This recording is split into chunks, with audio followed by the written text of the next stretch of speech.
In July 2009, 55-year-old Gloria Marmolejo vanished without a trace from her home in El Paso, Texas. Just the day before, she had unexpectedly returned from a trip and discovered something inside her home, something she had likely feared or suspected for a long time. Within hours, all contact with her was lost. No calls, no texts, no updates, nothing. When her son suggested she might have left to clear her head, her family became uneasy. This wasn't like Gloria at all. She wasn't the kind of person who would just disappear without a word. A few days later, things took a darker turn. Her car was found abandoned, while all of her personal belongings were still neatly arranged back at the house. What started as a standard missing persons report slowly unraveled into a horrifying story of secret relationships, a double life, and a betrayal that would lead to murder. El Paso sits in the far western corner of Texas, right on the border of Mexico. The city is known for its unique blend of cultures, its tense border dynamics, and its reputation for higher crime rates. Despite all that, many families there live with a strong sense of community, tradition, and family loyalty. It's the kind of place where Sunday gatherings are sacred and roots run deep. It was in this city that Gloria Marmolejo was born on July 28, 1954. She came from a large, tight-knit Mexican-American family, where values like loyalty, resilience, and love for family were passed down through generations. In the early 1970s, Gloria met Armando Marmolejo. He charmed her quickly, and the two were married on October 11, 1975. Gloria gave her everything to the relationship, always standing by Armando, never letting anyone speak poorly of him, and fully committing to the life they were building. They had two sons together, Manny first, followed a few years later by David. At first, the family seemed like a portrait of stability. A modest home, holidays spent together, and a rhythm of daily life that felt normal and secure. But things changed after David's birth. Armando took a job that, according to him, required constant travel. He was home less and less until eventually he was barely there at all. His business trips became more secretive, and even relatives were left in the dark about where he was or what he was doing. By the time David was around 6 years old, Armando had essentially vanished from their lives. In April 1995, Gloria made the separation official. She filed for divorce. Armando relocated to another state and cut off all contact with both sons. Despite everything, Gloria refused to let it break her. She adapted and turned her full attention to raising her boys. According to her brother, she had a unique bond with each son, nurturing them in different ways, based on their personalities and what they needed most. As the boys became men, they began to drift apart, each following his own direction. Manny settled into a stable lifestyle, while David seemed to struggle with focus, frequently shifting careers and goals. Eventually, Gloria found herself living alone. But even then, she refused to fall into loneliness or regret. At age 50, she made a bold decision. She left the job she had held for 27 years, went back to school, and earned a degree in management. Soon after, she began working as a real estate agent, a role that not only gave her income, but a renewed sense of independence and purpose. Her life settled into a comfortable routine. She lived in a clean, organized home, surrounded by a small but well-kept garden, a peaceful corner of the world she had worked hard to build for herself. Gloria had always taken pride in her home. She spent her days gardening, reading, and enjoying the fresh air, finally at peace after years of challenges and sacrifices. But that peace was about to be shattered. One of Gloria's longtime neighbors, an elderly man, became seriously ill. Not long after, his adult son moved in to care for him.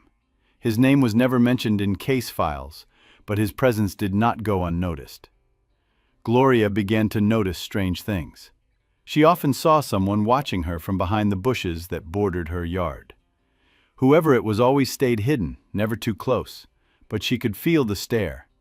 Intense, invasive, unsettling. One day she even caught him holding something that looked like a phone or a camera, clearly recording her. And this wasn't just a one-time incident.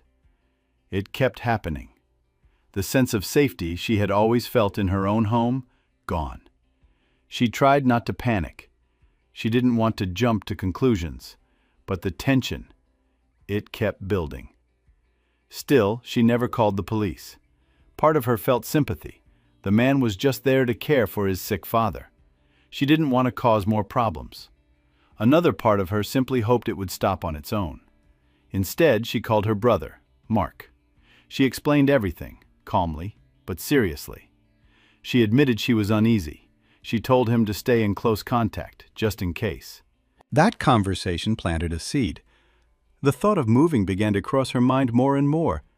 Both of her sons were now grown and living in other cities. Manny was in Phoenix, and David had also relocated. The house that once felt like her safe haven now felt different. Off. But leaving? That would be like leaving behind everything she'd rebuilt. This was the place where she had found herself again after her divorce, where she had raised her sons, where she had found independence and purpose. It wasn't just a house, it was a chapter of her story. And yet, the longer she stayed, the more that feeling of unease grew.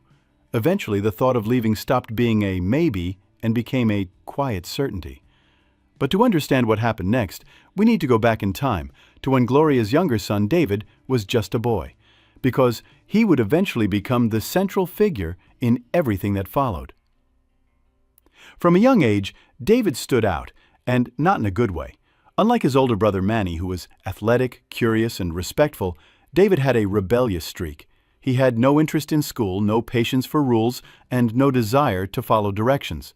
He didn't care for chores, and he pushed back against authority. Where Manny thrived on sports and structure, David floated from interest to interest, never sticking to one thing for long. What mattered most to him wasn't academics or hard work. It was his looks, his reputation, and the attention he got from girls. Even as a teenager, he had a swagger, an inflated sense of confidence that made him feel entitled to admiration. Relatives say that David always had to be the center of attention. He used his charm to get what he wanted and treated relationships like a game he'd already won. At 16, he started dating Laura Sales, who at the time was just 14. To outsiders, she was his girlfriend, but behind the scenes, David wasn't exactly loyal. He kept flirting with other girls and living a double life. By the time Laura turned 15, she was pregnant. And suddenly, everything changed. Out of nowhere, David decided to step up. He dropped out of school, found a job, and even proposed to Laura. Everyone, Gloria included, was stunned. But despite her surprise, she didn't turn her back on him. She stood by her son and welcomed Laura into the family with open arms. When Laura gave birth to their first child, Gloria became the rock they all leaned on. She helped raise the baby, kept the household running, and even offered financial support. And when Laura and David went on to have 3 more children, Gloria was there, every step of the way. In many ways, she had stepped back into the role of motherhood, this time as a grandmother, and she did so with love, energy, and full commitment. But despite her unwavering support, David's behavior was about to take a dark and disturbing turn. David never managed to find his footing in life. He bounced from one job to another, never staying long enough to build a real career or reputation. No matter the opportunity, he seemed to lose interest or clash with coworkers. Ambition wasn't his strong suit. What drove him, more often than not, were appearances and short-term rewards. Then, one day, a job offer came from a construction company in Phoenix, Arizona. On paper, it was a step up, a more stable position, better pay, and the potential for upward mobility. But for David, it meant more than just work. Phoenix was where his older brother Manny lived, and more surprisingly, after years of total silence, his father Armando had recently reappeared, and was also living there. The decision to move was quick, even impulsive. David framed it as a fresh start, a chance to get his finances in order, to reconnect with his estranged father, and to possibly rebuild ties with Manny. Laura, ever hopeful, supported the move and went with him, along with their 4 kids. It felt like a turning point. In Phoenix, David was surrounded by family again, though the dynamics had changed. Armando now lived with a different partner and was raising 2 younger children, Jonathan and Maria. Maria was only 11 when David came back into her life. From the very beginning, she was drawn to her older brother, charmed by his confidence, intrigued by his tattoos, and mesmerized by the attention he gave her. To her, David was like something out of a storybook, cool, older, mysterious, and endlessly fascinating. She began spending a lot of time at David and Laura's home. She'd help with chores, play with the kids, or just hang out. Her presence became routine. With Laura juggling the responsibilities of raising 4 children, any help was welcome, and Maria was more than willing to step in. No one thought much of it. It seemed like a healthy family connection, a little sister bonding with her older brother. But beneath the surface, subtle warning signs began to emerge. Maria wasn't just tagging along. She was becoming an emotional extension of David's world. She idolized him, hanging on his every word, mimicking his interests, even picking up on his mannerisms. David, in turn, gave her more attention than he did anyone else, including Laura. At first, it could all be brushed off as sibling affection, but Laura's instincts told her something was wrong. She started to notice things, small things that didn't sit right. The way they looked at each other, the private jokes, the physical closeness. Nothing she could outright accuse, but everything she couldn't ignore. She tried telling herself she was just tired, overworked, imagining things, but a quiet discomfort settled in her chest, one that wouldn't go away. Then came another shift. David was offered a job in Hawaii, an exciting opportunity, and this time, he went alone. Not long after his arrival, he started a relationship with another woman. Her name was Adrienne. Soon, Adrienne was pregnant with David's child. And just like that, David had moved on. He hadn't officially ended things with Laura, hadn't even had a proper conversation with her.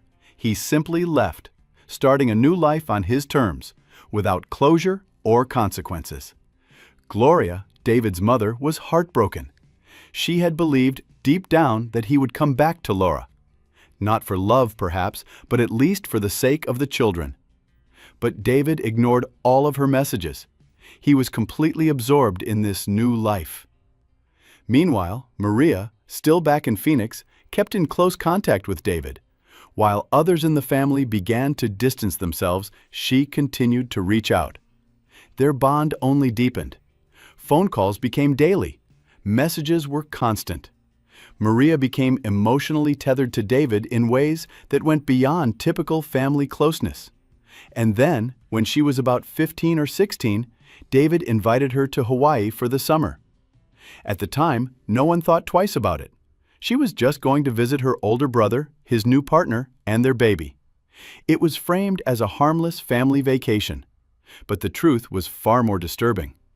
At first, everything seemed fine. Maria spent time with the baby, helped around the house, and explored the island. But Adrienne, David's new partner, started to sense something wasn't right. She began to notice the same things Laura had once felt. The strange way they communicated, the closeness that crossed invisible lines, and the body language that didn't feel like family. What started as a suspicion soon grew into gut-level dread. And then one day, Adrienne walked into the bedroom, and what she saw was enough to confirm her worst fears. She didn't hesitate. Adrienne called Gloria immediately. The call was chaotic. Voices shook. Words stumbled. Gloria was in total shock. The idea that something inappropriate could be happening between her son and her teenage daughter's half-sister, a child who had once looked up to David as a hero, was beyond comprehension. She acted swiftly. Maria was put on the next flight back to Texas. No public accusations were made. There was no police report, no media scandal, no official investigation. The entire situation was quietly buried, an unspoken chapter that left everyone scarred. Gloria tried to convince herself it was over, that whatever it was, it had ended with that flight. But nothing was ever the same again. The trust was broken. The silence became heavy, and the family would never look at David or each other the same way again. Gloria could no longer trust her son. Outwardly, she tried to keep up appearances, smiling when necessary, answering questions with vague reassurances. But inside, something had fundamentally broken. This wasn't just a lapse in judgment on David's part. It wasn't a misunderstanding or a moment of weakness. Gloria felt it in her bones. This was a betrayal, a direct threat not only to her family's integrity, but to the safety of those most vulnerable within it. Trust had been shattered, and once it's gone, there's no pretending it was ever there. David, however, went on as if nothing had happened. He dismissed the past as overblown drama and refused to acknowledge how serious the situation was. He denied, minimized, and deflected, playing the victim when confronted. His arrogance, so deeply woven into his personality, showed no signs of softening. In his mind, he hadn't done anything wrong. The family ties that had once held everything together began to fray. Where there used to be closeness and loyalty, now there was doubt, tension, and growing silence. After Adrian reached out to Gloria about what she had seen between David and Maria, there was a serious confrontation between mother and son. Gloria didn't hold back. She confronted David with years of pent-up fears and fury. She demanded that he cut off all contact with Maria immediately and made it crystal clear that she would never, under any circumstances, tolerate such behavior again. David lashed out. He denied everything. He accused everyone else of being paranoid, dramatic, even jealous. But Gloria's instincts, those sharpened by motherhood, grief, sacrifice, and experience, told her otherwise. She didn't need to see more. She had already seen enough. His behavior, his words, his deflections, they all pointed to a truth he was too proud to admit. Then, as if life hadn't already delivered enough shocks, another blow landed. Just weeks after Maria returned to Texas, David was in a horrific motorcycle accident on one of Hawaii's winding, rain-slicked roads. He lost control, the bike skidded, and the crash was so violent that he lost one of his legs. When Gloria heard the news, despite everything, despite the accusations, the shame, the shattered trust, she dropped everything and flew to Hawaii, because when it came down to it, he was still her son. Every argument, every sleepless night, every whispered conversation behind closed doors, it all faded when she saw him lying in that hospital bed, broken and in pain. Her maternal instinct kicked in. No matter how angry she was, love doesn't vanish that easily. Throughout David's recovery, Gloria never left his side. She was there during every painful physiotherapy session. She helped him eat, shower, and adjust to a life that would now require mobility aids and a new sense of independence. Nurses often said that Gloria was more dedicated than most family members they had seen. She was always there, quietly encouraging, brushing his hair out of his face, whispering, "You're still you, and I'm still here." David, to his credit, seemed to recognize that. In rare, vulnerable moments, he admitted to others that his mother had saved him, not just physically but emotionally. But Gloria wasn't doing it blindly. She was watching. When the long months of rehabilitation ended and David was finally strong enough to travel, Gloria made a proposal. She offered to bring him back to El Paso. The relationship with Adrian was over. His connection with his children had faded. He had no one left in Hawaii. Texas was the only place that still felt like home. David agreed, but Gloria laid down one immovable condition. He would have to cut all contact with Maria. No texts, no calls, no social media, nothing. And if he agreed, she promised that everything that had happened would stay in the past. There would be no police report, no family scandal, just silence. But it would come at a cost: obedience. David said yes. They returned to Texas, and for a while it seemed like things were falling back into place. Gloria resumed her routines: cooking, gardening, keeping the home in order. David, now adjusted to life with a prosthetic, helped around the house. He swept the porch, fed the dog, and even fixed up a few things around the property. He was quiet, cooperative. But Gloria was never at ease. Even as she watched him doing the dishes or folding laundry, a knot of anxiety sat in her stomach. She observed everything: his tone during phone calls, how long he was on his computer, what time he went to bed. She told herself, he's changed, he's learning. But a voice deep inside whispered back, watch him. Next door, the same neighbor, the one who used to watch her from the bushes, was still living there. His mere presence still made her skin crawl. But now that David was home, she felt safer. Not because she fully trusted him, but because his presence meant she wasn't completely alone anymore. That offered a kind of fragile peace. Still, that peace never ran deep. Gloria knew danger doesn't always come with loud footsteps. Sometimes it lingers in the quiet, in familiarity. When David's condition stabilized and he was able to manage independently, Gloria decided to take a short trip. Her older son Manny had been asking her to visit him in Phoenix for months. She had always hesitated, always found a reason to stay. But now, with David seemingly settled, she allowed herself to consider the idea. Before leaving, she sat David down and reminded him of the boundaries.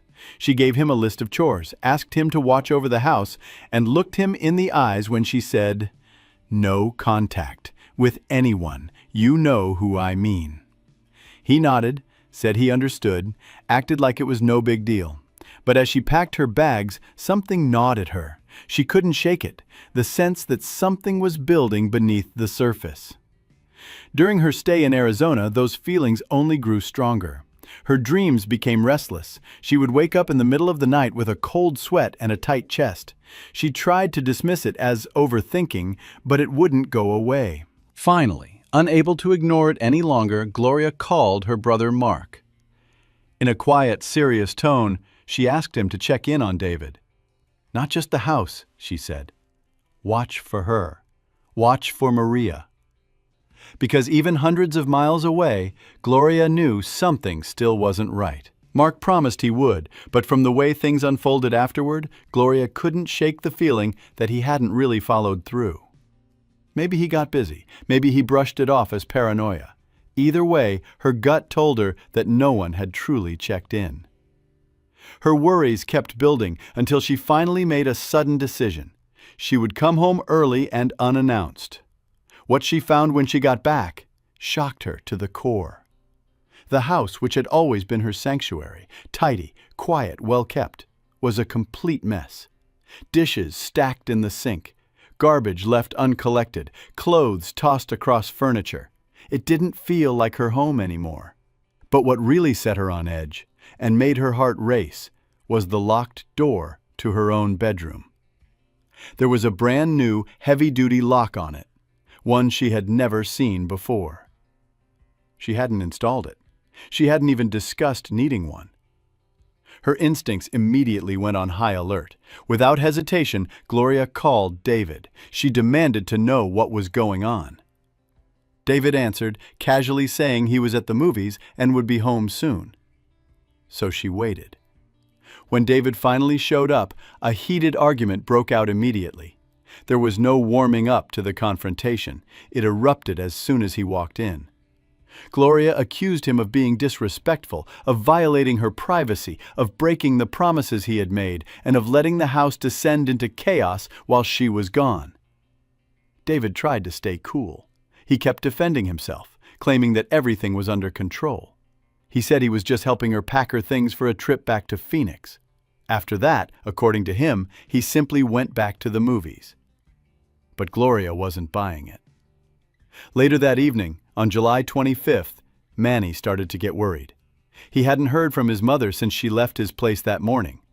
He tried calling and texting her multiple times, but got no response. The silence was out of character. Gloria always checked in. As the hours passed and anxiety set in, Manny reached out to David. At first, David didn't answer. The delay was suspicious, but closer to midnight, he finally called back. David told Manny that Gloria had returned home unexpectedly. They'd had an argument, he'd helped her pack, and that she had probably already headed back to Phoenix.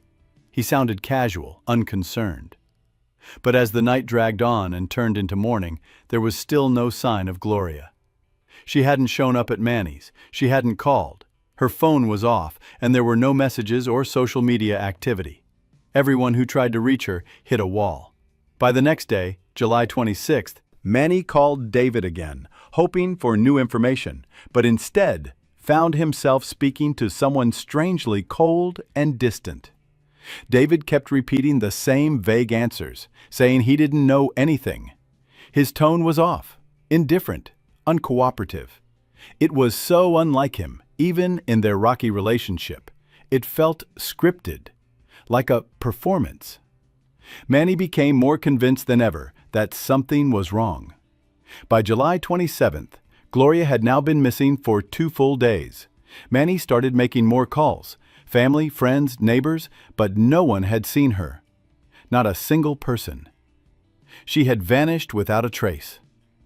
That's when Manny decided it was time to involve the police. But when he tried to file a missing person report, the officers told him it had to come from the last person to see her, David. Reluctantly, other family members, including Gloria's mother and her brother Conrad, arrived at the house. David met them at the door, calm, composed, and strangely detached. They pleaded with him, begged him to go to the police. It took a lot of persuasion, but finally David agreed. On July 28th, the very day that Gloria was supposed to be celebrating her 55th birthday, he filed the report. That same day, Manny and his wife arrived in El Paso. The moment Manny stepped into the house, he knew something wasn't right. Gloria's suitcase was still sitting in the corner, untouched. Her makeup bag hadn't even been opened. Nothing was missing. Nothing was packed. Everything pointed to one conclusion: she hadn't left the house at all. David's story about helping her pack made no sense. Her belongings were all there, perfectly arranged as if she were still living there. Even worse, David's behavior continued to set off alarm bells. He was too calm, too casual. He wasn't asking questions. He didn't seem worried. He acted as if nothing had happened. Manny pressed harder, demanding details about the last time David had seen their mother. David showed him some text messages, supposedly from Gloria, asking him to unlock the front door. But something about it didn't sit right. The messages seemed out of character. Then, out of nowhere, David added a completely new twist to his story.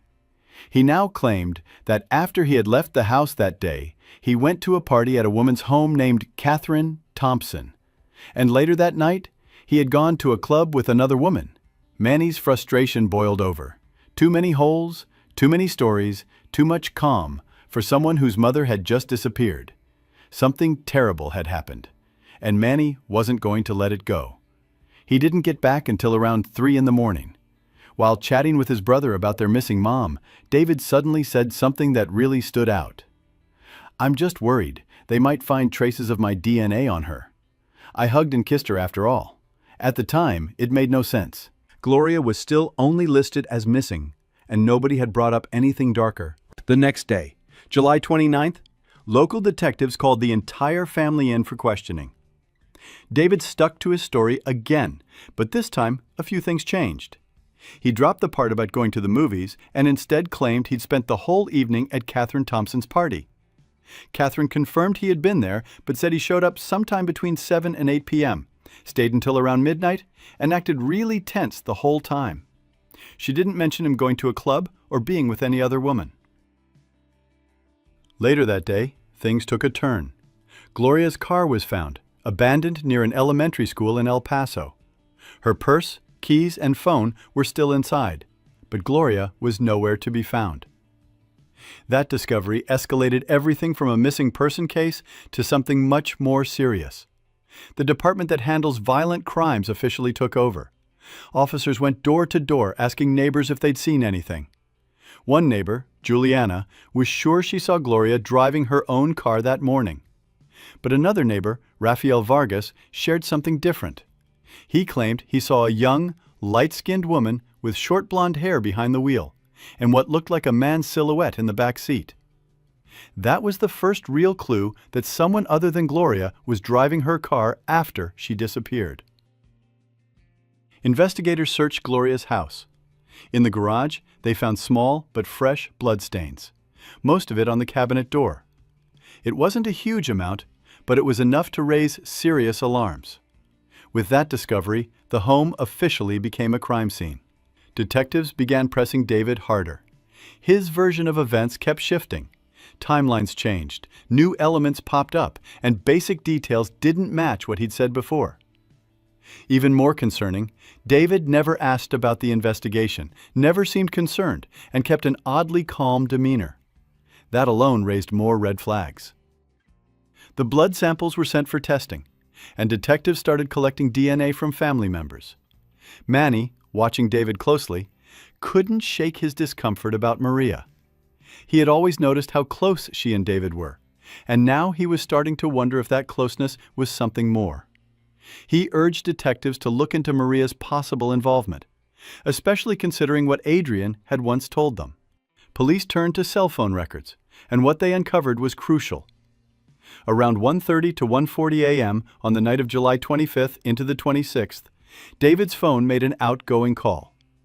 Location data put him less than 4 miles from where Gloria's body would later be found. On top of that, between 5:30 and 6 a.m., David and Maria had exchanged several calls, both incoming and outgoing. If they were together that night, why were they calling each other? The witness statements, shifting stories, and digital trails started forming a grim narrative. This wasn't a disappearance, it was clearly something much darker. The focus of the investigation turned sharply toward David and Maria. They were the last people known to have seen Gloria alive. Then, on July 31st, a woman walking her dog near Santa Teresa Elementary School made a horrifying discovery: Gloria's decomposing body. Her head had been wrapped in 2 layers, first in plastic, then in a paper bag. Her left leg and arms were wrapped in plastic too. Investigators immediately recognized that someone had gone to great lengths to avoid leaving any forensic evidence. This wasn't something impulsive. It was premeditated and cold. The autopsy confirmed it. Gloria had died from suffocation. Her larynx was crushed, indicating the killer had full physical control. This was rage and power, not panic. The forensic results came in shortly after. Those bloodstains found in the garage, they belonged to Maria.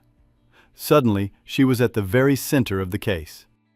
Gloria's brother Mark told investigators something even more damning.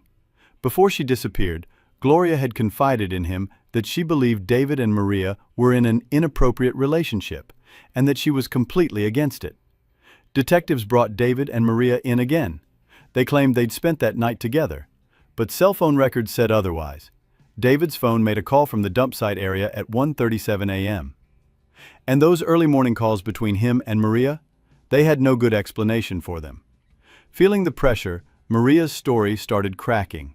Eventually, she was offered a deal: full immunity in exchange for the whole truth. She agreed.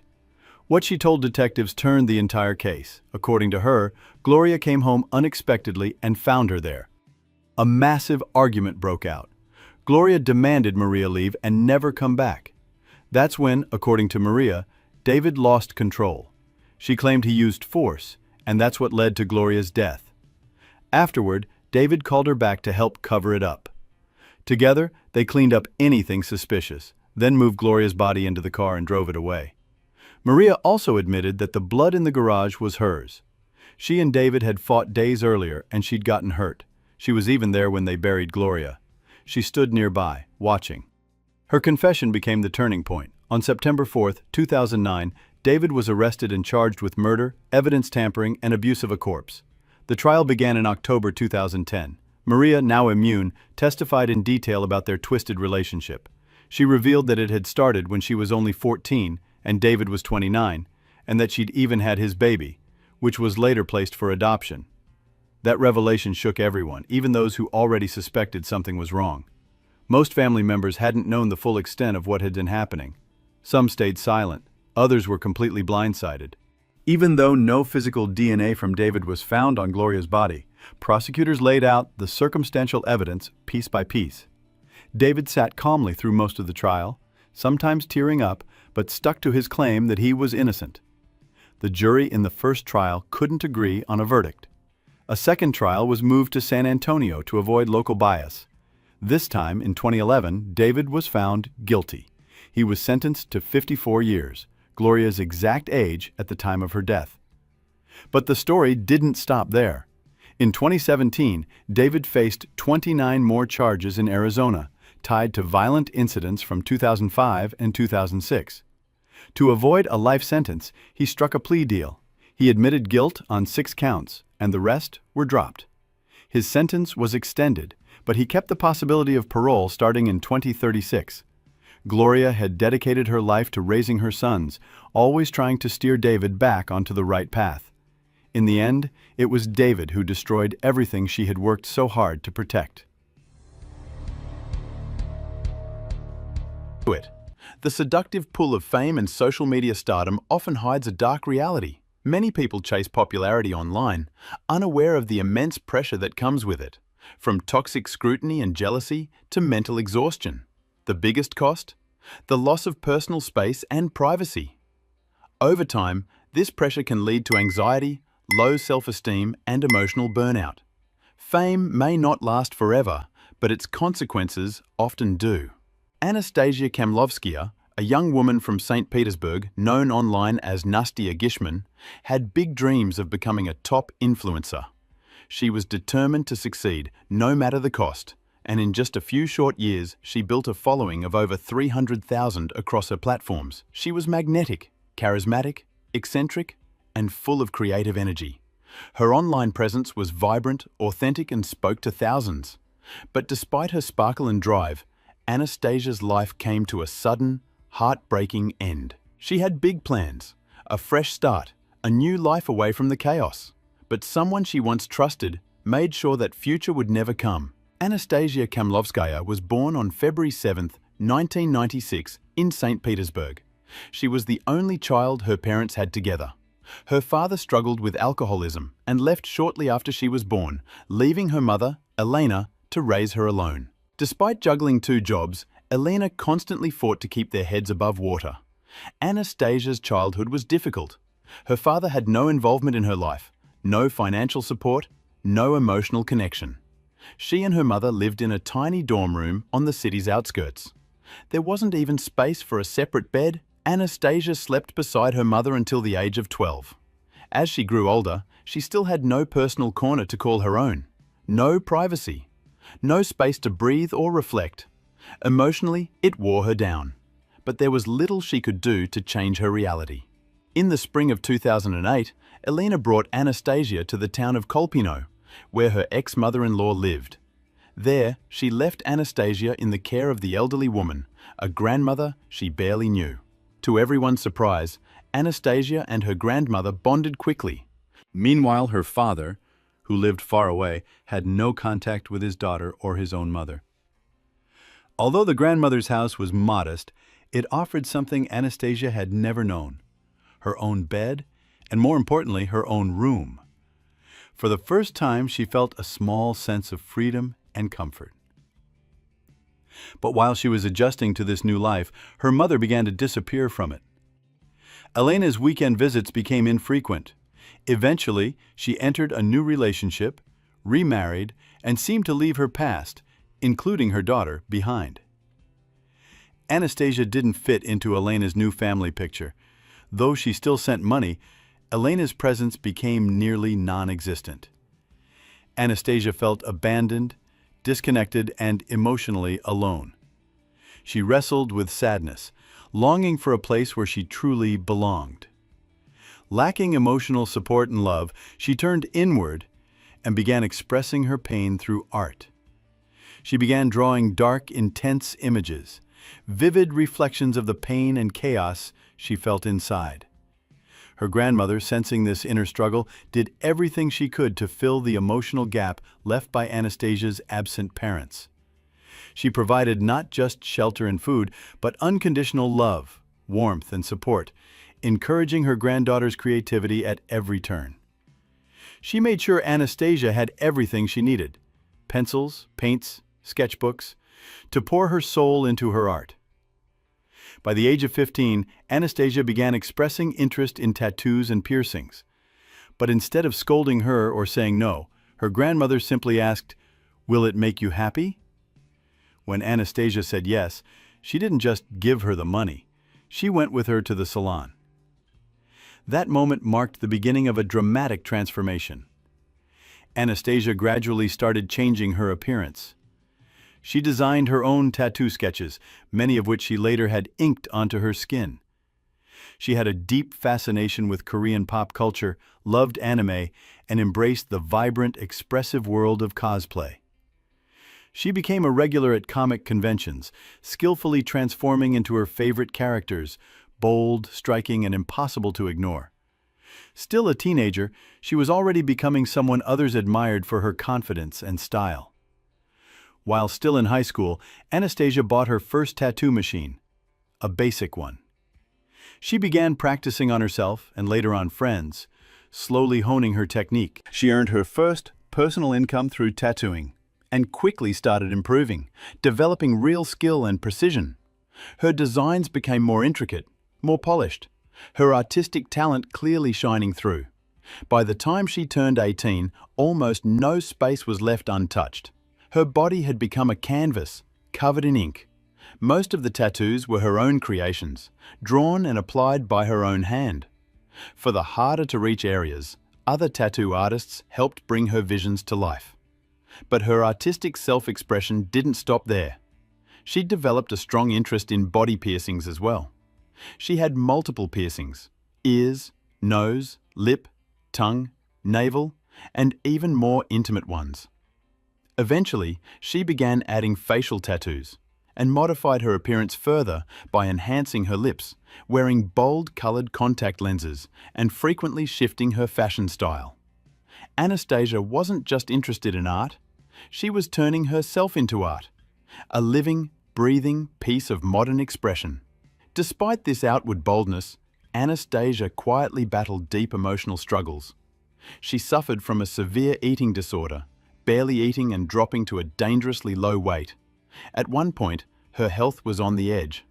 Though she eventually stabilized her condition, she remained frail and slender. But Anastasia saw beauty in her fragility. Her petite frame allowed her to more convincingly embody her beloved anime and comic book characters. After high school, she made a surprising academic choice. She enrolled in technical college, studying auto mechanics, an unusual path for a young woman. She had long been curious about how machines worked and imagined a future in that field. Alongside her studies, she began learning computer programming and web design, never stopping her pursuit of knowledge. And outside the classroom, she continued working as a tattoo artist in a local studio. Whenever she had time, she painted and drew, constantly creating bold characters and imaginative scenes. At the age of 16, Anastasia created several profiles on popular social media platforms. She began sharing photos of herself, her original artworks, and the tattoos she designed. Her combination of unique style, artistic passion, and a vibrant, unapologetic personality captivated audiences. Her follower count began climbing fast, and she was well on her way to online stardom. Anastasia was a true style chameleon. Her appearance was a striking fusion of gothic fashion and anime aesthetics, and she had a natural gift for storytelling. She spoke openly with her followers, sharing her thoughts, hobbies, creative passions, and dreams, and her authenticity resonated deeply. Many of her viewers, especially younger ones, saw themselves in her pain, in her resilience, and in her journey towards self-expression.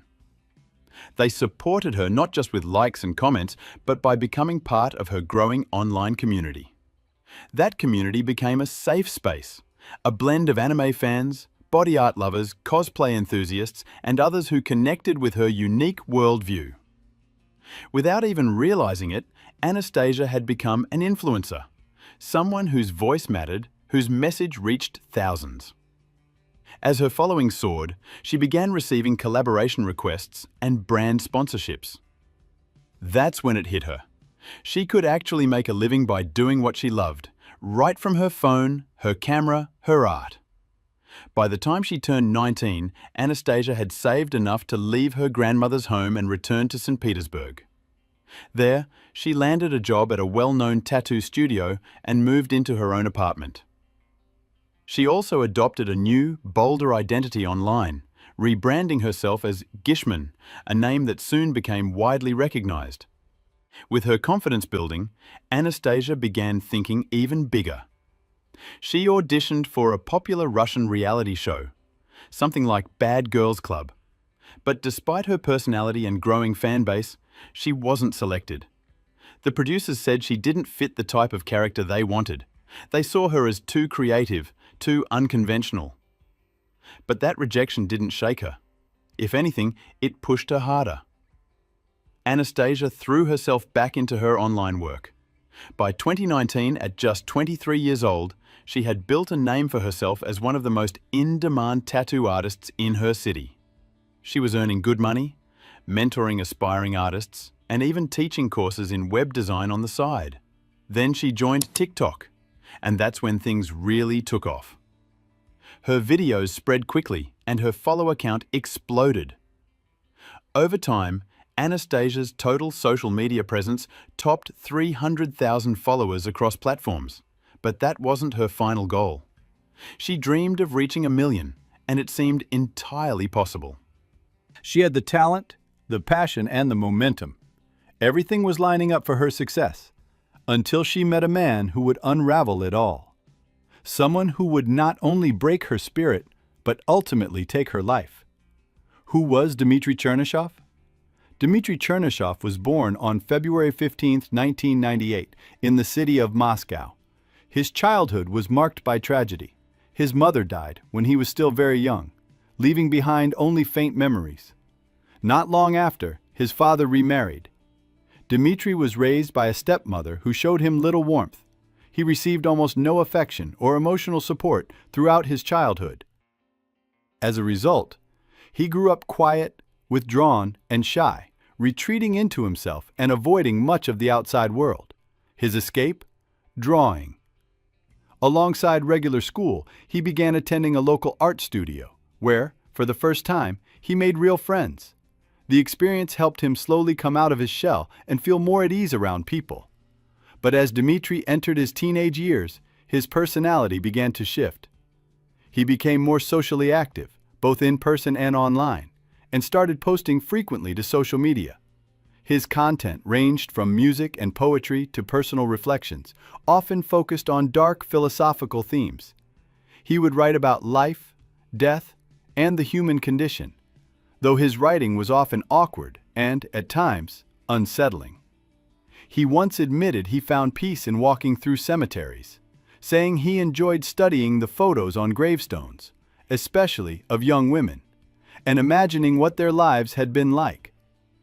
He also posted sketches of his tattoo designs, mostly featuring cars and Japanese kanji symbols. But what drew attention were his posts describing what he considered the ideal partner, focusing not only on personality, but on very specific physical features and age. It felt off, especially because at that point, Dmitry was already in a long-term relationship with Margarita, a girl he'd met back in high school. Margarita shared many of his interests and beliefs, and stood by him through everything. So when Dmitry decided to move to St. Petersburg in 2017, she didn't protest. She led the entire effort. She handled the logistics, buying their tickets, securing an apartment, and helping them settle into their new life. To support themselves, they both took on freelance work, offering services in web design, programming, and whatever odd jobs they could find. Dmitry also had a side passion for car restoration, which he hoped to pursue more seriously. At some point, though it's unclear exactly when, Dmitry made the decision to begin creating adult-themed content. He brought Margarita into the project, and she became both his business partner and on-camera performer. Dmitry took on the role of director, producer, and actor, developing storylines, designing costumes, and managing the shoots, often collaborating directly with Margarita. This content, though controversial and unauthorized, generated a decent income. However, Dmitry controlled all the finances, kept most of the money for himself, and made all the key decisions. Margarita didn't seem to mind. She trusted him completely, followed his lead, and relied on him to steer their path. By 2020, Dmitry had made enough to buy himself a Mercedes-Benz, a symbol of his growing ego, which he proudly flaunted across his social media accounts. It's worth noting that Dmitry had 2 criminal convictions. One was for theft committed before moving to St. Petersburg. The other was for evading mandatory military service, a serious offense that legally barred him from leaving Russia. But that didn't seem to bother him. He acted as though he were untouchable. It was Margarita who first met Anastasia Gishman when she booked an appointment at her tattoo studio. The two women hit it off instantly and became fast friends. Anastasia worked with focus and precision, and Margarita was thrilled with the result. So when Dmitri later decided he wanted a new tattoo, Margarita didn't hesitate to recommend Anastasia, calling her one of the best artists in the city. Dmitri brought in a sketch of what he wanted. Together, he and Anastasia refined the design and scheduled a series of sessions to complete the work. From their very first meeting, there was an undeniable spark between them. During their appointments, what started as casual banter slowly evolved into deeper, more meaningful conversations. They discovered they had much in common. Both had grown up in broken homes, raised by emotionally distant parents. Both had experienced childhoods starved of affection. And both were artistic, passionate about tattoos, anime, and cars, and driven by an intense hunger for fame, no matter the cost. Their connection deepened quickly. They began spending time together outside the studio, attending car shows, tattoo conventions, and anime-themed events. What began as a professional relationship and a casual friendship soon spiraled into a passionate and fast-moving romance. They tried to keep their relationship a secret. After all, Dmitri was still in a committed 5-year-long relationship with Margarita. But it didn't take long for her to figure out what was going on. Margarita deeply regretted ever introducing Dmitri to the eccentric and magnetic Anastasia. At first, she tried to handle the situation calmly. She approached Dmitri with questions and concerns, hoping for honest answers. But his responses were vague, dismissive, and left her feeling even more uncertain. Eventually, she stopped trying to play it cool. Margarita began confronting him directly. She expressed her jealousy, laid down ultimatums, and begged him to end things with Anastasia. Dmitri promised he would, but never followed through. The lies stacked up, and Margarita saw the truth staring her in the face. But still, she couldn't bring herself to let go. She had given up everything for him, left her hometown, joined him in a morally gray line of work, supported him financially, emotionally, professionally. And now he was trading her in for someone else? The situation reached a painful turning point when Margarita discovered that Dmitri had bought Anastasia an expensive car, something he had never done for her.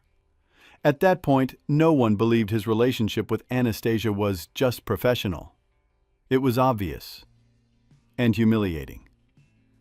In a moment of emotional breakdown, Margarita reportedly damaged the car and even threatened to harm herself.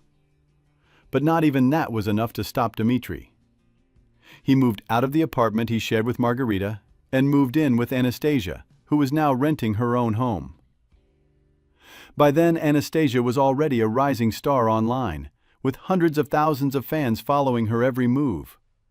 Her relationship with Dmitri became a hot topic among her followers, and Dmitri, always hungry for attention, started to gain popularity by association.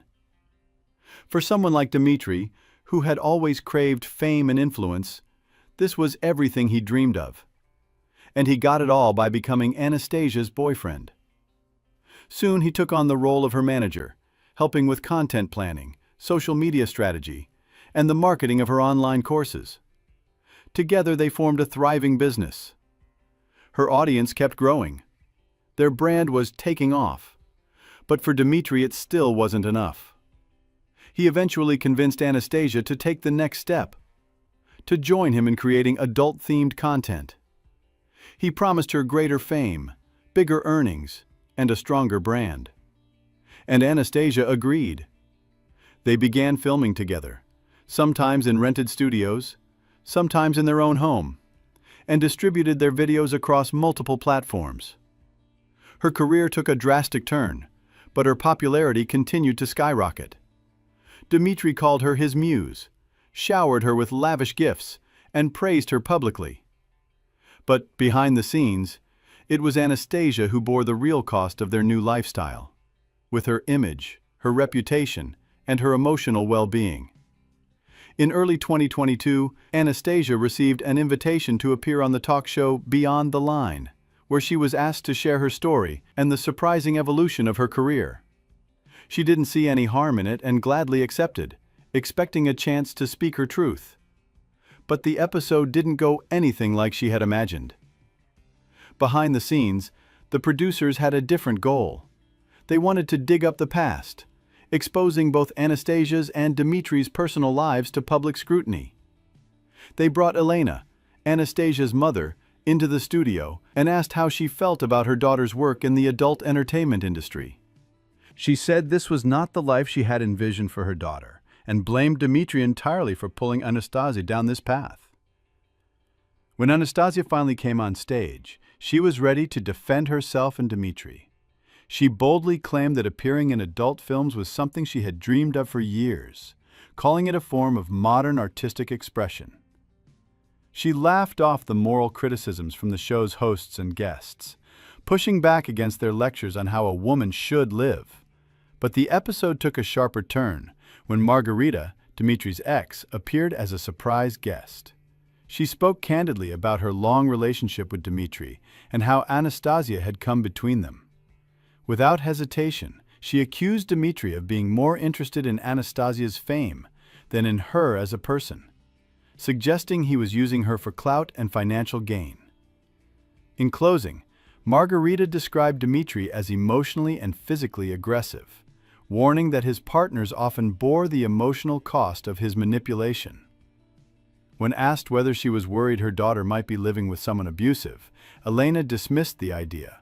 She said Dmitri appeared quiet and harmless, the kind of man who didn't seem capable of hurting anyone. On screen, Dmitri appeared nervous and inarticulate. He mumbled through his words, avoided eye contact, and gave off the impression of someone lost. Viewers were puzzled. Many commented that it was strange, even surreal, to see two confident, successful women fighting over a man who seemed so unremarkable. A few months after the episode aired, where Anastasia had passionately stood by Dmitri, their relationship began to unravel. By this point, Dmitri had completely abandoned his work in tech, relying entirely on Anastasia's income. Worse, he was pushing her to create increasingly explicit content, more often, with little regard for her comfort or well-being. Anastasia felt trapped, emotionally, professionally, and creatively. She made the decision to not only end the relationship, but also leave the country entirely. By then, she had saved enough money to start fresh. She confided in a close friend that she was seriously planning to relocate to South Korea, where she hoped to open her own tattoo studio. She had already begun researching the legal and business steps to make that dream a reality. To prepare, Anastasia started selling off her belongings and braced herself for a final, painful conversation with Dmitri. The breakup was messy.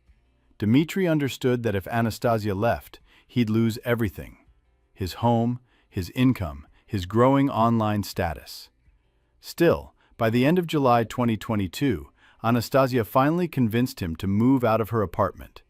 Some believe her determination came from a new person entering her life: Carol K. Deason, a popular blogger and influencer.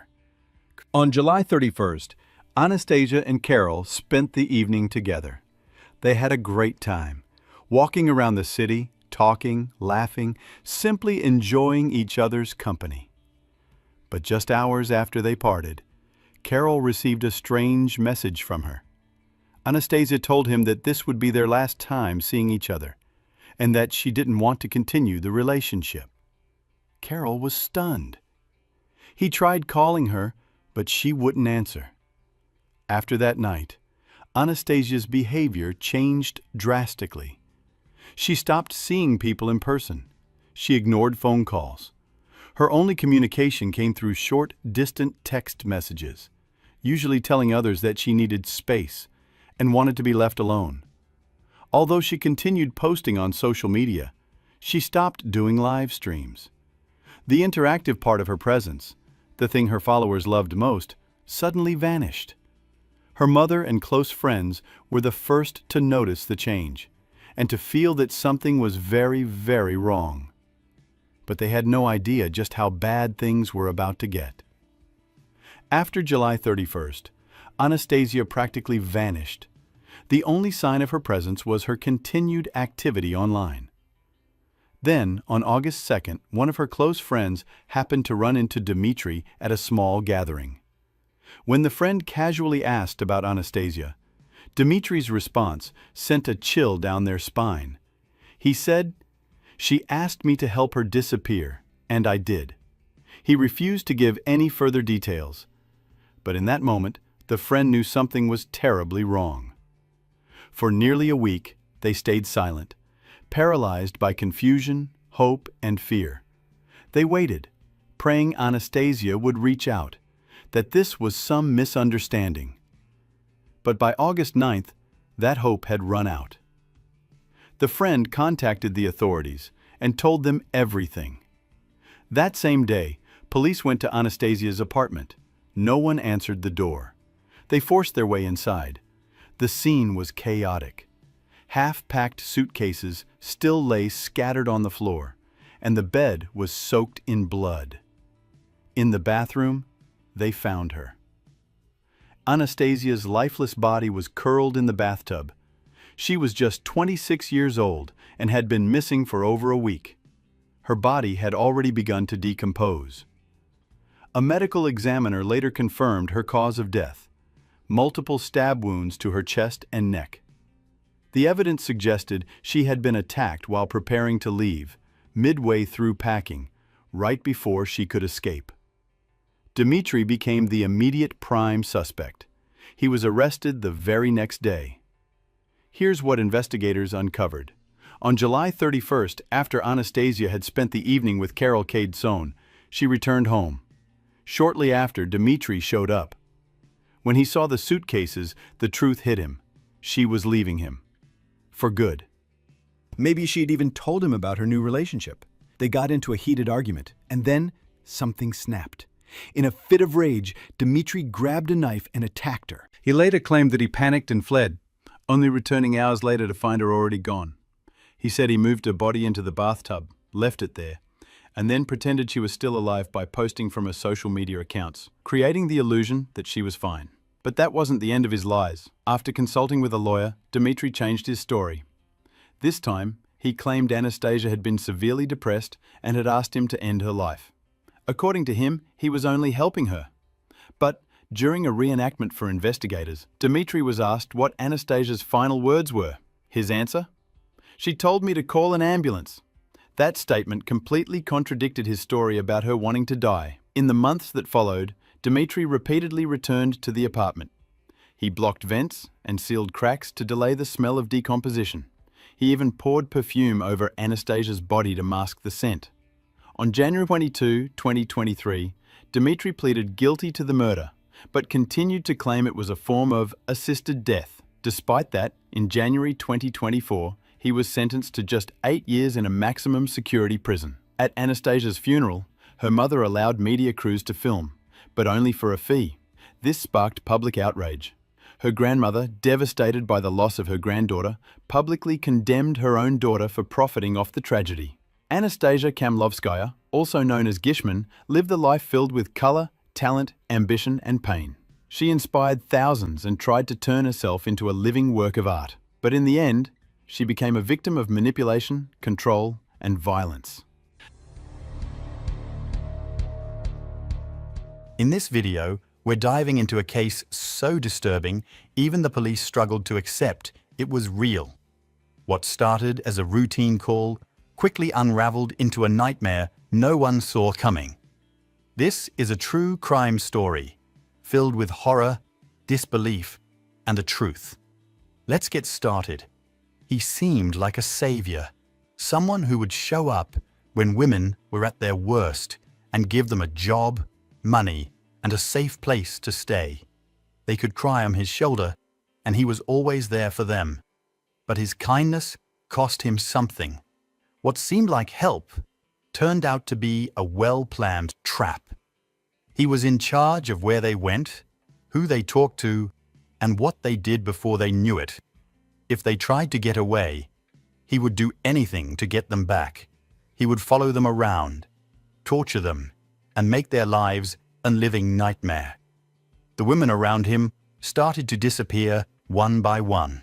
Some people went missing without a sign, while others were found in horrible conditions. Over and over, he should have been caught. but he kept getting away and always found someone else to hurt. What was the most upsetting part? He wrote down everything. He made movies with the bodies of his victims and liked watching them again, sometimes with their sad families. This man wasn't just trying to help. He was much worse, and he was hiding right in front of us. His name was Michael S. A lot more time should have been spent on stopping this case. He was always able to get away from the law. It was terrible what he did to those people. The public only knows some of the names and identities in this case, as is common in Germany.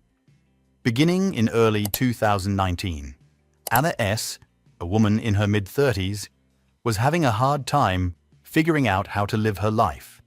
She had always wanted to be a nanny, but for some reason, that door had closed. Rather, she was stuck in a call center, making just enough money to get by. Anna had a peaceful life in her small flat in Gelsenkirchen, Germany. She shared it with her 2 cats and dogs. Her twin sister Edith, who lived 5 minutes away, was the person she talked to the most. Every day, even if it was just for a cup of tea, they saw each other. After that, Anna's life was all about work and home until she met Michael S. They met on a dating app. In the beginning, Michael seemed to be everything Anna was missing. He was sure of himself, successful, and his life seemed well put together, which was something Anna carved into him deeply. Most importantly, he seemed nice. He drove a nice car and came from a rich family that owned several homes in the nearby city of Krefeld. He wasn't very good looking. He was fat and going bald, but Anna didn't mind, and they became close very quickly. Michael quickly learnt that Anna was having trouble at work and made her an offer. She could work at his mother's hotel and learn the ropes while building a career. She said no when he told her, "I want to help you out financially." She wished to go her own way. In the end, she put Michael in touch with her sister Edith and Dirk, Edith's husband. The 4 of them got together one night to celebrate Michael's birthday. They had drinks in his flat, which was in a building owned by his mother. But Edith and Dirk didn't like something about him. He was loud, only cared about himself, and every talk seemed to go back to him. They put up with him because they cared about Anna, but they were really wary of him. Michael kept giving Anna money as the months went by, while she thought about what to do next. But after 6 months together, she chose to break up with him. The breakup was friendly, and they agreed to stay friends for a while. It's possible that she had started to see what her family saw. The next 3 months, everything looked fine, until Anna's flat caught on fire one evening. As firefighters ran to put out the fire, thick black smoke rose from the windows. When they put out the fire, the damage was already very bad. Anna's house was destroyed, and her dogs, whom she loved, died. Anna couldn't get rid of a bad feeling, even though she was sad and lost. How did this fire begin? She didn't want to believe the thought that kept coming to her mind. Michael. But he wouldn't do something so horrible, right? Anna and her family didn't know that Michael S. had a scary past, but went back decades and started long before they met. It began with a woman named Christine in 1997. She began an affair when she was 22 years old and married but unhappy in her marriage.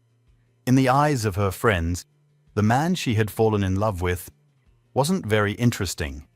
Michael was a guy who was fat, balding, loud, and rude. At the time, he was 24 years old and worked as a truck driver at the metro factory, where Christine also worked. Their relationship was crazy. They went to clubs, parties, and spent a lot of time together at house parties. They could never be apart. They were always hanging out together.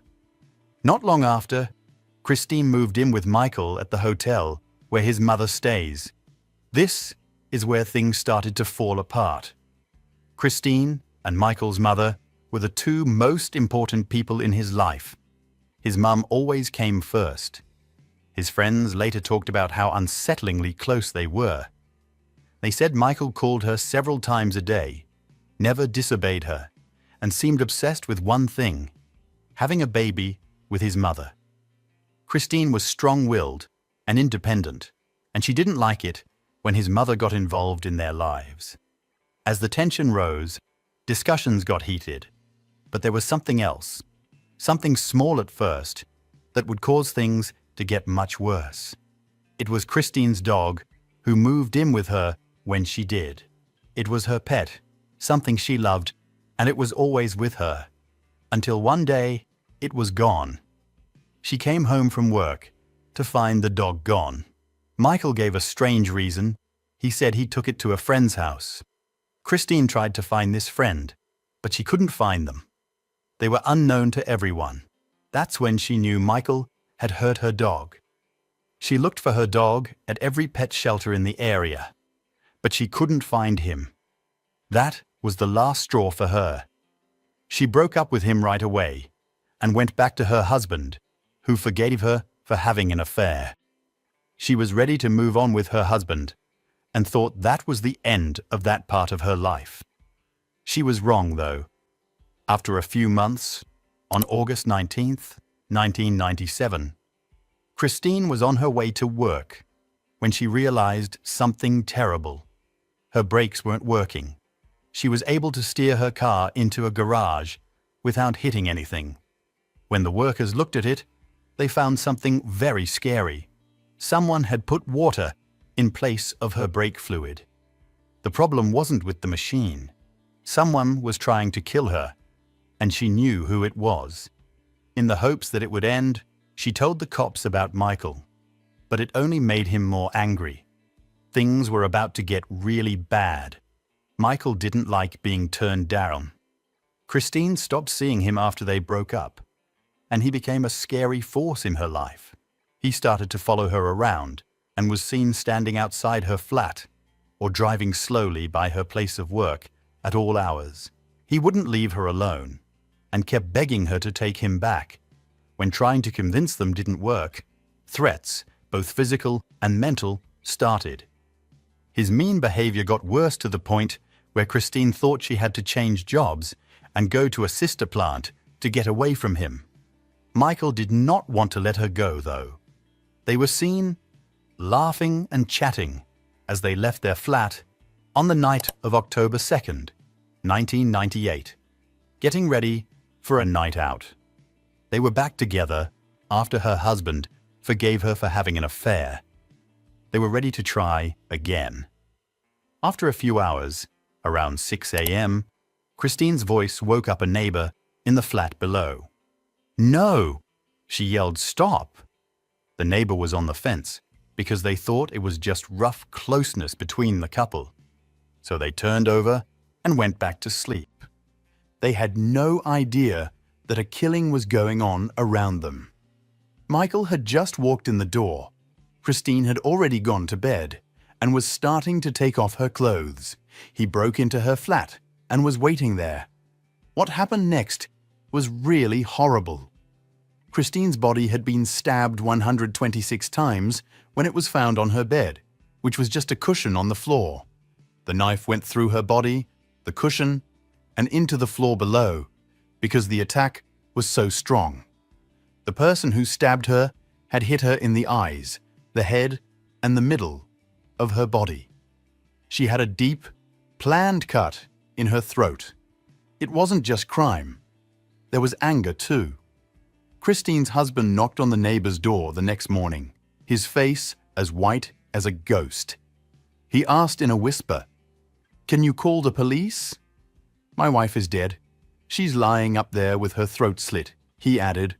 When the police arrived, her clothes were nicely folded next to her bed.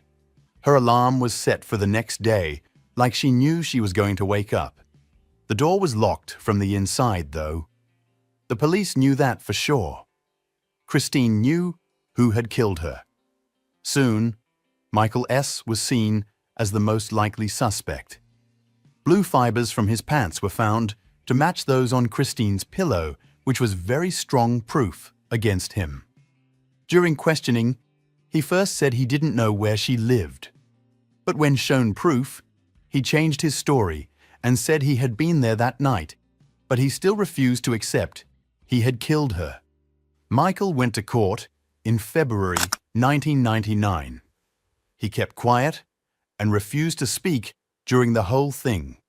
Even though the crime was very violent, he was only found guilty of killing and given a sentence of 11 years, which is shockingly light. He asked to be let out of jail early several times, but each time his request was turned down. Even though he was in jail, Michael didn't seem to feel bad about what he did. She was only 23 years old, and this was just the start of Michael's crime run. Michael S. got out of jail in October 2009, when he was 36 years old. He stayed out of the public eye for 3 years while on probation. He picked up where he left off and moved back in with his mother. But his old habits came back as soon as his probation was over. Michael started to visit people who worked on the streets and picked up different women in his car. Things changed when he met her. At first, it was just for business. He came in often. Michael craved more, though. He began to tell her private things and ask her personal questions, which made her feel like he cared. "What are you interested in?" He told her, "You're so pretty."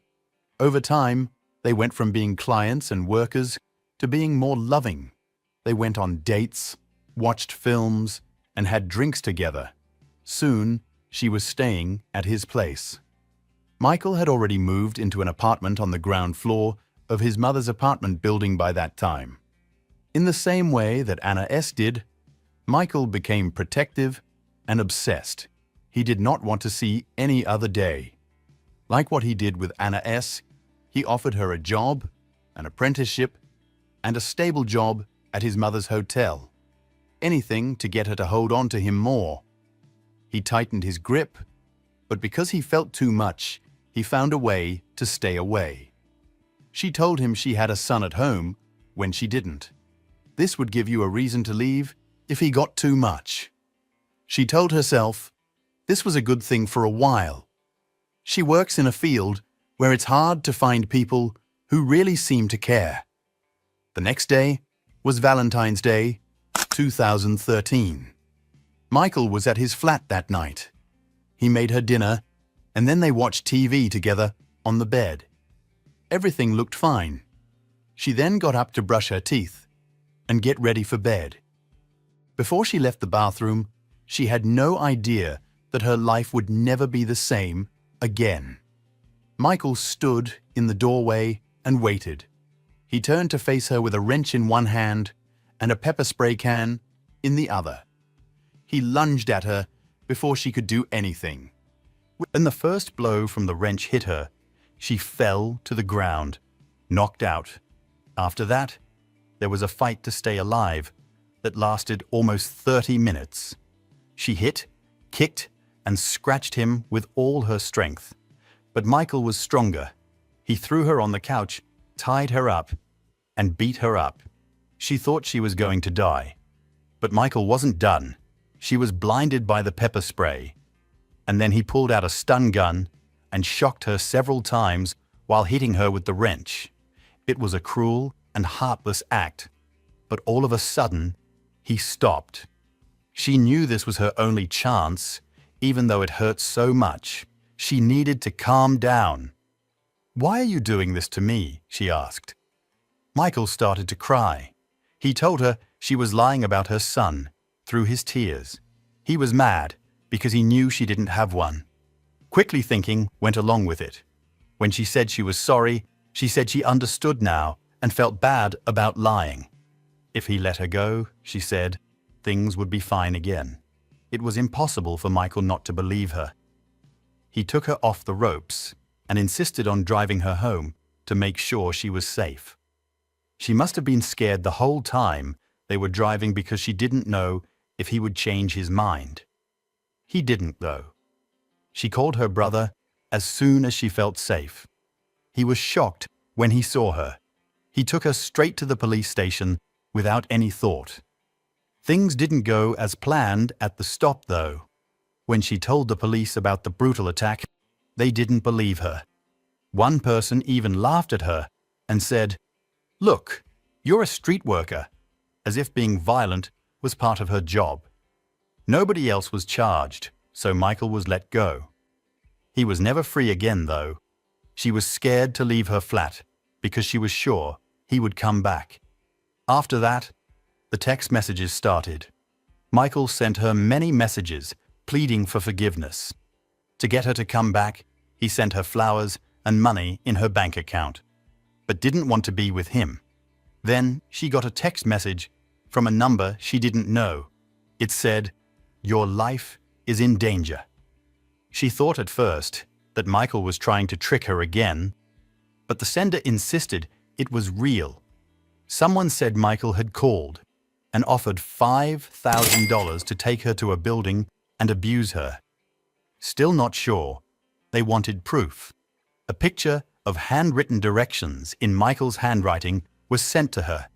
He had written down where she usually hung out and her home address. The building he wanted her taken to was where Michael used to work. Michael was supposed to take over once she got there.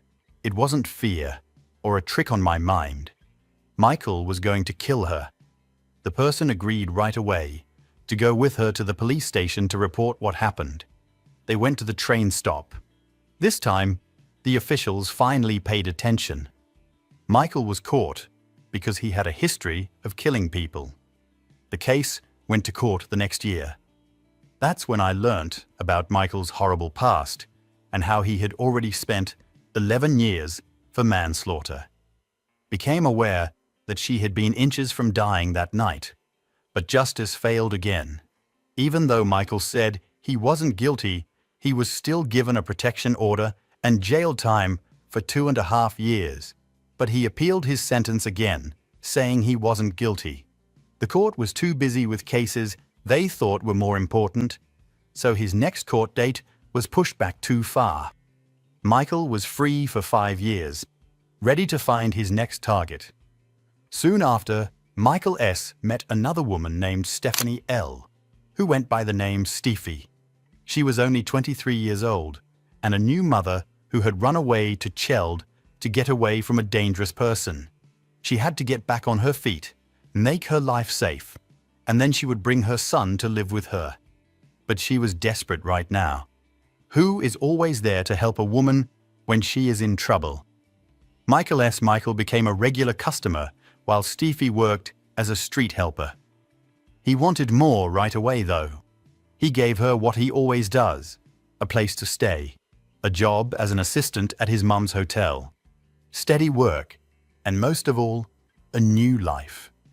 Steffi thought it sounded like getting saved. This man was ready to give her everything she had. She agreed to the deal. She moved up to the apartment building's top floor, where Michael had been living on the ground floor. She was thrilled at first. She wrote on the internet that things were finally getting better in her life. She felt hopeful again and was set on making it work. Michael had other ideas, though. We now know that he never wanted to help. He just wanted to own her. Michael didn't like himself because of how he looked, how much he depended on his mom for money, or how he couldn't do anything on his own. He was broken on the inside. He gathered women like prizes, as if having them around proved he was real. He was most interested in one thing, having a baby for his mother. But when these women turned him down because they didn't fit into his dream, he lost it and changed into someone else.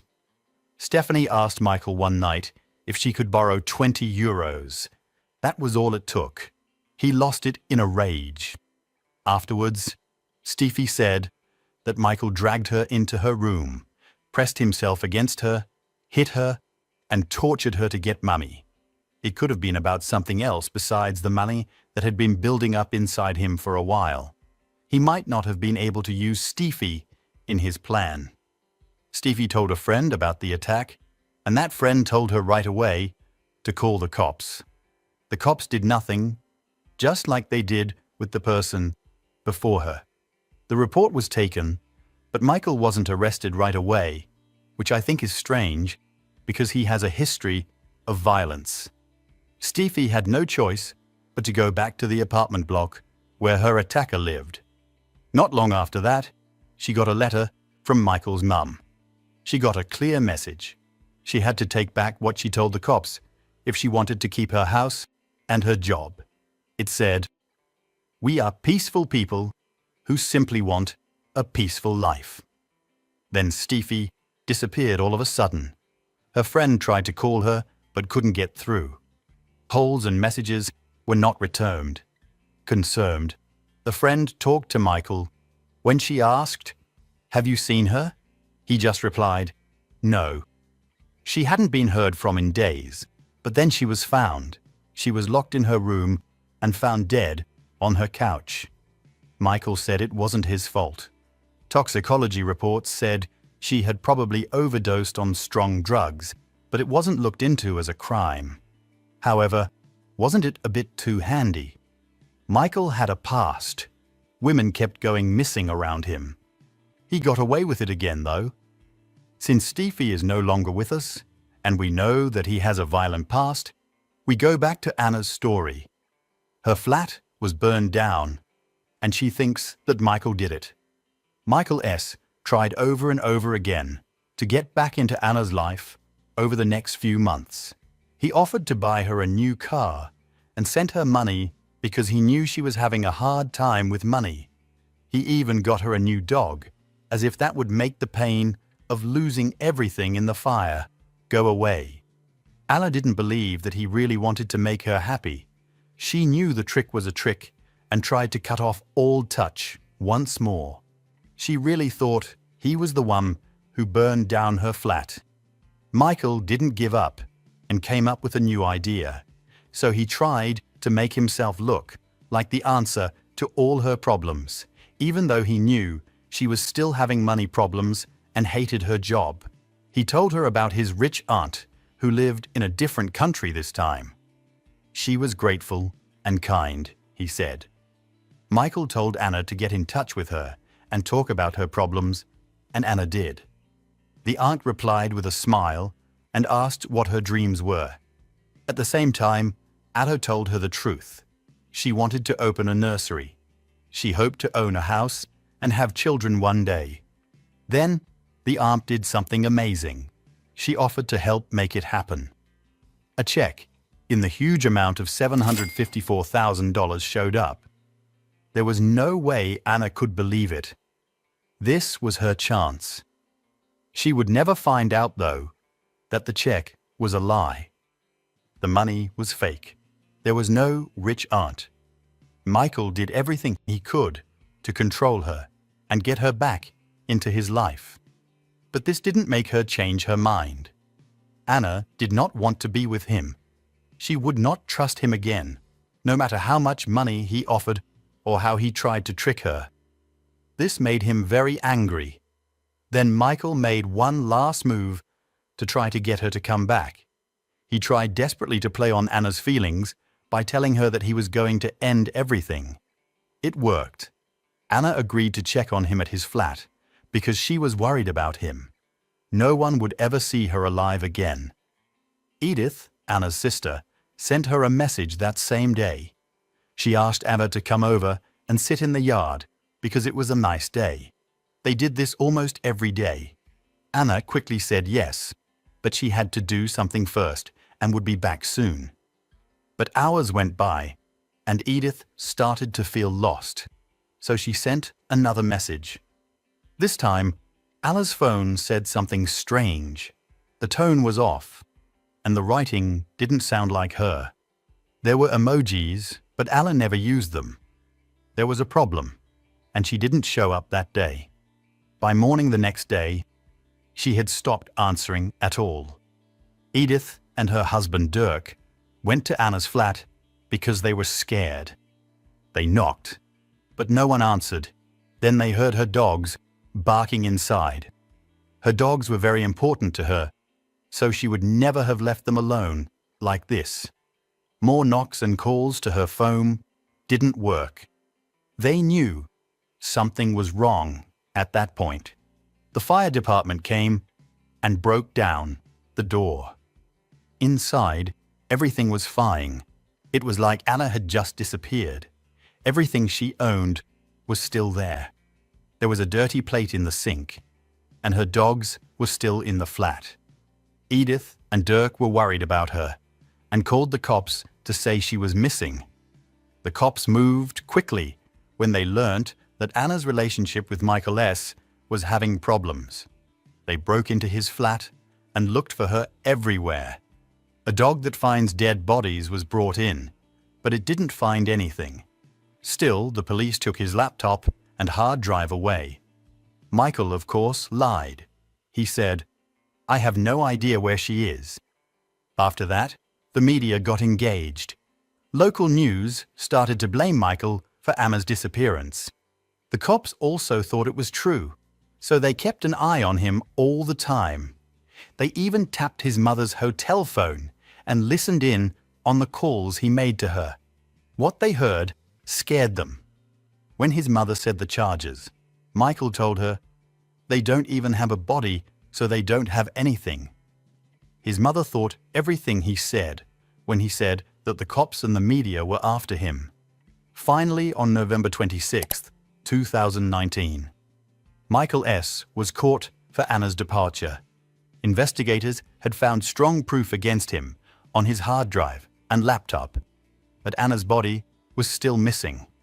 When the police looked through Michael's hard drive, they found a horrifying film, one that would finally mean Anna's fate. A dead woman was seen lying on the floor, her body turned away from the camera. It was Anna. Her tattoos helped them figure her out.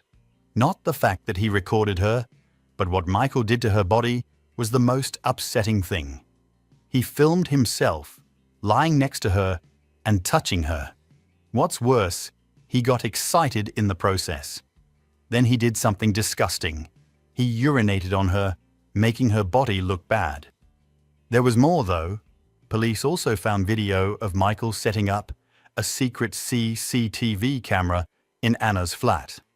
Michael had been watching her the whole time, and she had no idea it was there. He always knew where she was, who she was with, and what she was doing.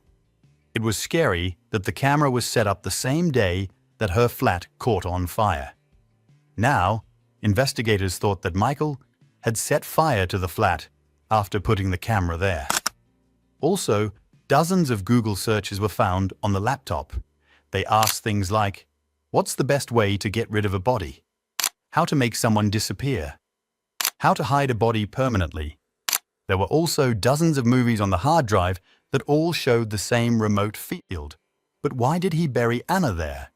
A picture of a concrete floor with what looked like a new grave was also there. Did he hide her here? As of now, there were still no answers to all the questions. Then, in December 2020, Michael S.'s trial started. Michael had already been given a sentence for his attack by this point. He had been in jail for more than a year, and now he was finally being tried for killing Anna.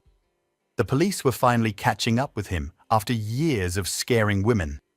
But Michael didn't say anything. It was the worst part of the trial after that. The tape of him disrespecting Anna's body had to be shown to her family, who were very upset, as proof. Michael smiled as the video played. He was having fun. He was mean until the end. Michael S. was given a life sentence, which in Germany meant 25 years in jail. He was given an extra 10 years in prison, though, so he wouldn't be able to get out until he was in his 80s.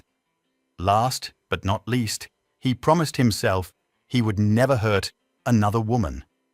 But the search for Anna's body went on, even after Michael was sentenced. Michael never said where he buried Anna's body. To give her the peace she earned, her family was dying to get her back home. They looked for years and went through the field that his drone video showed, but didn't find anything. Even though they dug up the concrete grave from his picture, Anna was still not there. Then, in March 2022, a crazy event took place. A documentary crew had started to film a true crime show about Anna's case when Michael's mother found something shocking. She was cleaning out the basement of her apartment building when she saw something strange, a wall made of much fresher concrete than the rest of the concrete, as if it had been added much later to keep something inside. She had no idea what it was. As soon as the police arrived, they broke through the concrete and found Anna inside. Michael had put her body inside the wall of his mother's basement. Anna had been lost for years, but she had finally been found. Her family could finally bury her. This case is really sad. A lot of women who said Michael hurt them were not believed, which let him keep doing it for longer. But at least some justice was done in the end. If this case left you as shocked as it did the investigators, don't forget to like, subscribe, and turn on the notification bell. On May 18, 2022, 27-year-old Shraddha Walkar suddenly vanished from all communication. Her phone was off, her messages weren't getting through, and she stopped posting online. At first, her friends and family weren't too worried. This wasn't the first time she had taken space. But as days went by with no sign of her, worry turned into fear. What began as just another quiet period soon turned into the start of a horrifying mystery, one that would lead to one of the most disturbing cases India had seen in years. Shraddha was born in 1995 in Vasai, Maharashtra, into a Hindu family. Her early life wasn't easy. Her parents split up when she was young. Her mother, Suman, stayed close to her, but her father, Vikas, and older brother became emotionally distant. Hoping for a better life, the family moved to Palghar, but tensions at home didn't ease. Shraddha was quiet, yet strong-minded. She kept to herself at school and found comfort in theatre. Once she finished school, she wanted more than what her small town could offer, and her mother supported her decision to leave. Her father, however, took it as a sign of rebellion. In 2018, Shraddha moved to Mumbai to start fresh. Around the same time, Aftab Amin Poonawalla, raised in a middle-class Muslim family, also settled in Mumbai. He was smart, polite, and had a deep interest in psychology. Aftab kept most people at arm's length and didn't like forming emotional bonds, but he enjoyed chatting on dating apps and social media. Shraddha got a job at a call center in Malad. Not long after starting work, she met Aftab.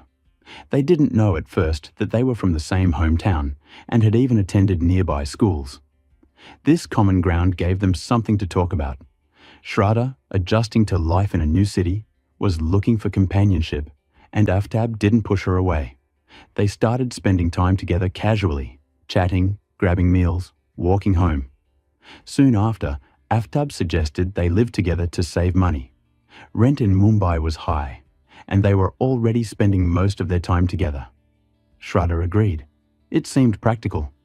She was just starting to earn and wanted to save, so moving in made sense. At first, things seemed fine. Shraddha settled into the new place and kept working. On social media, their life looked happy. Fun outings, cheerful photos, cozy stories from cafes.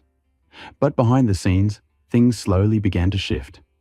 Aftab would become moody over small things. He didn't like Shraddha texting her friends too much or coming home late.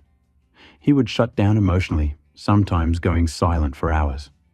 When he lost his temper, he'd accuse her of being too clingy. These arguments weren't frequent at first, and he always had a reason. He was tired or stressed. Shraddha tried to stay understanding. She thought it was just part of adjusting to life as a couple. As they fell into a routine, splitting bills, handling chores, the relationship began to feel less like a partnership and more like control. Aftab subtly started isolating her from others. It wasn't loud or dramatic, just little things that added up. But as long as everything looked okay on the outside, Shraddha convinced herself everything was fine. She didn't realize how deep the cracks were running. By early 2019, the relationship seemed serious enough that Shraddha decided to tell her family. But when she shared that she was dating Aftab, her mother strongly objected, mostly because he came from a different religion. In their community, Hindu-Muslim relationships were still considered taboo. Her mother was afraid of how others would react. Shraddha stood firm. She trusted Aftab and believed in her choice. But her mother didn't stop there. She contacted Shraddha's estranged father, who reacted with anger. He ordered her to end the relationship and come home. Shraddha refused. The situation quickly turned ugly. She felt like her family was trying to take control of her life again, and she didn't want any part of it. She cut off all ties, blocked their numbers, deleted them from her apps, and even stopped using her family name. From then on, she avoided talking about her family altogether. Friends noticed the change, but no one could have guessed how serious it would become. What looked like a bold step toward independence was, in reality, the beginning of her complete isolation. Shraddha slowly disappeared from her old life. She stopped joining family gatherings, never replied to messages, and avoided every familiar connection. In her mind, Aftab was all she had left, her entire world. Everyone else felt distant, unimportant. On the outside, she seemed confident and independent, but deep down, she was emotionally crumbling. She had become fully reliant on a relationship that was quietly draining her. In December 2019, something briefly interrupted that downward spiral. Her mother became seriously ill. Despite all the distance and anger, Suman reached out one last time. It was a heartfelt, desperate call. She begged Shraddha to leave Aftab, come home, and start fresh. There was fear in her voice, like she knew something terrible was coming. Shraddha listened in silence. She thanked her mother for caring, but refused to change her mind. That phone call was their final conversation. A month later, Suman passed away. The news hit Shraddha hard, but instead of bringing her back to her family, it pushed her even deeper into isolation. Her brother tried to reconnect, but she ignored his messages. With her mother gone and no ties left to her past, Aftab became her only connection to anything. And even that connection was far from healthy. But to Shraddha, he was the only one who hadn't given up on her. By early 2020, life with Aftab had settled into a draining routine. Shraddha worked full-time while Aftab stayed home, saying he was struggling to find work. He started smoking and ordering food all the time, living off her income. Slowly, she had to dip into her savings just to keep them afloat. Then came another blow. Shraddha noticed Aftab was still using dating apps. She saw his profile online and asked him about it. He brushed it off, saying it was old and that he had just forgotten to delete it. When she brought it up again, he flipped the conversation, blaming her for being possessive and paranoid. Shraddha started doubting herself. Aftab had a way of twisting things to make her feel like the problem. Eventually, he deleted the app, but not long after, she found a new account on another phone. Again, he made excuses. He promised to change, to be better, to spend more time with her. But nothing really changed.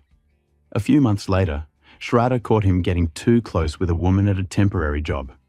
When she confronted him, it ended in yet another argument. Another situation where she ended up apologizing. Then came the night that changed everything. Aftab got a call, and a woman's voice came through loud and clear. Familiar, too comfortable. When Shraddha asked who it was, Aftab snapped. He screamed at her, insulted her, and grabbed her by the arms. It was the first time he had physically hurt her. He apologized the next day.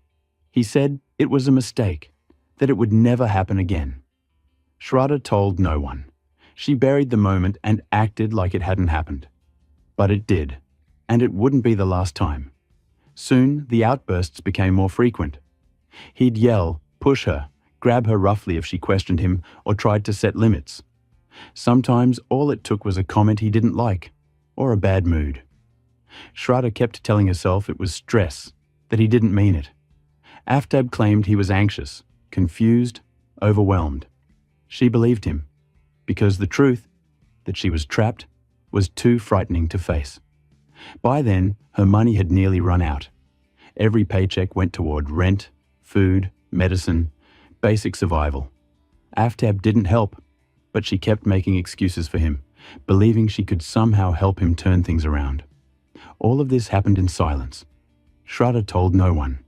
She suffered in private, without reaching out to friends or asking for help. Slowly, she began to lose her sense of self, her strength, and her grip on reality. This troubled way of living slowly became Shraddha's new normal. Days filled with silent tension were broken up by short moments of peace, where it felt like maybe they were turning a corner. Each time things calmed down, she tried to believe it was a fresh start. But something always brought her crashing back. Deep down, it wasn't a real relationship anymore. It was survival. But Shraddha wasn't ready to face that yet. By mid-2022, everything was falling apart. Their arguments were constant, money was tight, and both of them were emotionally worn out. That's when Aftab came up with a new idea. He said they should move. According to him, leaving Mumbai would give them both a clean slate. Delhi, he said, had cheaper rent, better job options, and a fresh energy that could help them fix things. Shraddha agreed. She wanted to believe that a new city could mean a new beginning. Before the move, the couple took a trip to Himachal Pradesh. It wasn't random. They had planned it beforehand. They posted scenic mountain photos, smiling selfies, and fun moments from their getaway. To anyone looking from the outside, it looked like the couple was in a good place, relaxed and happy. But behind those photos was a quiet escape from the growing pressure at home. When they got back, they began getting ready to leave Mumbai.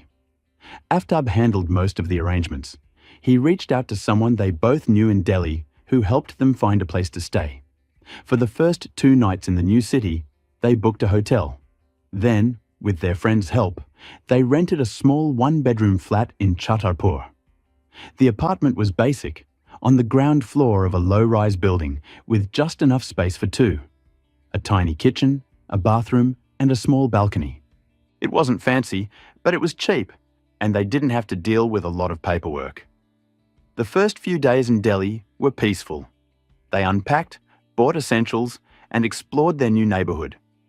Shraddha let herself hope again. They shared photos from local parks, new cafes, and their cozy new home. To the outside world, it looked like things were finally on track. But that calm was just a mask. None of her friends or co-workers knew what was really happening behind closed doors. They didn't see the cracks that were still there. The same old issues, just in a new setting. That fragile peace lasted only 9 days, because on the morning of May 18th, it all fell apart. May 18th started off like any other day. Shraddha and Aftab went grocery shopping, came home for lunch, and later made dinner together. The apartment was quiet, no arguments, no tension on the surface. During dinner, they talked about small everyday things, steering clear of emotional topics. But later that evening, the conversation slowly shifted. Shraddha gently brought up the idea of making their relationship official. After 4 years, she wasn't demanding anything, just asking for clarity about their future. But even the mention of commitment set Aftab off. He immediately shut her down, claiming she was putting pressure on him. Their voices rose, and soon it turned into a full-blown argument. In the heat of the moment, something snapped. Aftab got up, walked over to Shraddha, and suddenly wrapped his hands around her neck. It all happened in seconds. His grip tightened until she lost consciousness. Even after she stopped moving, he didn't stop. Only once the apartment fell into total silence did he let go. Shraddha was gone. There was no panic, no yelling. Aftab didn't call anyone. He checked her pulse, confirmed she wasn't breathing, then sat in silence. After a while, he calmly walked into another room, shut the door, and went to sleep. He didn't try to hide what had happened. He didn't clean, didn't change his clothes, didn't plan an escape. There was just a strange, chilling stillness. Shraddha's body remained in the apartment all night. No one heard a thing. No screams, no sounds of struggle, just silence. To the outside world, nothing seemed unusual. The next morning, May 19th, Aftab left the apartment and visited several local shops, making separate purchases to avoid suspicion. He picked up items one by one: a large freezer, strong plastic bags, sharp cutting tools, bleach, and heavy-duty cleaning supplies. Back home, he set up the freezer in one of the rooms. From that point, he followed what looked like a cold, calculated plan. He moved Shraddha's body to the bathroom, turned on the shower, and started preparing the area. Then, slowly and deliberately, he began cutting the body into smaller pieces, small enough to fit into plastic bags. He didn't rush. He worked in steps, taking breaks in between. It took him several days to finish. He placed each part into the freezer, over 35 pieces in total, storing them alongside regular food items like milk, meat, and snacks. The same freezer kept both groceries and what was left of the woman he had once lived with. Through all of this, Aftab kept up appearances. He ordered food online, used social media, and acted like nothing had happened. But inside that apartment, something truly horrific was unfolding behind closed doors.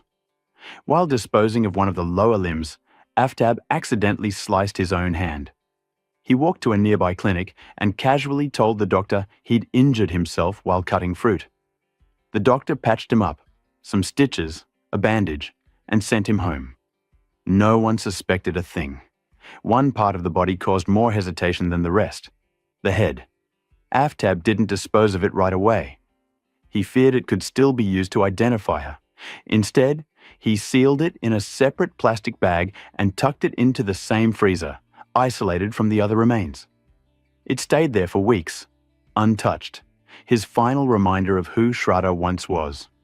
The rest of the remains, by then, had become just items to him, bagged, categorized, and stored like objects. The apartment wasn't properly cleaned. Bloodstains lingered in corners of the bathroom and on the floor, partially rinsed with bleach and water, but never fully removed. A sour smell began to spread. To cover it up, Aftab started burning incense sticks in every room, trying to mask the odor of something truly sinister. Once he was done with dismembering, he moved to the next step: disposal. But it wasn't a rushed dump job, it was carefully planned. Police later found a notebook in the apartment with disturbing entries, lists of dates, times, and mapped out disposal locations. His plan was clear: scatter everything so that no single area would raise suspicion. He usually went out late at night, walking through the darkness with a backpack carrying frozen body parts. His main destination was the Morali Forest, a quiet, heavily wooded area where few people went after dark. He took precautions, dressed differently each time, changed routes often, and never stayed in one place for long. After each trip, he'd jot down exactly what he'd left and where. The heat of the summer sometimes forced him to act faster. He buried some pieces in shallow spots, tucked others into bushes, or left them near trees. Occasionally, neighbors noticed strange smells, but no one imagined what was really going on. He never let anyone into the apartment. If someone asked to visit, he gave excuses. He wasn't feeling well or was busy with work. Even while carrying out these horrific actions, Aftab kept up appearances. He realized people might start asking questions about Shraddha's absence, so he took steps to make it seem like she was still around. Using her phone, he impersonated her, responding to messages, posting stories, and even chatting with friends. He kept it short, used lots of emojis, and avoided voice messages to avoid suspicion. When someone asked where she was, he'd say she was in Lahore, or too busy to talk. Sometimes he delayed replies on purpose to make it seem like she was just occupied. This trickery bought him extra time. Weeks, in fact. By June, most of Shraddha's remains were gone. That's when Aftab got back on Tinder. He made a new profile and started talking to women. Just days later, he invited someone over. She came, had dinner with him, and spent time at his place, completely unaware of what had happened within those walls. Shraddha's head was still in the freezer during that visit. But Aftab had cleaned the apartment, lit incense again, and made everything look normal. The guest never thought to check the freezer. She had no idea. Eventually, Aftab stopped faking Shraddha's presence online. That's when the silence became noticeable. At first, her family wasn't too alarmed. She had a habit of going quiet after arguments. They assumed she just needed space. But as June turned into July and no new posts or messages came through, her brother grew increasingly worried. He began checking her accounts regularly, waiting for any kind of sign, an update, a comment, a like. Nothing ever came. He started messaging her directly. "Are you okay? Where are you? Please reply." No answer. At first, Shraddha's father, Vikas Walkar, didn't push too hard. He figured his daughter was simply upset. Maybe they'd argued again. Maybe she was feeling overwhelmed. She had pulled away from the family before, so her silence didn't immediately set off alarms. But as the weeks dragged into August, with no word from her, something didn't sit right. He started reaching out, first to her former colleagues. One of them mentioned she had moved to Delhi with Aftab. But beyond that, no one had seen or heard from her in months. By September, it was obvious this wasn't just another quiet spell. Her phone remained off. Her bank account hadn't seen a single transaction. She had completely vanished. That's when Vikas began contacting the police, starting in Mumbai, then in Delhi. But without a verified address or an official complaint, no investigation was launched. The system didn't move. Weeks passed with no action. Finally, in November, Vikas Walkar walked into the police station himself and filed a formal missing person report. He told them the last time he'd spoken to his daughter was several months ago, back in the spring. He handed over photos, her phone number, chat logs, and mentioned her relationship with Aftab Poonawalla, highlighting that they had previously lived together in Mumbai. That report finally shifted the case into motion. Until then, no one had treated Shraddha's silence as a serious concern. Even her friends hadn't voiced suspicion.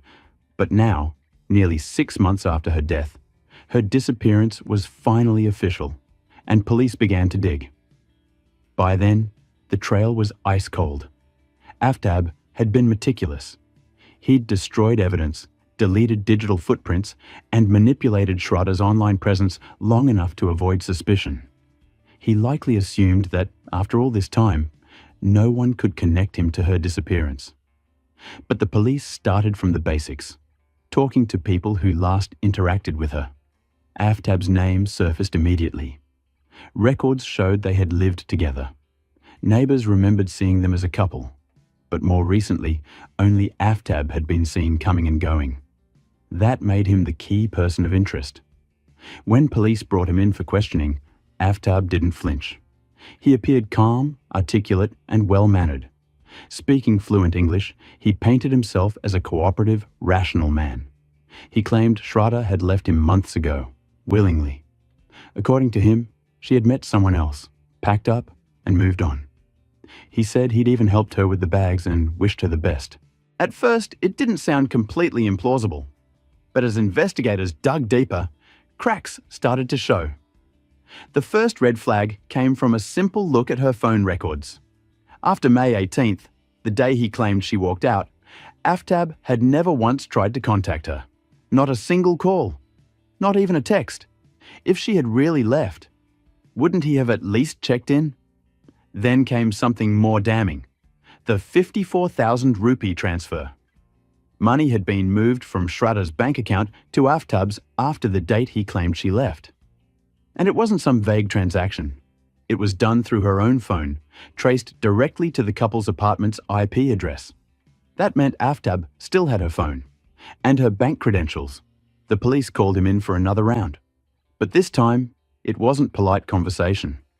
The questions were sharper, more focused, about the money, the texts sent from her number, and the exact timing of her so-called departure.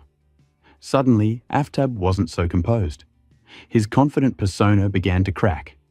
His answers became murky, full of hesitation and vague language. The calm, confident version of Aftab that first appeared during questioning didn't last long. His polished facade began to crack.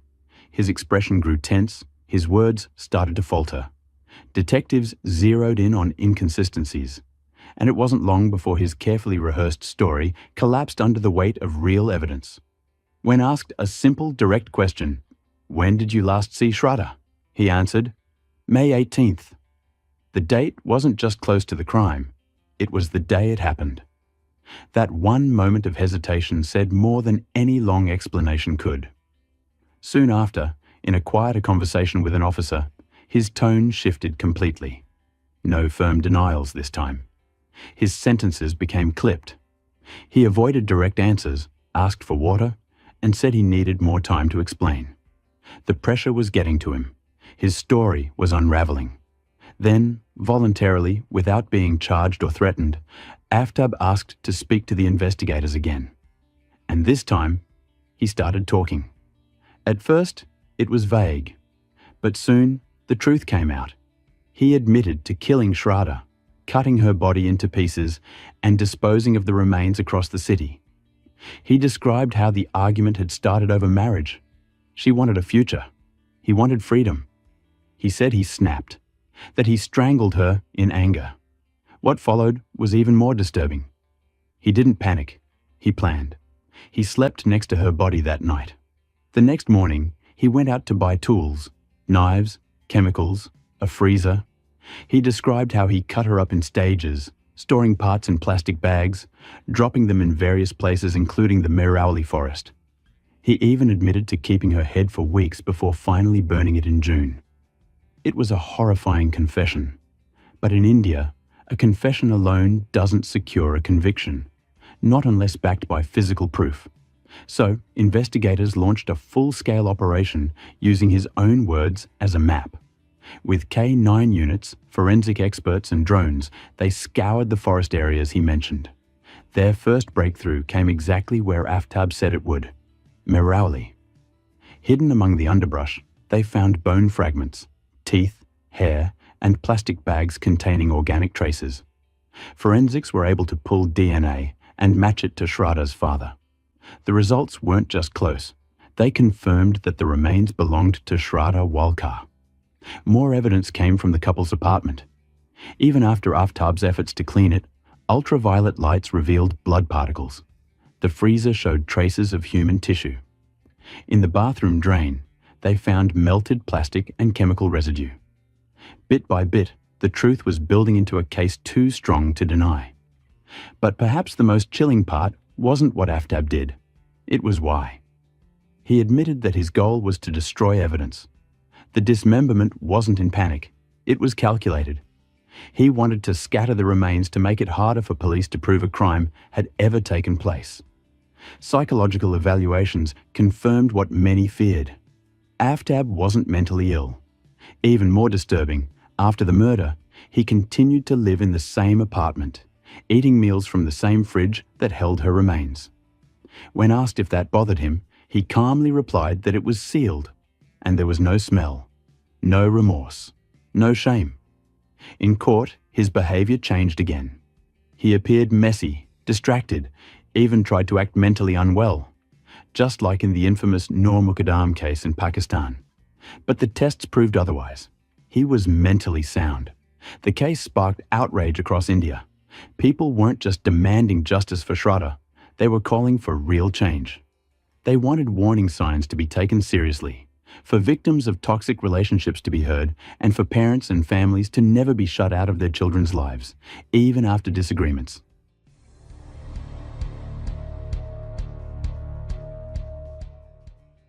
The disappearance of Rachel Maiden became one of the most widely discussed cases in the media. A young, accomplished dentist, highly respected in her community and adored by patients, vanished without a trace from her upscale Brentwood home. Left behind was her 2-year-old daughter, alone in an empty house, along with disturbing signs of a struggle. Details that raised more questions than answers. Shrouded in fear and mystery, what really happened behind closed doors in this seemingly perfect home? How did someone who lived in luxury and appeared successful by all measures find herself in such a perilous situation? Rachel Liliana Maidens, née Tucker, was born on March 19, 1979, in Nashville, Tennessee, the state's bustling capital and largest city. As the youngest of 2 children, she was raised in a well-established family of healthcare professionals. Her father, Richard, was a highly regarded pharmacist, while her mother, Bethany, operated a private pediatric practice. Rachel shared a close bond with her older brother, growing up in a nurturing household where their parents prioritized their education and personal growth. She attended a prestigious Catholic private school for girls, earning recognition as one of the top students in her class. Following high school, Rachel gained admission to a distinguished college in Birmingham, Alabama. She later pursued her studies at a reputable state medical university, where she secured a scholarship.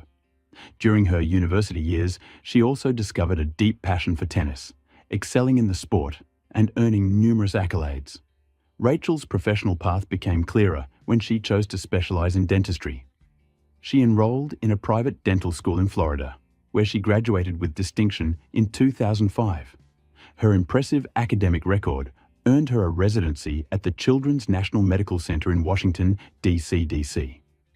During this time, Rachel began publishing academic papers in medical journals and actively participated in both national and international conferences, gaining recognition as a promising young professional. However, tragedy struck her family, casting a dark shadow over Rachel's life. In 2004, while she was still a student, her father, a well-respected pharmacist, was accused of forging prescriptions and illegally distributing controlled substances. He was arrested at work and taken into custody, where he remained until his trial. Overwhelmed by the stress and humiliation of the accusations, Richard suffered a fatal heart attack in his jail cell, leaving Rachel and her family devastated. The troubles for the maiden's family did not end there. Rachel, along with her mother and brother, soon found themselves under investigation. Their financial accounts were frozen, and they were prohibited from traveling outside the country until the inquiry was resolved. The investigation dragged on for over a year, until two of Richard's colleagues were eventually arrested, and Richard himself was posthumously exonerated. Formal apologies were extended to the family, but the damage had already been done. The emotional toll of her father's tragic passing, the prolonged investigation, and the stain of public scandal deeply affected Rachel's mental and emotional well-being. She fell into a prolonged depression, appearing overwhelmed and broken. Despite this dark chapter, Rachel managed to rebuild her life in the years that followed.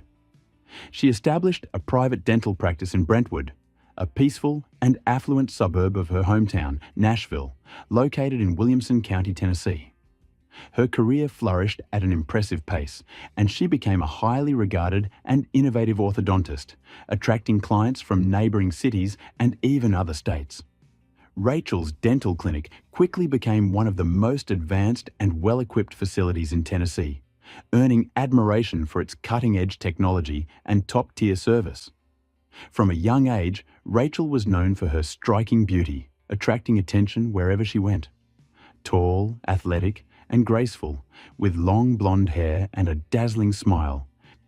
Yet, despite the admiration she received, Rachel remained focused on her studies and career, postponing serious relationships and family plans until she had firmly established herself professionally. In the late 2000s, Rachel met Reynold Maidens, a man nearly 8 years her senior. However, their age gap was never an obstacle to their connection.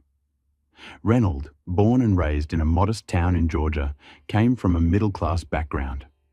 He attended a local high school before enrolling in a technical college and later pursued further studies at Clark University in Atlanta. After earning his degree, Reynold secured a job as a sales manager at a major pharmaceutical company. His career advanced quickly, and by 2007, he was transferred to the company's Nashville branch, where he assumed a senior management role. By the time Rachel and Reynold crossed paths, both were well established in their careers. They earned impressive salaries, lived comfortably, and enjoyed the luxuries that came with success. Reynold was charming and intelligent, a well-read man who could effortlessly engage in conversations on a variety of topics. His polished demeanor and friendly nature made him well-liked by nearly everyone he met. The two first met at a gathering hosted by mutual friends, where Reynold was immediately captivated by the sophisticated blonde with impeccable style. Rachel, in turn, was drawn to his charisma and intellect. Their romance blossomed quickly, and by 2009, Reynolds proposed. Rachel joyfully accepted his heartfelt offer, marking the beginning of a new chapter in their lives. After their lavish wedding, the newlyweds, supported by Rachel's family, purchased a stunning mansion in Brentwood's most exclusive neighborhood. The home offered everything they needed for a comfortable and secure lifestyle, surrounded by charming parks, pristine golf courses, and upscale bars and restaurants frequented by the affluent community. Just a 15-minute drive away was a bustling business district, home to the headquarters of several major corporations. Reynolds' office was located in one of those corporate buildings, while Rachel's private clinic stood nearby in a separate state-of-the-art facility. Their luxurious home was nestled within the grounds of a prestigious private club, and the neighborhood itself was considered one of the safest and most desirable in the state. In late 2010, the couple welcomed their daughter, Natalie. Their happiness seemed complete and limitless. Rachel, a devoted yet ambitious mother, didn't step away from her career for long. Despite taking only a short maternity leave, she remained actively involved in overseeing her clinic's operations and returned to work full-time within a year. By mid-2012, however, Reynolds' behavior began to take a troubling turn. He started drinking heavily, insisting it was the only way he could unwind from the pressures of his demanding job. Rachel's attempts to have meaningful conversations with Reynolds about his growing alcohol use led nowhere. Reynolds stubbornly denied he had a drinking problem, insisting that he could quit anytime he wanted. As the months passed, Rachel's concerns deepened. She began to suspect that Reynolds' issues extended beyond alcohol and that he might be using other, more dangerous substances. His moods became increasingly erratic, and he displayed episodes of sudden, irrational aggression. His behavior grew more unpredictable. Any attempt to discuss the situation either resulted in explosive arguments or was met with complete denial, leaving Rachel feeling helpless and deeply concerned. The negative changes in Reynolds' behavior soon started to affect his professional life. His performance at work plummeted, and after several warnings from his superiors, he ultimately lost his job. Despite this serious consequence, Reynolds showed no signs of self-reflection or a desire to get his life back on track. On the contrary, his drinking worsened, and he was often in a state where he was barely coherent or aware of his surroundings. About 3 months before the incident that would change everything, things reached a breaking point. Rachel confided in her mother about something deeply troubling. She had discovered that Reynolds had been secretly withdrawing large sums of money from their joint bank account and transferring it into his personal account. Rachel's investigation into these transactions revealed that the withdrawals began shortly after she had threatened to divorce him during one of their heated arguments, warning him that he would be left with nothing. It seemed clear that Reynolds, possibly fearing she might follow through with the divorce, was taking steps to secure some of their shared finances for himself. The incident at the restaurant in January 2013 further escalated their already strained relationship. Reynolds showed up at a Brentwood restaurant in a highly agitated and unsteady state, clearly under the influence of some kind of prohibited substance. His behavior became erratic and confrontational as he harassed other patrons, seemingly spoiling for a fight. Alarmed, the restaurant manager called emergency services to report the escalating disturbance. Minutes later, she made a follow-up call, explaining that when staff tried to escort Reynolds out of the building, several high-caliber bullets fell out of his coat pocket, along with a small container of unidentified pills. When law enforcement arrived, they spoke to Reynolds, but surprisingly let him off with only a verbal warning. However, in the back seat of his car, officers noticed a shotgun, which Reynolds had a permit for. But he couldn't provide a coherent explanation as to why he had brought the firearm to the restaurant that night. As Reynolds attempted to get behind the wheel and drive away, the officers intervened, preventing him from doing so in his intoxicated state. The officers suggested calling Reynolds' wife, Rachel, to come pick him up. In response, Reynolds' demeanor shifted dramatically. He became desperate, begging them not to contact her. His behavior resembled that of a frightened child fearing punishment, as he repeatedly pleaded, insisting that Rachel would be furious if she found out, and promised that nothing like this would ever happen again. Who exactly came to pick up Reynolds that night remains unclear. He made a phone call to someone, and about 15 minutes later, a car pulled up to the restaurant. Reynolds quickly got in and left. None of the witnesses got a clear look at the driver, but some accounts suggested it might have been a former colleague of Reynolds. On the evening of April 21st, 2013, the Brentwood Police Department received a distressing call from a concerned woman who hadn't been able to reach her daughter all day and was becoming increasingly worried about her daughter's safety, as well as that of her young granddaughter. The caller was Bethany, Rachel's mother. She knew all too well about her son-in-law Reynolds' struggles with alcohol and dangerous substances, and how his behavior became unpredictable and reckless under their influence. Bethany urgently pleaded with the police to send officers to her daughter's home to check on the situation. Bethany shared that Reynolds had been on the brink of a breakdown, often making alarming threats, including the possibility of harming himself or lashing out at Rachel. She also mentioned that her granddaughter, Natalie, who was only 2.5 years old, was likely in the house. The police responded swiftly and arrived at the residence, but no one answered when they knocked on the front door. The curtains on the ground floor were tightly drawn, making it impossible to see inside. However, the unmistakable sound of a child crying loudly could be heard from within, raising serious concerns for the child's safety. The officers decided to force entry through the garage door. Once inside, their calls went unanswered. Following the sound of the distressed child, they made their way deeper into the house. In a hallway, they found Natalie sitting on the floor, sobbing for her mother. At her young age, she couldn't explain what had happened, but the fear and confusion in her eyes were evident. As the officers continued down the hallway, they noticed blood splattered on one of the walls. Following the grim trail, they came upon a horrifying scene in the living room. Rachel, aged 34, was found lifeless on the floor, with a shotgun discarded on a nearby couch. An investigation later revealed that she had suffered 9 gunshot wounds, in addition to 2 blasts of buckshot fired into her back. There was no chance for Rachel to survive the brutal attack. The hallway, entryway, living room, and even the bedroom door were covered in blood.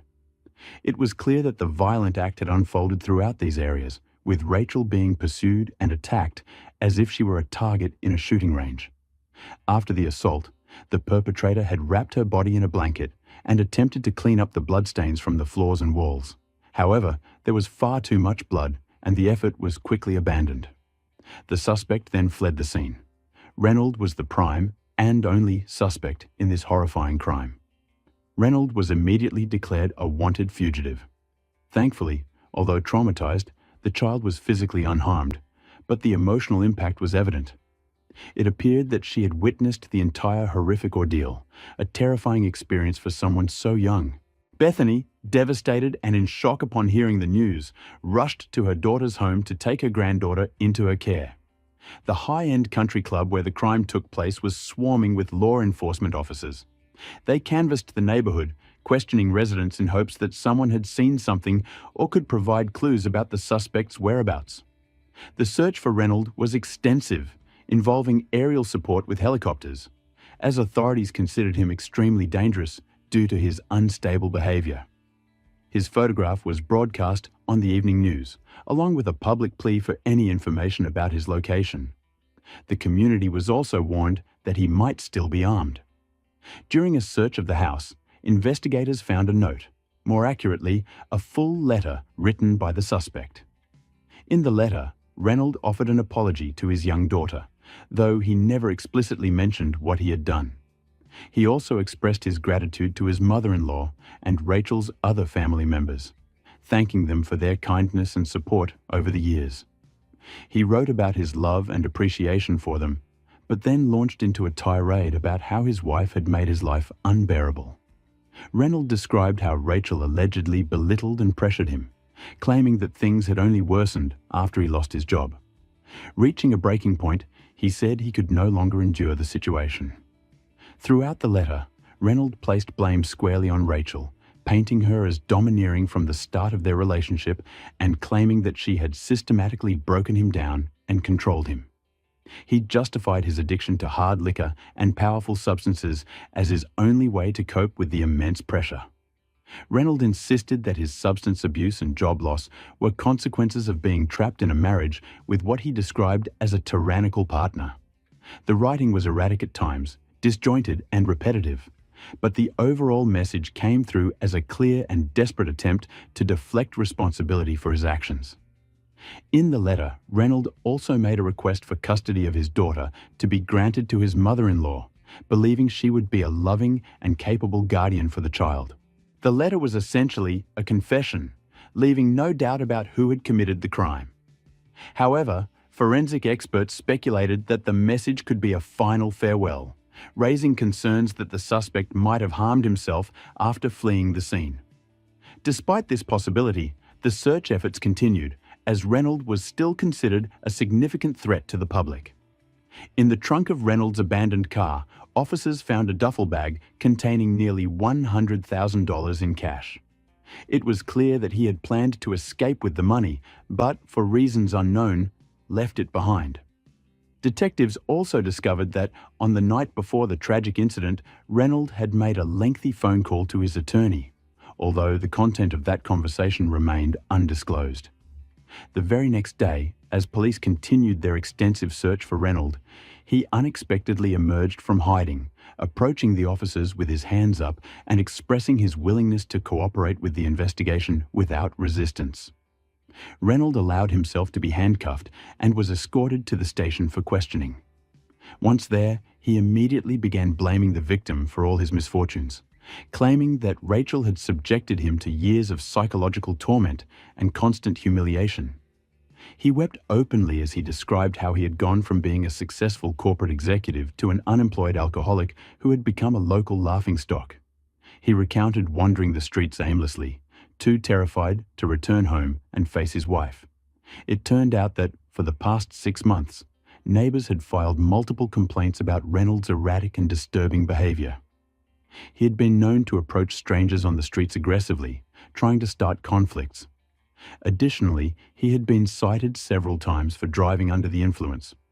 However, curiously, his driver's license had not been suspended, which many found puzzling. In March 2013, a heavily intoxicated Reynolds crashed his car into a transformer station, leaving an entire neighborhood without power. Just a week before the tragic incident, neighbors reported seeing Reynolds walking around his property with a shotgun. On April 15th, for example, he approached a neighboring home with the weapon, terrifying the children playing on the lawn and their parents, who quickly called the police. Reynolds was arrested, but released the next day, likely after bailing his way out of the situation. Former colleagues of Reynolds reported that his behavior had started to change dramatically about 6 months prior to the incident. He often blamed his erratic conduct on family issues and repeatedly complained about his wife. However, no one believed that Rachel, described as refined and kind, could have been the tyrant he made her out to be. Just before the new year, Reynolds caused a scene at a high-end restaurant in a 5-star hotel where he and Rachel were dining. After getting severely drunk at the bar, he erupted in a violent outburst. When Rachel tried to take him home, he hurled glasses and bottles against the walls while shouting threats to harm her. Although the incident was hushed up at the time, word quickly spread to his employer's management, and Reynolds was terminated from his job. This was not the first time Reynolds' behavior had raised red flags at work. During the trial, his former employer admitted that Reynolds' dependency on controlled substances had been an open secret for some time. The company had offered him support and treatment options, but he had refused all help. In the investigation, it was uncovered that Reynolds had been in frequent contact with an old flame, Lisa Farley, over the past several months. It appeared he had developed strong feelings for her again, and there were indications that he had been planning to run away with her. Authorities suspected that he had been withdrawing money from his joint account with Rachel to fund a new life with Lisa somewhere far away. However, there was no evidence to suggest that Lisa had any knowledge of or involvement in the crime against Rachel. Detectives quickly tracked down Lisa and brought her in for questioning. She appeared genuinely shocked when she learned of what her lover had done. Lisa insisted that Reynolds had always been a kind and thoughtful man, claiming he must have acted out of extreme desperation. She reiterated that Reynolds often complained about the pressure and emotional strain his wife placed on him, implying that Rachel might have driven him to his breaking point. Reynolds was charged with the premeditated crime against his wife, as well as endangering the life of his young daughter, who had been in the home at the time. Additionally, he faced accusations of tampering with evidence, as he had attempted to clean up bloodstains. Investigators also believed that he had wrapped Rachel's body in a blanket, likely intending to dispose of it, but either abandoned the plan due to a lack of physical strength or fear of being seen by the neighbors. He was held in custody with bail set at an astonishing $2 million. Reynolds maintained his innocence, claiming that Rachel had provoked him. By June 2013, his attorney successfully petitioned to have the bail reduced to $700,000, which Reynolds posted using money from his shared account with Rachel. Rachel's mother, Bethany, fought hard to prevent this, but Reynolds' skilled defense attorney managed to secure his client's access to those funds. Despite the severity of the accusations, the 42-year-old Reynolds was released on house arrest, confined to the very mansion where he had committed the crime against his wife. Later, the conditions were further relaxed, and he was placed under a travel restriction, allowing him to roam freely around town while awaiting trial. The trial date was set for September 2014, almost a year and a half later. Bethany's repeated efforts to challenge this lenient arrangement were dismissed. The only inconvenience Reynolds faced during this period was having to wear an ankle monitor to track his movements. Additionally, a court order prohibited him from contacting his daughter or any of Rachel's family members, either directly or indirectly. About 6 months later, Bethany finally succeeded in getting a court order that barred Reynolds from using the assets he had accumulated with her late daughter's funds and revoked his right to live in the mansion. This victory gave her a sense of control, but the legal battles were far from over. However, this didn't stop Reynolds from brazenly returning to the house and taking whatever he deemed valuable, including high-priced possessions.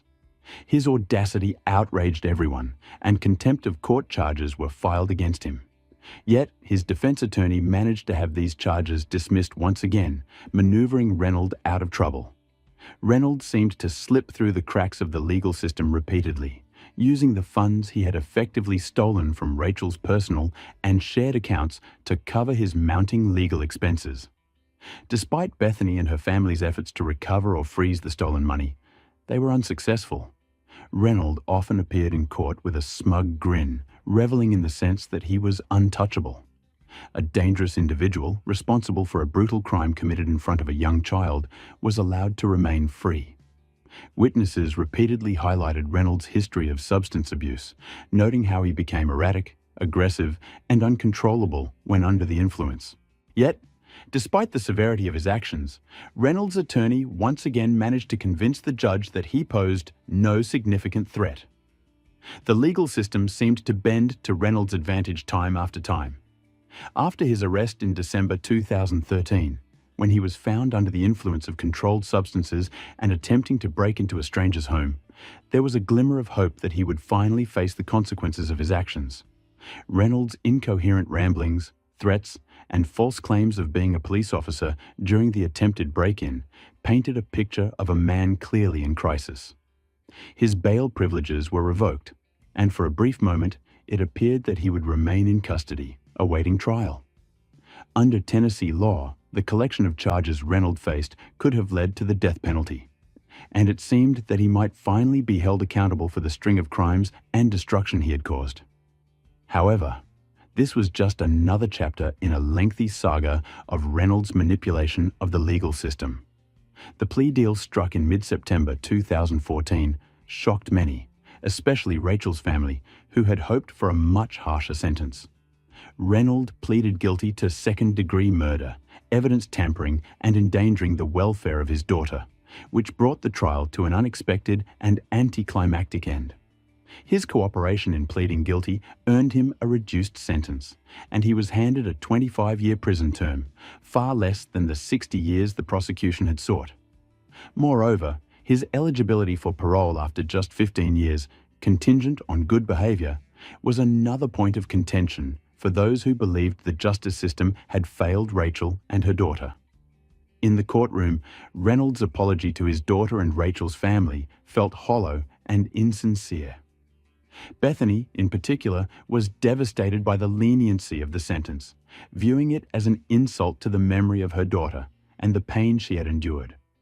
She relentlessly pursued appeals and participated in media interviews, hoping to highlight what she saw as a miscarriage of justice. Despite her efforts, the sentence remained unchanged. In the end, Rachel's daughter Natalie found herself under the care of her maternal grandmother, Bethany. According to the terms of Rachel's estate, Natalie would eventually inherit her mother's assets when she reached adulthood, a bittersweet legacy that would provide for her, but could never replace the love and care of the mother she had lost so tragically. A young girl set out to sell cookies to her neighbors, just like she had done so many times before. But this time, she never came home. As soon as word spread, the entire community sprang into action. Hundreds of people, neighbors, friends, even complete strangers, joined the police searching every street, backyard, and park. But Joan was nowhere to be found. Days passed, and it was as if she had vanished into thin air. Just when hope seemed lost, detectives uncovered a shocking truth, one that would shake the town to its core and set off a chain of events with consequences still felt today. Joan D'Alessandro was born on September 7, 1965, in the quiet town of Hillsdale, New Jersey. She had a loving family, her parents and 2 older brothers, and a childhood filled with warmth, faith, and laughter. Joan was bright, kind, and full of energy. She made friends easily, did well in school, and had a deep love for ballet and the arts. She also loved being a Girl Scout. It wasn't just about earning badges or going on outdoor adventures. She loved the sense of community, the friendships, and the fun. One of the biggest traditions of the Girl Scouts was selling cookies. The girls would go door to door in their neighborhood, chatting with neighbors and raising money for their troop. April 19, 1973 was Maundy Thursday, and since Joan's school was closed for the holiday, she spent the day at home with her mom. It was an ordinary afternoon. She played outside in the yard, enjoying the warm spring weather. Around 3 p.m., she noticed one of their neighbors pulling into the driveway in a brand new car. Joan had a few boxes of cookies left to deliver, and without wasting any time, she ran inside, grabbed them, and told her mom she'd be back in just a few minutes, but she never returned. At first, her mom wasn't too worried. Kids often lost track of time playing with their friends, and their neighborhood was a safe, quiet place where parents didn't think twice about letting their children roam freely. But as the minutes turned into an hour, worry began to creep in. The sky had darkened, and a light rain had started to fall. Maybe Joan had ducked into a friend's house to wait out the weather? The rain passed quickly, but Joan was still nowhere to be seen. By the time her dad came home from work, panic had fully set in. He immediately jumped into his car and started driving through the neighborhood, calling her name, scanning the streets for any sign of his little girl. Meanwhile, Joan's mom tried to figure out where she might have gone. Joan had taken the list of cookie deliveries with her, but her mother remembered something. Joan had mentioned that she was going to a neighbor's house, someone who had just arrived home in a new car. Her mom immediately thought of a family just a few houses down, the only ones in the neighborhood with a brand new vehicle. She rushed over, knocking on their door, hoping to find Joan safe and sound, but they hadn't seen her. One by one, she checked with other neighbors, anyone who might have ordered cookies or seen her daughter that afternoon. But the answer was always the same. No one had seen Joan. With no leads and no sign of their daughter, Joan's parents made the call they had been dreading. They contacted the police. Officers wasted no time launching a massive search operation. The local fire department sent out crews to help, and police officers went door to door across a several-mile radius, desperately hoping that someone had seen Joan. But no one had. What made this even more unsettling was the location. Joan's street led directly to a busy shopping center, with cars constantly passing through. It was the kind of place where someone would have noticed a young girl walking alone. And yet, nothing. As the hours dragged on, the community came together in full force. Dozens, then hundreds of people poured into the streets, flashlights in hand, calling Joan's name, checking every backyard, every alley, every possible hiding place. By midnight, local authorities called in reinforcements. The FBI and state police arrived, search dogs were brought in, and every possible lead was chased down. Volunteers combed through abandoned lots, empty houses, nearby forests, parks, even the shores of a local lake. But there was nothing, not a single clue. At first, investigators considered the possibility that Joan had simply wandered too far from home and gotten lost. But as the night stretched into the early hours of the morning, an awful realization set in. If she had just been lost, they would have found her by now. Something else had happened. The police were now certain. Joan hadn't just disappeared. Someone had taken her. Joan's mother never believed, not even for a second, that her daughter had wandered off on her own. Joan was the kind of child who followed the rules. She never went far without permission, and when she said she'd be back in a few minutes, she meant it. That's why her mother was convinced something terrible had happened. By 3 a.m., after hours of searching with no results, police decided to pause and resume at sunrise. As the sun came up, even more volunteers joined in. It seemed like the entire town had come together for Joan. Women who couldn't physically help with the search still found ways to contribute, preparing over 2,000 meals for the search teams throughout the day. Nearly every officer in the police department was involved, along with 250 firefighters from neighboring towns and several FBI teams.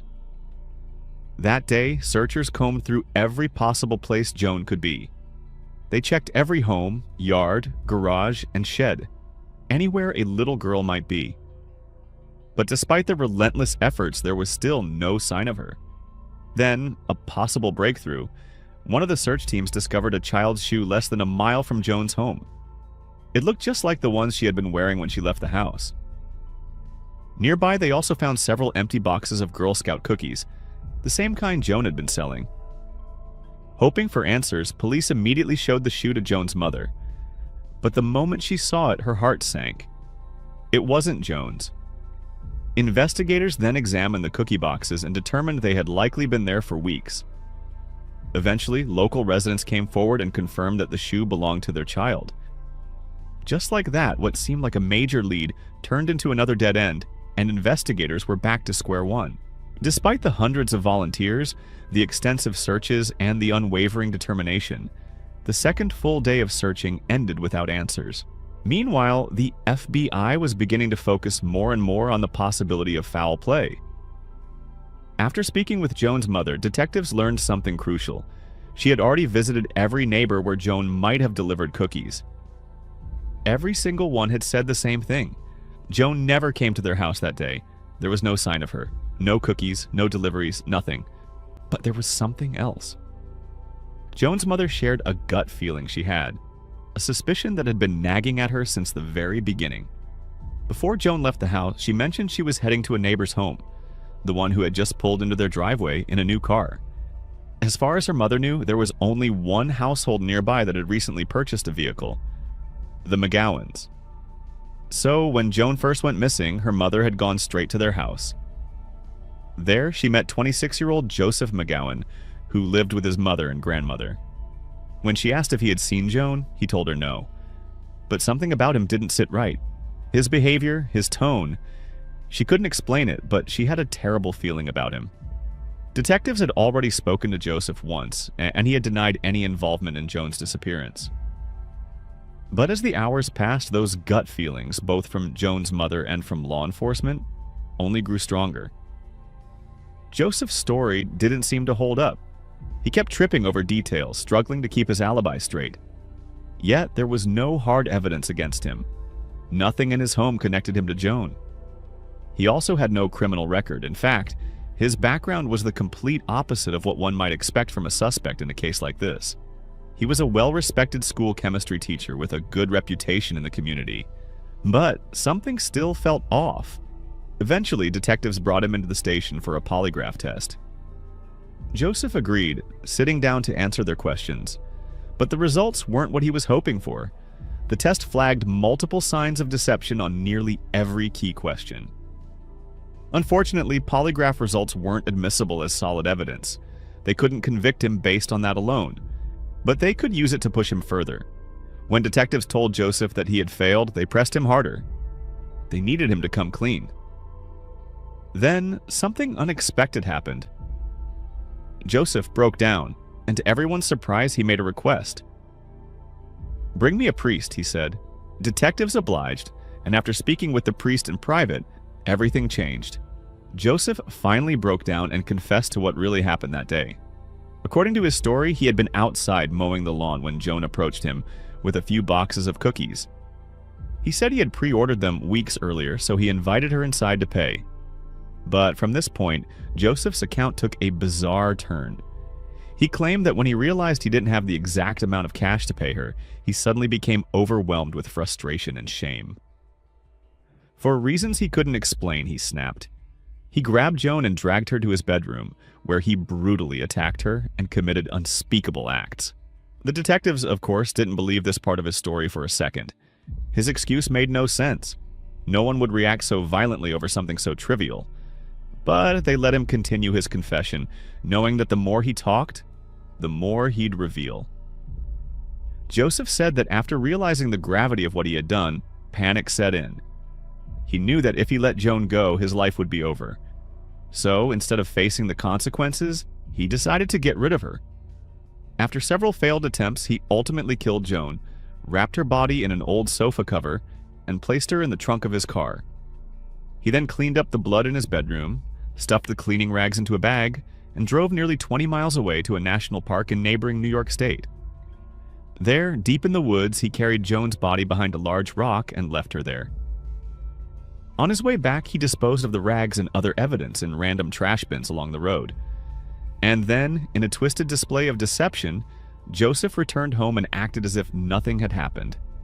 Later that night, when Joan's mother knocked on his door looking for her daughter, he calmly told her he hadn't seen the little girl. He even joined the community's search efforts, pretending to care as he walked alongside neighbors who were desperately trying to find Joan. But perhaps the most chilling part of his confession came at the end. Joseph told detectives that, despite everything he had done, he felt completely calm that night. He had no trouble falling asleep at all. While some details of his story seemed questionable, investigators' main priority was now finding Joan's body. They contacted New York Park Services, and Joseph provided them with precise directions to the location. Thanks to this, the search took less than an hour. Joan's body was found exactly where he said it would be, behind a large rock in a remote wooded area. But when medical examiners began their work, more inconsistencies in Joseph's account came to light. During his interrogation, Joseph insisted that he had not sexually assaulted Joan. But forensic evidence told a different story. There was undeniable proof that he had.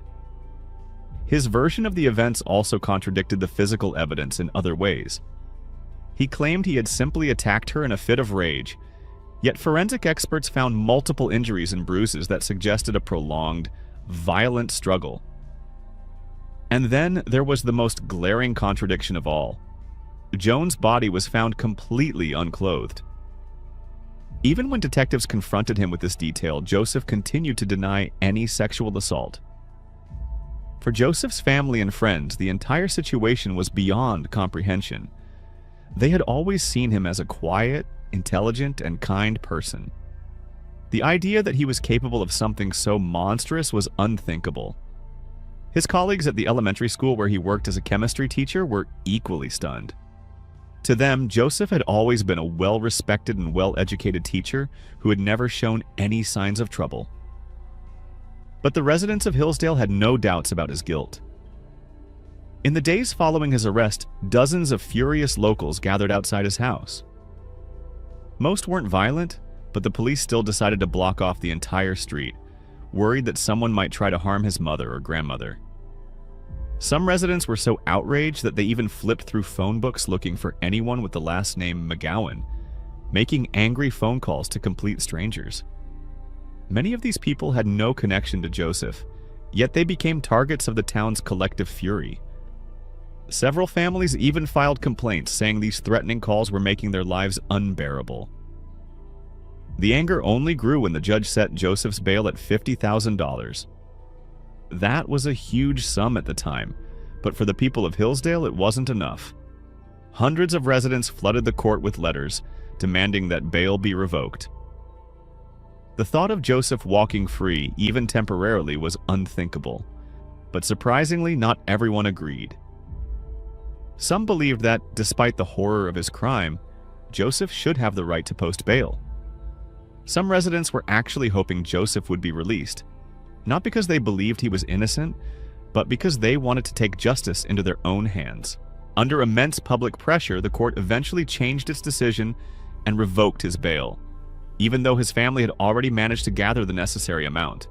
In the end, Joseph was kept in jail while awaiting trial, placed in solitary confinement for his own safety, as many inmates were eager to harm him. Several months after his arrest, the trial finally began. Joseph pleaded guilty to the murder but continued to deny the sexual assault. He insisted that the crime was a spontaneous act, claiming he had no idea what came over him. The prosecution, however, wasn't buying it. Before the trial, several psychiatrists had evaluated Joseph. Their conclusions were chilling. They believed he had harbored dark, monstrous desires for years, hiding them behind the facade of a normal, well-adjusted life. But when the opportunity arose to act on his fantasies, he didn't hesitate. There was also speculation that the crime wasn't as impulsive as Joseph claimed. The fact that he had hidden Joan's body deep in the woods behind a large rock raised serious doubts that he had chosen the spot on a whim. Investigators strongly believed that he had known about the location long before the crime, keeping it in mind as a convenient place to dispose of a body. By the end of the trial, Joseph was sentenced to life in prison, but there was a catch. At the time, the law allowed for parole, even for someone like him, which meant the case was far from over.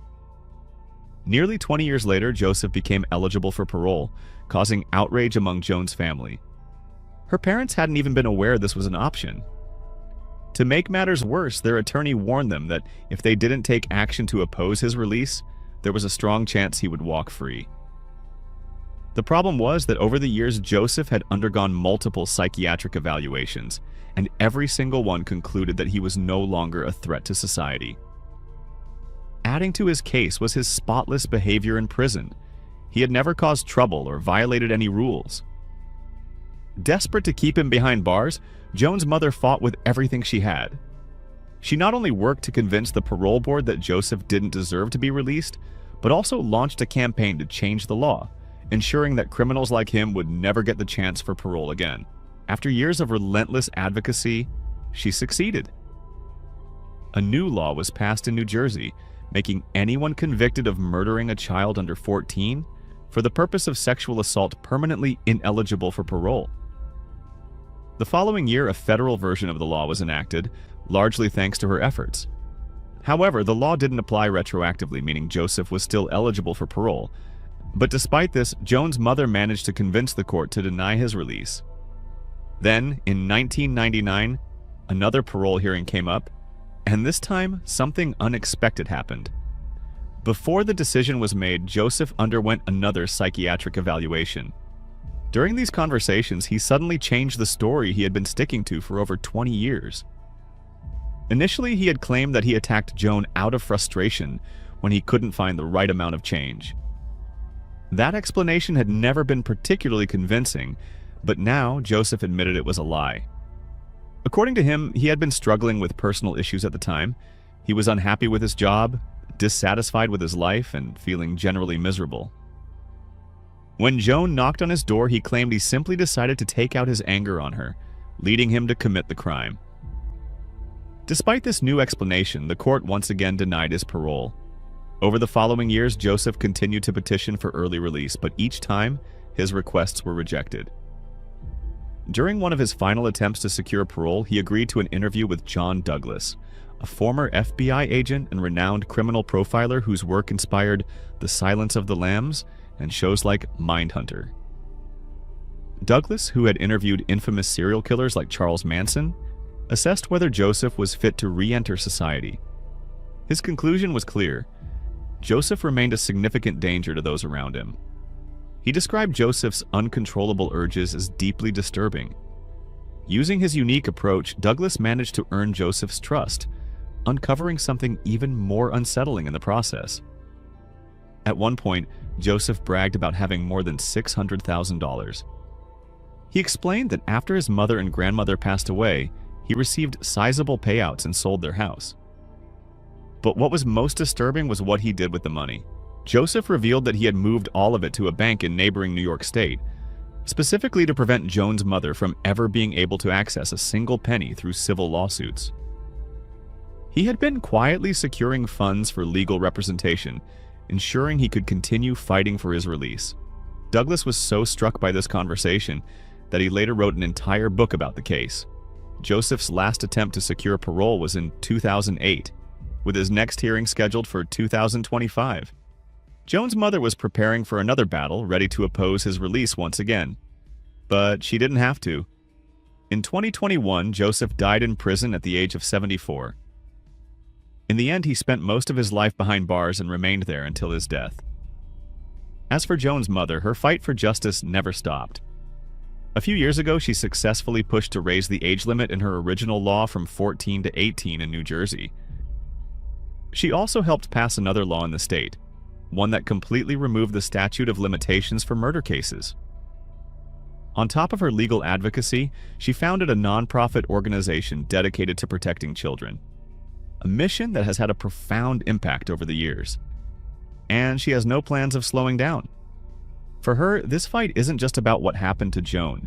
It's about protecting thousands of other children from suffering the same fate. A young girl was left home alone for a short while, only to vanish without a trace. What followed felt more like the plot of a gripping detective thriller than a real-life event. It was simply too shocking to believe something like this could truly happen. It would take 15 long years before the truth finally came to light. And when it did, the entire community was left in shock and outrage. Jessica Dishon was born on May 2nd, 1982, in the small, close-knit town of Shepherdsville, Kentucky.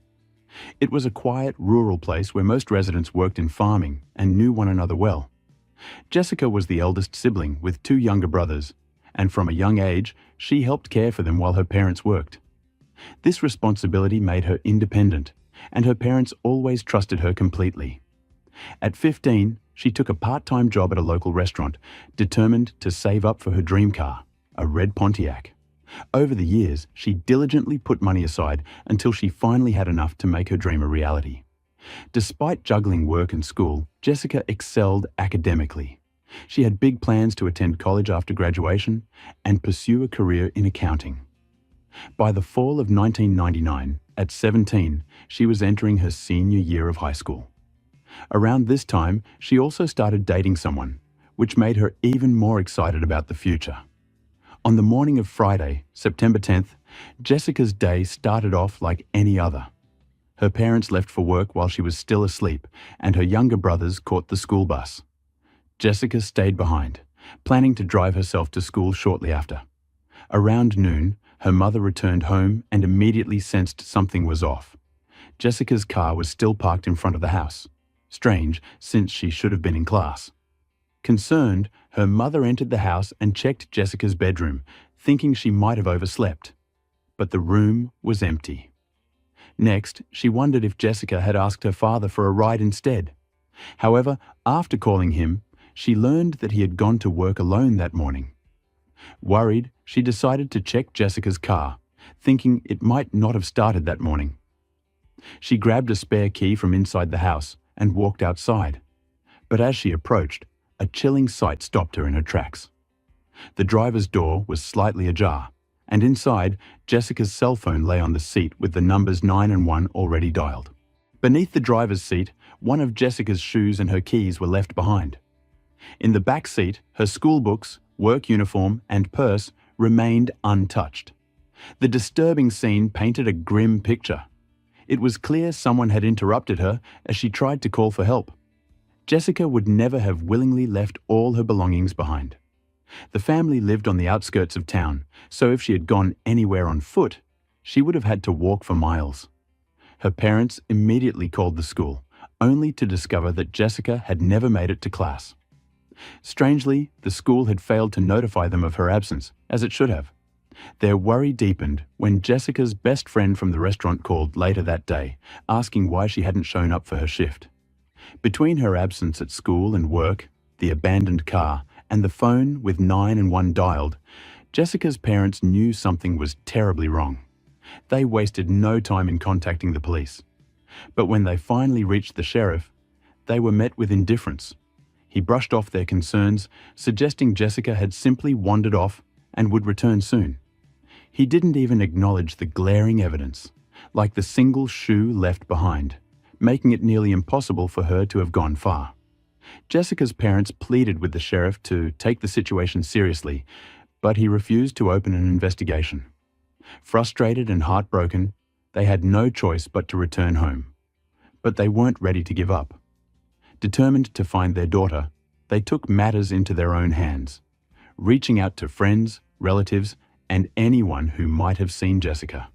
Yet, no one had any answers. Together, they scoured the town in search of Jessica, but she was nowhere to be found. The next morning, her worried parents returned to the sheriff's office and reported that Jessica still hadn't made it home. This time, the sheriff sent 2 officers to inspect her car. However, her parents soon encountered yet another issue. The officers conducted their examination without wearing gloves, carelessly handling everything inside the vehicle with their bare hands. Worse still, they neglected to check Jessica's room, despite it being standard procedure. Feeling once again abandoned by law enforcement, Jessica's parents turned to the local media in a desperate attempt to bring attention to their daughter's disappearance and highlight the police's apparent lack of concern. With the support of relatives and friends, they launched their own search efforts, distributing flyers that contained crucial information about Jessica. Leading the search were her father and his brother Stanley, both of whom were familiar with the area. Fearing the worst, they decided to focus their search near a local river, an area notorious for attracting drug dealers and criminals due to its overgrown, secluded landscape. For hours, Jessica's family combed through the rough terrain near the river, but they found no sign of her. Then, the following morning, something deeply unsettling happened. While Jessica's parents were at home, their son was playing outside in the yard when he suddenly ran inside, visibly shaken. He claimed he had heard a cry for help, one that sounded just like Jessica's voice. Acting on instinct, Jessica's father grabbed his shotgun and rushed outside, determined to find the source of the cry. At that same moment, his brother pulled up to the house and immediately joined in the search. As they scanned the area, something caught their attention, a plume of smoke rising from a neighboring property. The land belonged to a 40-year-old man named David Brooks. As they got closer, they saw him burning something that looked eerily similar to clothing. The sight sent chills down their spines. Suspicious, Jessica's father approached Brooks and requested permission to search his property. Brooks, however, flatly refused and ordered them to leave. But that wasn't the only unsettling thing about him. Before Jessica's disappearance, her family had shared a relatively normal relationship with Brooks and his relatives. Yet after she went missing, his behavior took a disturbing turn. He began driving past their house slowly and frequently, staring at them with an unsettling, almost taunting smile. Jessica's parents also started receiving eerie anonymous phone calls where the caller remained silent, breathing heavily on the other end. They suspected Brooks was behind it, but they couldn't understand why. After witnessing Brooks burning clothes on his property, Jessica's parents once again turned to the police, who had shown little interest in the case from the beginning. They urged the officers to search Brooks' property with cadaver dogs, and this time, the police agreed. Using Jessica's clothing to pick up her scent, the dogs led investigators straight to Brooks' fire pit, but frustratingly, no solid evidence was found. However, the dogs also uncovered a pair of black gloves inside one of Brooks's sheds. The gloves emitted an odor associated with decomposition, raising even more red flags. Despite these alarming discoveries and Brooks's increasingly suspicious behavior, the police once again failed to link him to Jessica's disappearance, leaving her parents with more questions than answers. Frustrated by the local authorities' inaction, Jessica's father made a bold decision. He reached out to the FBI. Typically, the Bureau does not launch investigations solely based on requests from missing persons' relatives. But this time, given the disturbing circumstances surrounding Jessica's case, they agreed to step in without hesitation. After carefully reviewing the details provided by Jessica's parents, the FBI came to a chilling conclusion. Something truly horrific may have happened to her. From that moment on, a real investigation finally began. The kind of thorough inquiry that local law enforcement had failed to conduct. FBI agents meticulously collected fingerprints from Jessica's room and vehicle, seizing all potential evidence for forensic analysis. They also deployed helicopters and enlisted volunteers to assist in a massive ground search. Even the pond near Jessica's home was thoroughly examined as investigators considered the possibility that her body might have been hidden there. Then, as the FBI combed through Brooks's property with a level of scrutiny the local police had never applied, they uncovered something truly alarming. Inside one of the sheds, investigators uncovered a chilling piece of evidence: a printed photo of Jessica. This disturbing discovery made detectives almost certain that Brooks was involved in her disappearance. They also began to suspect his 35-year-old brother Joseph, who exhibited odd behavior while the police were searching the property. However, there was a major obstacle. Despite their suspicions, the investigation had yet to produce any concrete evidence substantial enough to justify arresting either of the brothers. With no other leads, authorities intensified their search efforts, convinced that Jessica was no longer alive. Then, on September 27th, 17 days after Jessica went missing, the police received a call that would change everything. A woman was driving along a road near the river, the same area where Jessica's father had desperately searched in the early days of her disappearance. As she passed by, she noticed something unusual near a tree just off the road. Curious, she decided to take a closer look. As she approached, a horrifying realization set in. The object resembled a human body. Without hesitation, she dialed 911. FBI agents rushed to the scene, and their worst fears were confirmed. The lifeless body of a young woman lay before them, badly decomposed and missing several fingers and limbs. A rope, streaked with red and silver paint, was tied tightly around her legs. Parts of her clothing were also missing, leading investigators to suspect she had been sexually assaulted. Due to the body's advanced state of decomposition, authorities were unable to immediately confirm whether it was Jessica. The police then visited her parents and asked for their help in identifying her remains. Overcome with grief, Jessica's father couldn't bring himself to look, but her mother, gathering all the strength she had, agreed to go to the scene. At first, she struggled to recognize her daughter, but then her eyes fell upon something unmistakable: a small butterfly tattoo, identical to Jessica's, located in the exact same spot. The painful truth became undeniable. Later, forensic experts officially confirmed Jessica's identity and determined her cause of death: strangulation. The examination also revealed multiple bruises, indicating she had suffered a brutal attack before dying.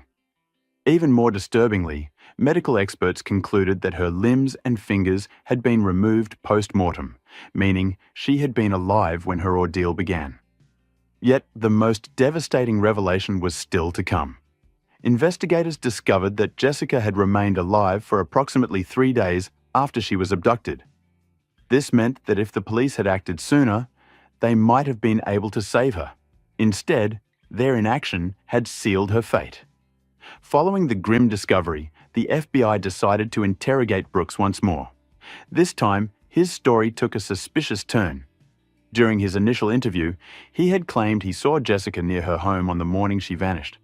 But now, he completely changed his statement, insisting that he hadn't seen her at all that day. His new version of events placed him at home, in bed with his wife that morning. However, when detectives questioned his wife separately, she contradicted his account. Sensing the pressure mounting, the FBI pushed further. They asked Brooks what he would do if his fingerprints were found on Jessica's body. His response sent chills down their spines. Although no such evidence had been discovered, Brooks hesitated and then made an alarming statement. If his fingerprints were found, he would have to confess to everything. Shortly after, he was subjected to a polygraph test, and he failed. With suspicions at an all-time high, the FBI made a bold decision.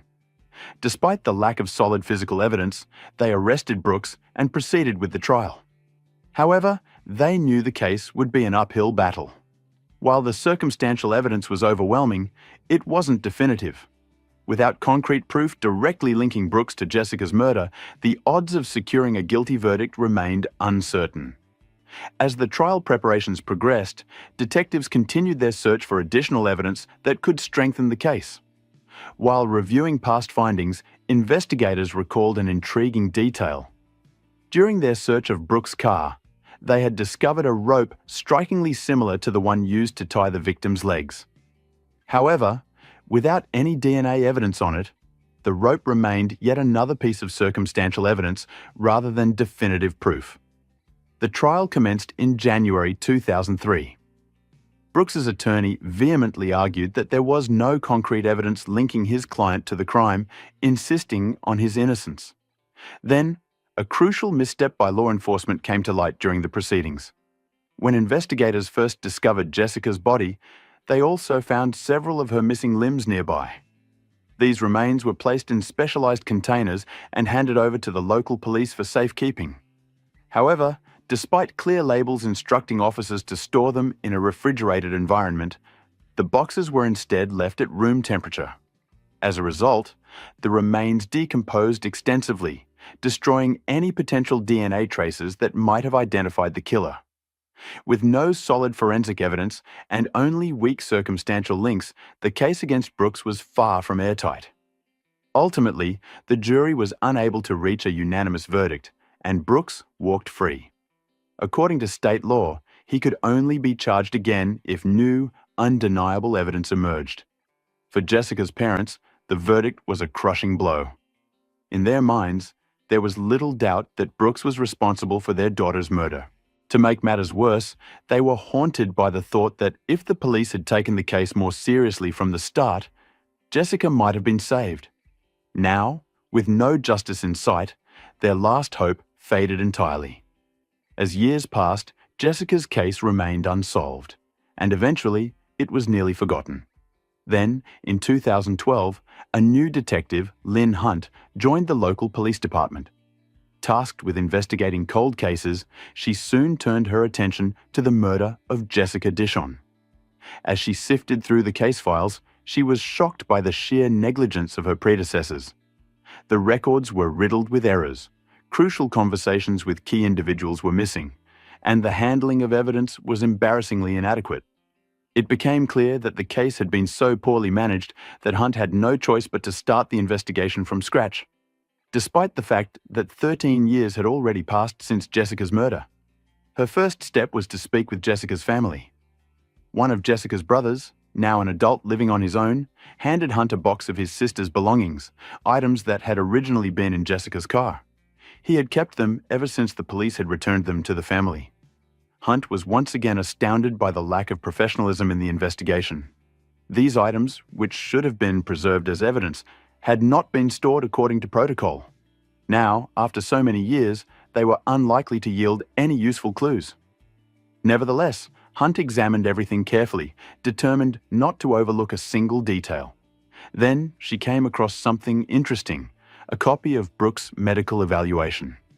According to the report, his IQ was only 61, which is considered extremely low.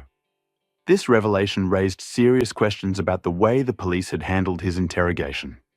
Given his intellectual limitations, Brooks might not have fully understood many of the questions posed to him.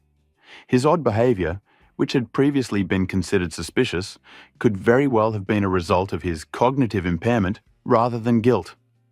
This new perspective led Hunt to consider a shocking possibility. What if Brooks had nothing to do with Jessica's murder? What if the real killer had never even been investigated? Determined to find the truth, Hunt launched a fresh inquiry. She meticulously reviewed all individuals connected to the case, as well as people living in the area at the time of Jessica's disappearance. Her investigation continued until September 2014, nearly 15 years after Jessica's death, when an unexpected lead emerged. A fellow officer from another department reached out to Hunt with intriguing news. An inmate at a Kentucky state prison had come forward, claiming to know the true identity of Jessica Dishon's murderer. Hunt approached this tip with cautious skepticism. In her experience, inmates often fabricated stories in hopes of bargaining for reduced sentences or better prison conditions. More often than not, such leads proved to be nothing more than time-wasting dead ends. Still, she knew she couldn't afford to dismiss it without verification. Determined to follow every possible lead, Hunt made her way to the prison to meet the informant. The man revealed that he had once shared a cell with another inmate, a convict who had been sentenced for child abuse, the very same crime he himself had committed. Bound by shared experiences, the two inmates developed a twisted friendship, occasionally exchanging details about their past crimes. Then, one day, the cellmate made a shocking confession. Among other things, he claimed to have murdered Jessica Dishon. But what came next left Detective Hunt utterly stunned. The informant revealed the name of the man responsible for Jessica's death. It was none other than Stanley Dishon, Jessica's uncle and her father's own brother. According to the inmate, Stanley had confided in him, admitting that he had been sexually abusing Jessica for years while living under the same roof as her family. He had threatened her repeatedly, warning that if she ever told anyone, he would kill her or harm someone she loved. By the spring of 1999, Stanley grew increasingly paranoid. Jessica had started dating someone, and he feared that she might finally confess to her boyfriend about the abuse. Desperate to silence her, Stanley took action. On the morning of September 10th, he arrived at Jessica's home while she was alone. She was outside, getting into her car, her belongings already packed inside. Stanley confronted her, demanding that she end her relationship immediately. But Jessica refused. She had had enough, and this time, she fought back. She threatened to expose him if he didn't leave her alone. Panic set in. Stanley lashed out, issuing more threats. Jessica turned to grab the phone, intending to call 911. Realizing that his entire world could come crashing down, Stanley lunged at her. Jessica managed to break free and ran into the house, but he chased after her. Once inside, he followed her to her bedroom, struck her, and tightly bound her in her own bedsheets. Then, he carried her away to an abandoned shed, just a short distance from where her body would later be found. For several agonizing days, Stanley kept Jessica captive, subjecting her to unimaginable abuse and torture. Then, he ended her life. But his cruelty didn't stop there. He moved her body, placing it in a visible spot near the road, ensuring that it would eventually be discovered. Hoping to mislead investigators, he went even further, removing some of Jessica's limbs to make it appear as if her death had been the work of drug traffickers. Before leaving the scene, he buried the bedsheets beneath the shed, erasing the last traces of his crime. Detective Hunt was shaken. The details provided by the informant were eerily specific, details that had never been made public. Only Jessica's closest relatives knew about the missing limbs, meaning the inmate couldn't have fabricated that part of the story. Then, he revealed one final piece of information. Stanley had buried one of Jessica's shoes beneath a broken tree near the shed. If this was true, Hunt finally had a chance to prove his guilt. Determined to verify the claims, Hunt launched an independent search. But with limited resources at the local police department, she had no choice but to seek help elsewhere. She turned to Jessica's brother and a few other relatives who agreed to assist in the search. Not wanting to alarm them prematurely, Hunt chose not to disclose that Stanley was now the prime suspect. First, she needed concrete evidence. On the first day, the search was fruitless. In the midst of pouring rain, they dug through the areas matching the informant's description, but nothing surfaced. The next day, Hunt and Jessica's brother returned to the site with renewed determination. As they drove along the road, he pointed out an abandoned barn. Something about it caught Hunt's attention. They stopped the car, entered the barn, and started digging the soil inside. Almost immediately, they uncovered something buried beneath the dirt. A long-awaited breakthrough. It was a bedsheet. Hunt carefully collected the evidence and rushed to Jessica's home. Over the years, Jessica's parents had never changed a single thing in her bedroom. It remained frozen in time, exactly as it was on the day she disappeared. Thanks to this, Hunt was able to confirm a crucial detail. The bedsheet they had just found matched Jessica's bedding. It was missing from her bed, and the pattern was identical to the remaining linen. For the first time in 15 years, the truth was finally coming to light. Immediately after this breakthrough, Stanley was arrested and brought in for questioning. Though he refused to confess, he appeared visibly shaken during his conversation with detectives. Eventually, he was formally charged with murder, and the case moved to trial. Jessica's father struggled to comprehend the horrifying truth that his own brother had committed such an unspeakable crime against his daughter. At first, he was in complete denial, unable to accept the reality of the situation. But over time, he was forced to come to terms with it. Looking back, he recalled something that now seemed painfully suspicious. During the initial days of Jessica's disappearance, it had been Stanley who suggested searching near the river. But while they were out there, Stanley suddenly claimed to feel sick, and his brother had to drive him home. It turned out that this moment had occurred just a few hundred yards from the barn where Jessica had been hidden. This raised a chilling possibility. Stanley may have deliberately diverted the search efforts, ensuring that no one would find Jessica while she was still alive. As preparations for the trial continued, Detective Hunt delved deeper into Stanley's past, hoping to uncover additional evidence. She already knew that he had previously served time for assaulting another young girl within their family. But what she uncovered next was even more disturbing. Multiple women, each closely related to Stanley, came forward, revealing that he had sexually abused them when they were children. A clear pattern emerged. Stanley would approach his relatives, claiming to have nowhere to stay, and they would allow him to live with them temporarily. But once alone with their daughters, he took advantage of the situation, using threats to ensure their silence. After hearing these testimonies, investigators concluded that Stanley had been preying on young girls within his own family for 3 decades. Despite these revelations, Hunt knew that securing a conviction for Jessica's murder would be difficult. The case still lacked definitive forensic evidence. There were no fingerprints, no DNA, and nothing to physically tie Stanley to the crime. Determined to leave no stone unturned, she continued combing through old case files, searching for anything that might strengthen the prosecution's case. That's when she made another shocking discovery. In a box of forgotten records, Hunt came across a letter dated June 26, 2002.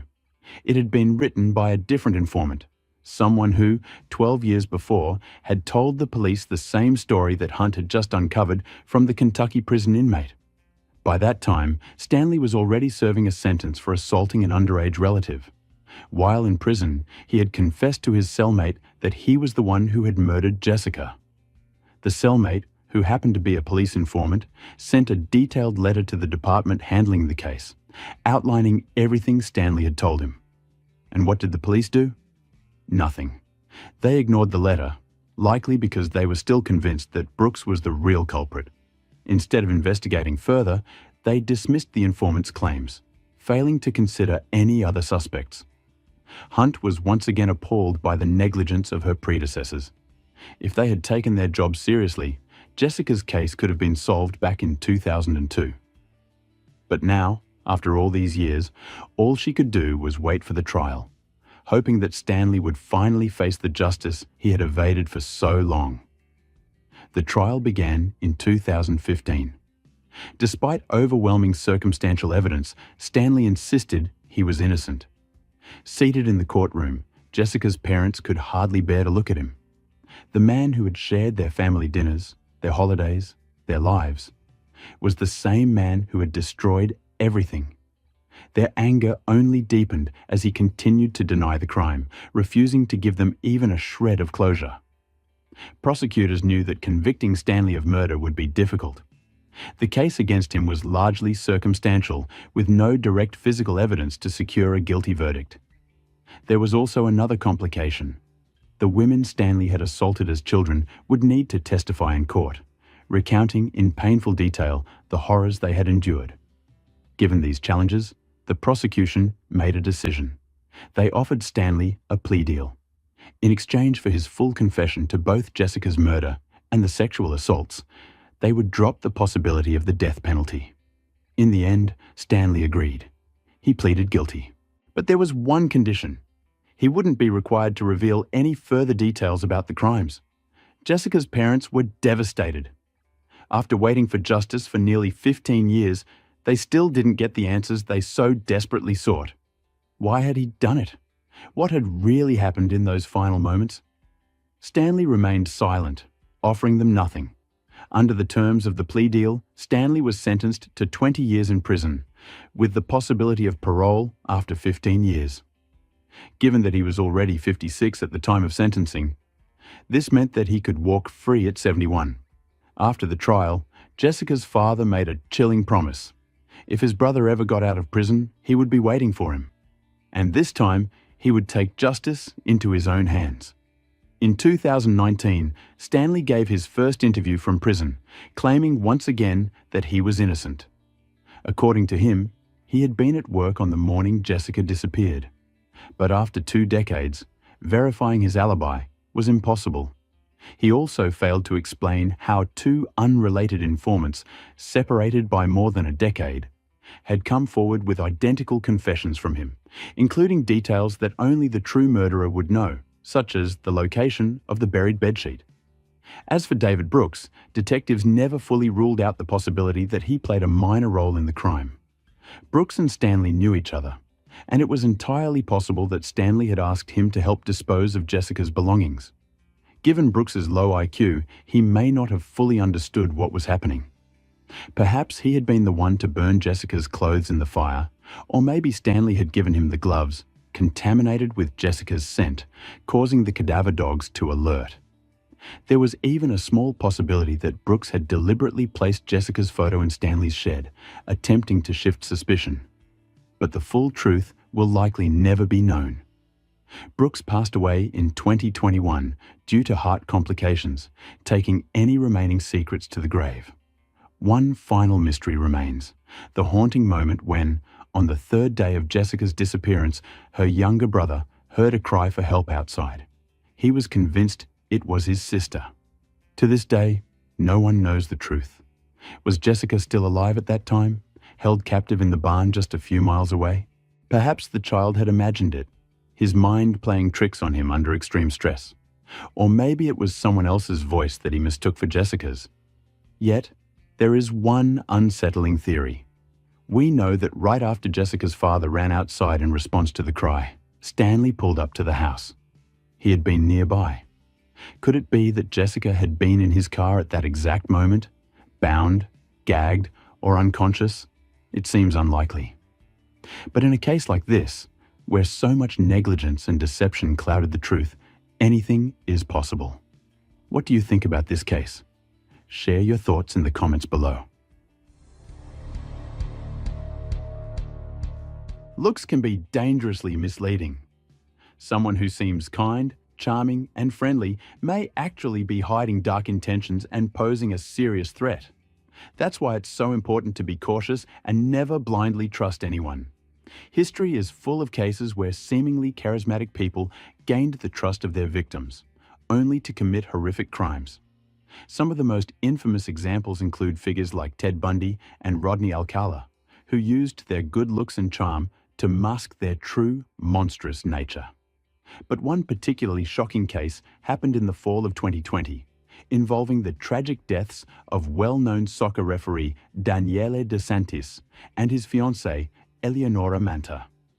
This crime was not only horrifying in its brutality, but also deeply unsettling due to its apparent lack of motive. As investigators worked on the case, the identity of the killer left everyone stunned. Behind an innocent-looking facade was someone capable of unimaginable cruelty. Even more disturbing, the perpetrator admitted they intended to commit more crimes, taking pleasure in causing harm. This horrifying case left a lasting impact, not just because of its senseless violence, but because of the cold, calculated nature of the attack and the criminal's disturbing future intentions. It's a haunting reminder that a person's true character isn't always visible on the surface. Daniele De Santis was born in 1987 in the Italian city of Lecce. He was the eldest of three siblings in a loving and well-off family. Growing up with his two younger sisters, he formed strong bonds with them from an early age. Sports played a huge role in Daniele's life, with soccer becoming his biggest passion. After high school, he went on to study at a prestigious Italian university. Daniele pursued a degree in law and graduated in 2009. While studying, he also worked hard to build a successful career as a soccer referee.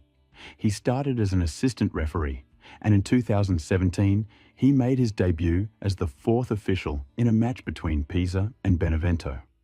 Over the years, his dedication and talent earned him opportunities to officiate in Serie C and Serie B matches, overseeing more than 130 games in total. On the field, Daniele was known for his charismatic personality, athletic build, and strong presence. His career brought him financial success and the promise of an even brighter future. He had big dreams and was determined to keep growing in his profession. But Daniele wasn't just talented in his career. His personal life was just as fulfilling. He was in a loving relationship with Eleonora Manta, a charming young woman 3 years younger than him. The couple had plans to marry soon. Eleonora was born in Milan in 1990 and grew up in a modest home. She was the youngest of 3 children with 2 older twin brothers. During her early school years, her parents divorced and her father eventually remarried. After that, he became mostly absent from his children's lives, leaving their mother to raise them on her own. From a young age, Eleonora was passionate about sports and dance, dedicating herself fully to both. These shared interests led her to cross paths with Daniele in 2019, and their instant connection quickly grew into a deep romantic relationship. Friends and family described them as a perfect couple, harmonious, loving, and completely trusting of each other. Those close to them said they never argued and always supported one another.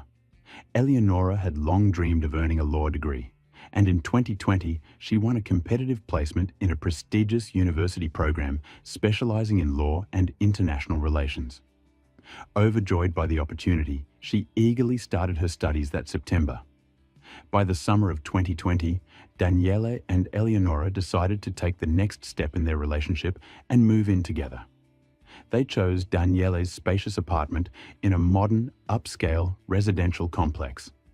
At the time, Daniele had been renting one of the rooms to a medical student, but his tenant needed time to find alternative housing. The transition went smoothly, and Eleonora gradually moved her belongings into her boyfriend's home. By September 2020, life seemed to be falling perfectly into place for Daniele De Santis and Eleonora Manta. Daniele's former tenant had officially moved out, and the couple was excited to start this new chapter together. Eleonora had officially moved in, bringing all her belongings, and the couple was just days away from starting their new life together permanently.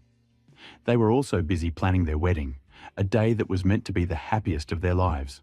Daniele was scheduled to officiate an Italian Cup match between Monopoli and Modena on September 23rd. But tragically, he would never make it to that day. On the evening of September 21st, Daniele and Eleonora were celebrating her move with a quiet, romantic dinner in his apartment.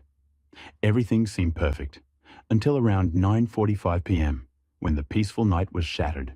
Suddenly, a chilling scream for help echoed through the building, followed by the sounds of a violent struggle. Alarmed neighbors listened in horror as the disturbing noise continued for nearly 10 minutes. Nearly a dozen calls flooded emergency services, with callers reporting what sounded like a brutal attack. None of them realized just how horrifyingly accurate their fears were. Shortly after 10 p.m., a 12-year-old boy walking his dog across the street from the building witnessed something that would haunt him forever. He had heard the screams but hadn't fully understood what was happening, until he saw a young man suddenly run out of the apartment complex. The man hesitated for a brief moment before heading toward the boy. The child later recalled the stranger's cold, emotionless expression and the knife he held in his hand. Frozen in fear, the boy wasn't sure what would happen next. Thankfully, a few passers-by appeared nearby, prompting the man to flee. Despite his attempts to hide his face, several people got a clear look at him before he disappeared into the night. Moments later, police and ambulances arrived at the scene. But there was nothing they could do. Daniele and Eleonora were already gone. Daniele was found lying on his back in the stairwell, unresponsive, surrounded by a massive pool of blood. The door to the apartment was wide open. Inside, Eleonora's body was discovered in the hallway, face down, her clothes and hair soaked in blood. Both had succumbed to their injuries before emergency responders arrived. The cause of death was determined to be multiple stab wounds, leading to massive blood loss. Forensic experts counted 38 stab wounds on Daniele and 37 on Eleonora, an extreme level of violence that raised chilling questions. Who could commit such a savage attack? And why would anyone target this young, loving couple? At first, investigators considered the possibility of a robbery gone wrong. After all, Daniele was a well-known public figure. And it was no secret that he was financially successful. At first, investigators considered the possibility that someone had broken in after hearing a tip, expecting to find valuables. Perhaps they hadn't anticipated the couple being home and panicked when confronted. However, this theory was quickly ruled out. Nothing valuable was taken from the apartment. Cash was left out in the open, untouched. Even more telling, Eleonora was still wearing an expensive set of jewelry that Daniele had given her during their engagement, including earrings, a necklace, and a diamond ring. If robbery had been the motive, it made no sense that the attacker had left these valuable items behind. One of the most disturbing aspects of the crime was its sheer brutality. Both victims had been savagely stabbed multiple times, suggesting a deeply personal motive, something driven by intense hatred or rage. This led detectives to consider whether the crime was fueled by passion. Could it have been the work of a jealous ex or someone seeking revenge? At one point, investigators explored the idea of a love triangle, wondering if an affair had triggered this horrific act. But that theory was quickly dismissed. Friends and family insisted that Daniele and Eleonora were deeply in love and completely loyal to each other. However, they couldn't rule out the possibility that someone else had harbored unrequited feelings for one of them, leading to a dangerous obsession. At the crime scene, investigators found several unusual objects that didn't belong to the couple. Among them were zip ties, a few bottles of bleach, and a blood-stained stocking. These items were scattered around the room, suggesting they had been brought by the killer. Forensic analysis later confirmed that the stocking had traces of Daniele's blood, along with the DNA of an unknown man. It seemed likely that the attacker had worn the stocking as a mask, but during the violent struggle, Daniele had managed to rip it off. There was also a chilling detail. Someone had drawn a sad face on the fabric with a black marker. With witness accounts, police were able to create a composite sketch of the suspect. The most detailed description came from the 12-year-old boy who had come face to face with the attacker. Understandably, the child was terrified, and given that it was late at night, investigators were concerned about the accuracy of his recollection. Still, the boy was able to provide valuable details, particularly about the man's clothing and the backpack he was carrying. Unfortunately, while the sketch gave investigators a starting point, it did not immediately lead to a breakthrough in the case. As detectives interviewed witnesses, some recalled hearing Eleonora desperately pleading with someone to stop. She even shouted a name multiple times, something that sounded like Andrea. This was the first significant lead in the case. Investigators immediately began looking into every man named Andrea connected to the couple, hoping this clue would lead them to the killer. The first person under suspicion was Andrea Formati, an old acquaintance of Eleonora from her teenage years. Although they lived in different cities and rarely interacted, they still followed each other on social media. Detectives speculated that Formati might have secretly had feelings for Eleonora for years. Perhaps, upon learning about her engagement, he acted on a twisted idea. If he couldn't have her, no one could, leading him to target both her and Daniele. Formati was quickly located and brought in for questioning. He was horrified to hear about Eleonora's death and even more shocked to find himself a suspect. However, his alibi was airtight. On the night of the crime, he was on a business trip in Rome, and his presence there was confirmed by multiple witnesses and security camera footage. He was ruled out. The next person detectives investigated was Andrea Martinelli, a longtime friend of Daniele. They considered the possibility that Martinelli had secretly been in love with Eleonora and resented Daniele for being with her. Their suspicions grew when they found phone records showing that Martinelli and Daniele had spoken just 3 hours before the murder. However, Martinelli also had an ironclad alibi. His whereabouts were verified by multiple people at the time of the attack, eliminating him as a suspect. With no success in their search, investigators turned their attention to another man named Andrea Rodeo, a 37-year-old who had been a more recent acquaintance of the couple.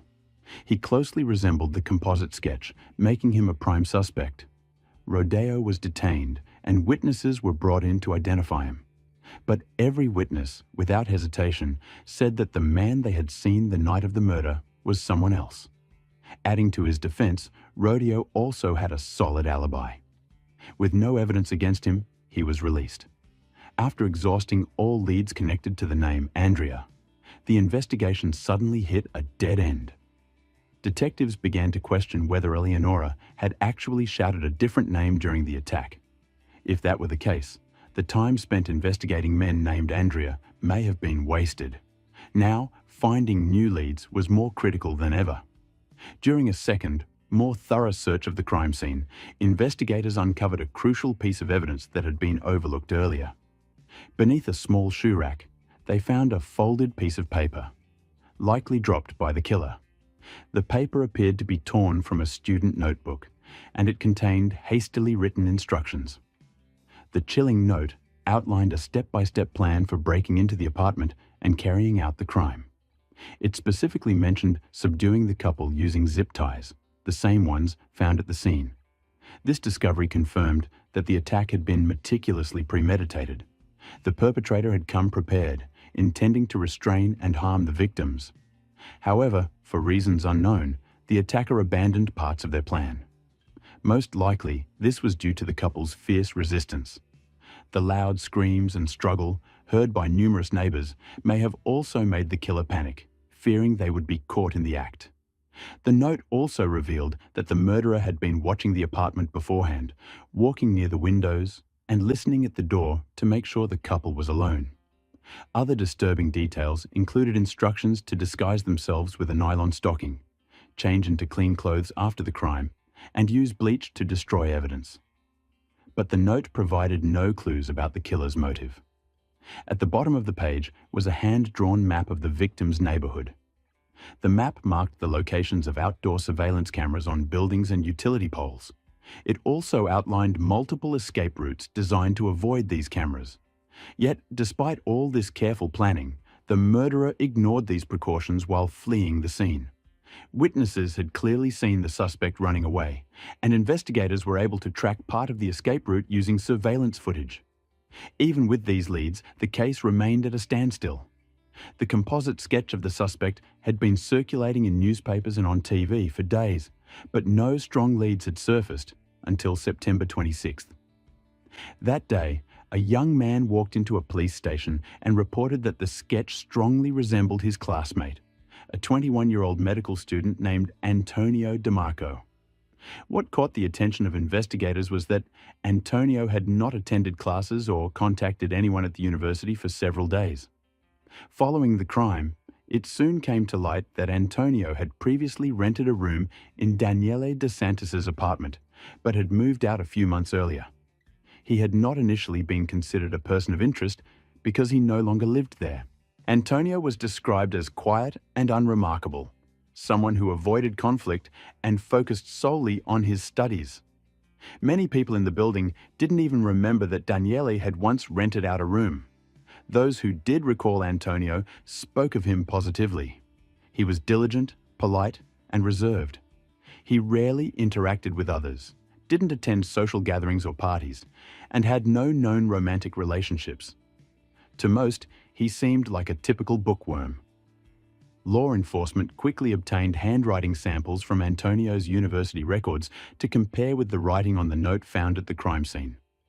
Forensic analysis confirmed a perfect match, leaving little doubt that the police had identified their suspect.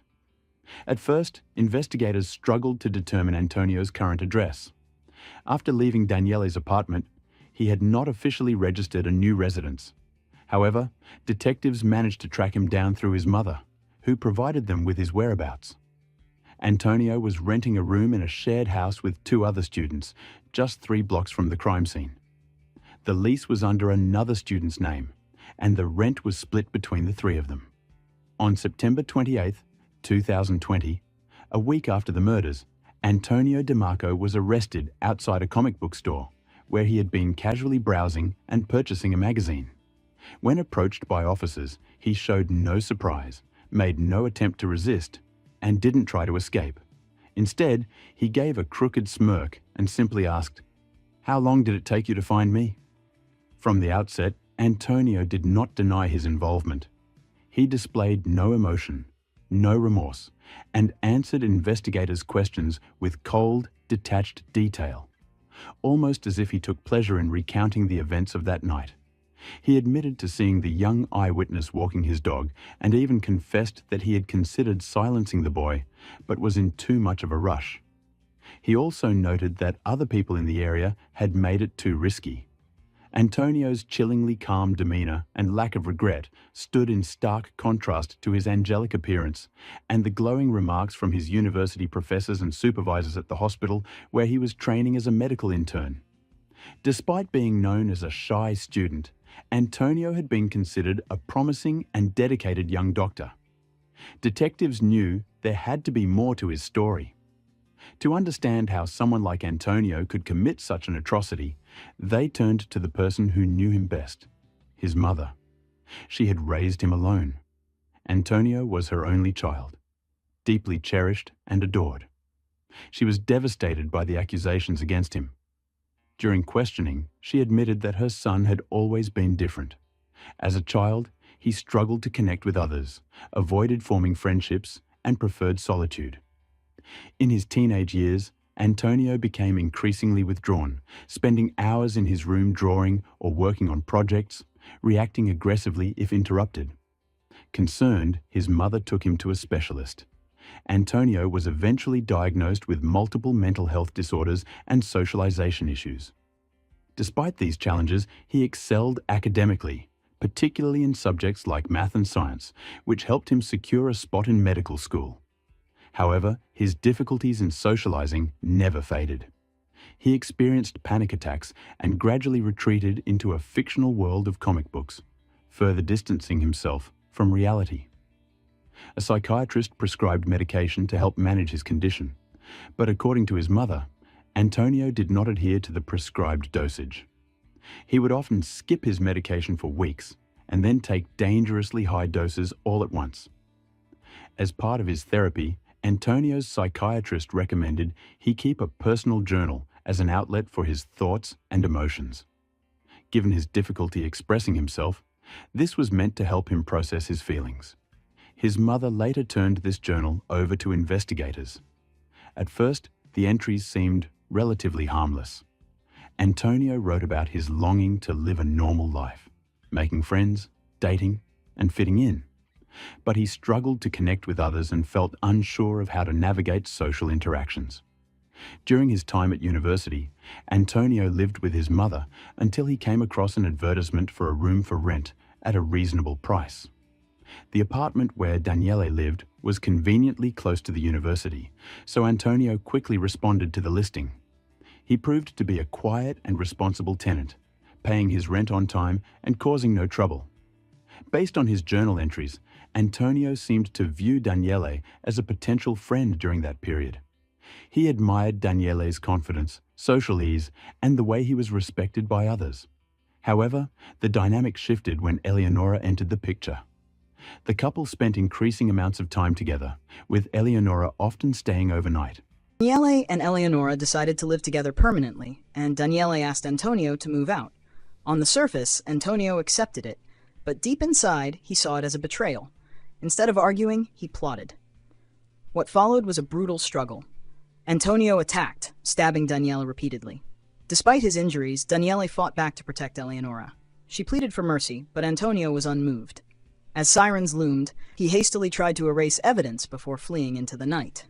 His plan unraveled when a young boy saw him fleeing, and a careless mistake sealed his fate. In the interrogation room, Antonio remained disturbingly calm, detailing the crime as if it were an experiment. When asked why, he simply said, "Because they took everything from me." At trial, his lack of remorse and calculated brutality left no doubt. He was sentenced to life without parole. While justice was served, Daniele and Eleonora's families were left with irreparable loss. Antonio's case sparked debate. Was he born a monster, or did he become one? Experts speculated he could have been a serial killer, if not caught. Even as his name faded from headlines, his story remained a chilling reminder. Sometimes, the greatest darkness hides in plain sight. The Shafia family escaped war and chaos, hoping to start fresh in Canada. They were originally from Afghanistan, a country where tradition dictates fate and family honor matters more than personal freedom. On the surface, they seemed like an ordinary immigrant family. A father who had built a successful business, 2 wives, and 7 children. But behind this image of success was a much darker reality. Their lives were ruled by strict control, fear, and harsh discipline. Then, one day, they became the center of one of the most shocking and tragic crimes in Canadian history. Muhammad Shafia was born into a poor Afghan family. His father died when he was just 2 years old, leaving his mother to raise the family alone. From a young age, he knew survival meant being tough. Education was a luxury he couldn't afford, so he started working early. At first, he helped his mother with household chores, then moved on to fixing appliances. Over time, he discovered he could make money by buying and reselling goods for profit. His business quickly grew: electronics, furniture, cars. He always found new ways to expand his wealth. Without formal schooling, he relied on instinct and sharp business skills to seize opportunities. As his fortune grew, he decided it was time to start a family. Rona came from a wealthy and respected background. Her family valued tradition, but also made sure their daughters were educated. She grew up in a loving home, but her future was already decided. Like most young women in her community, she was expected to marry the man her parents chose for her. When they told her she would be marrying Muhammad Shafia, she had no say in the matter. She accepted it as her duty. Their wedding was a grand event, held at one of Kabul's finest hotels, with hundreds of guests in attendance. To the outside world, it seemed like a perfect union between 2 honorable families. No one ever asked Rona what she truly wanted. After the wedding, her life changed completely. She was expected to obey her husband, manage the household, and meet all his expectations. Years passed, but she never had children. In Afghan society, a woman's worth is often tied to her ability to bear children, and without them, Rona's position in the family became uncertain. Muhammad grew frustrated, and soon rumors spread among relatives that she couldn't conceive. His frustration turned into cold indifference, and the distance between them only grew. After 7 childless years, Muhammad decided to take a second wife. Tuba was younger, more obedient, and most importantly, able to give him heirs. Soon after their marriage, she gave birth to their first son, followed by another child. With each birth, her influence in the household grew, while Rona was pushed further into the background. Muhammad ruled his household with strict, unquestioned authority. No one dared to defy him. Any disobedience was met with humiliation or physical punishment. He controlled all the finances, made every decision, and demanded absolute respect. The women in the home had no freedom beyond what he allowed. Tuba didn't just accept these rules, she reinforced them. She fully embraced her role as the primary wife, completely overshadowing Rona.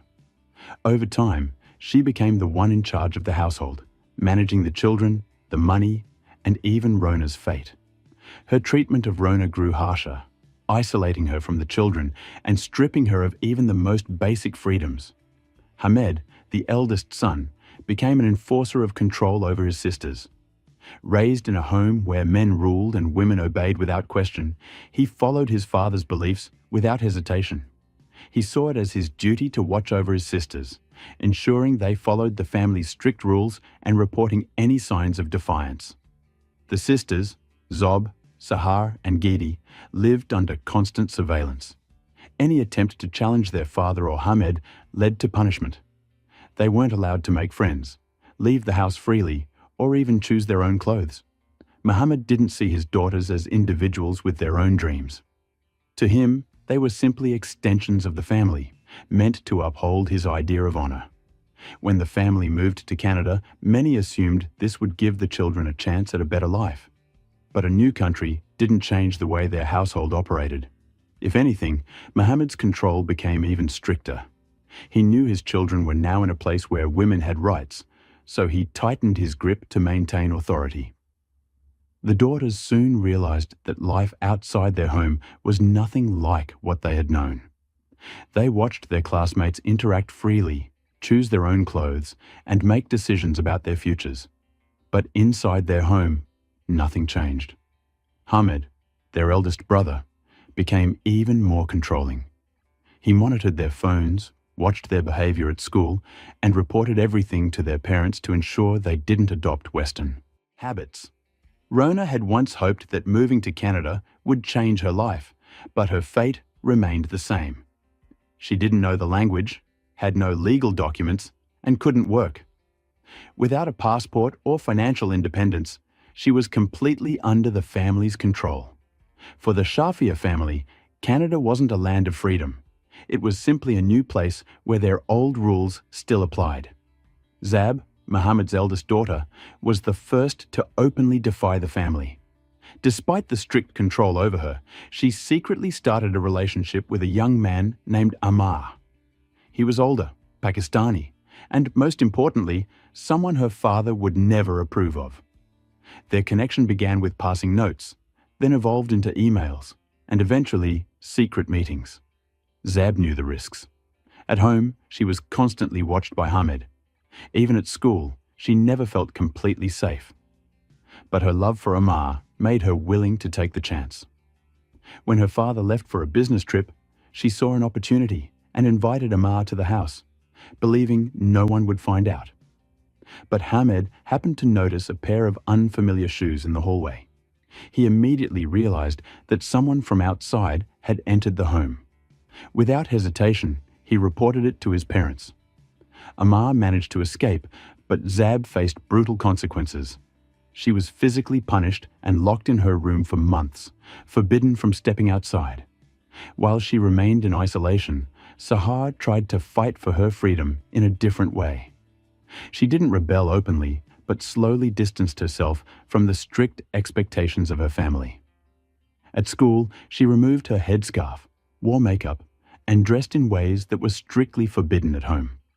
She also grew close to Ricardo, a young man from Honduras, the complete opposite of the kind of husband her parents would have chosen. Sahar longed for freedom and seriously planned her escape. She and Ricardo discussed fleeing to another country where her family wouldn't be able to find her. The plan was to make it seem like she had gone to Honduras while secretly crossing into the United States. But one unexpected moment shattered everything. One evening, while having dinner at a cafe with Ricardo, she suddenly noticed her brother watching her from another table. He didn't say a word or approach her, but his presence alone sent a terrifying message. She was in serious danger. When she returned home, she braced for the worst. Her father already knew everything. There were no discussions, only punishment. After enduring physical violence, she was forbidden from attending school. Realizing that escaping could put her life at even greater risk, Sahar understood that getting away from her family would be much harder than she had imagined. Amid all this turmoil, Gedi, the youngest sister, expressed her defiance in a different way. She didn't try to run away or pursue a secret relationship. Instead, she acted out at school.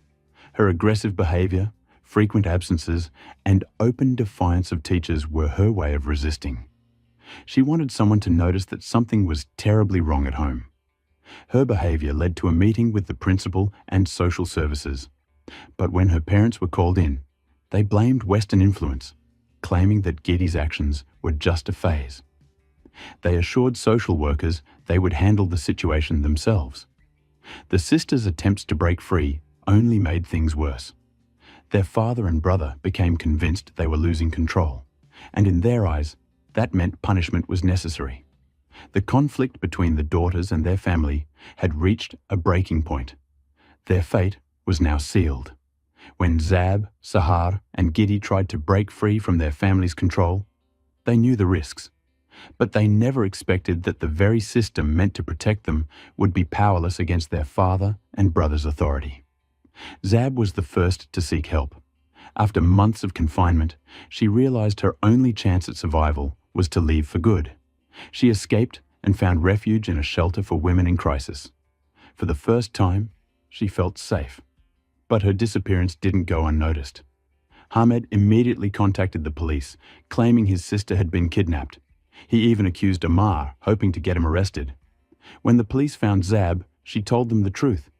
She had left on her own to escape her family. The authorities didn't force her to return, but they also failed to offer her real protection. She was left vulnerable, and she knew it. After seeing what happened to her sister, Sahar tried to find her own way out. She was too afraid to go directly to the police, so she reached out to Child Protective Services. She told them about the strict rules, the constant threats, and her fear for her life. The caseworkers listened, but in the end, they decided not to intervene. As Sahar neared her 18th birthday, she was offered temporary shelter, but it came with one unavoidable condition. Once her stay ended, she would have to return home. Terrified, Sahar knew that if she went back, the punishment awaiting her would be far worse than anything she had previously endured. She declined their help, realizing that the system could offer no real protection. Rona was the only one who understood the true danger the sisters were facing, but she, too, was powerless to intervene. Living in fear herself, she knew that Muhammad and Tuba no longer saw their daughters as obedient family members, but as threats to their honor. She also understood that any attempt to intervene would be futile. Inside the Shafia household, it had become painfully clear. The daughters had defied the rules.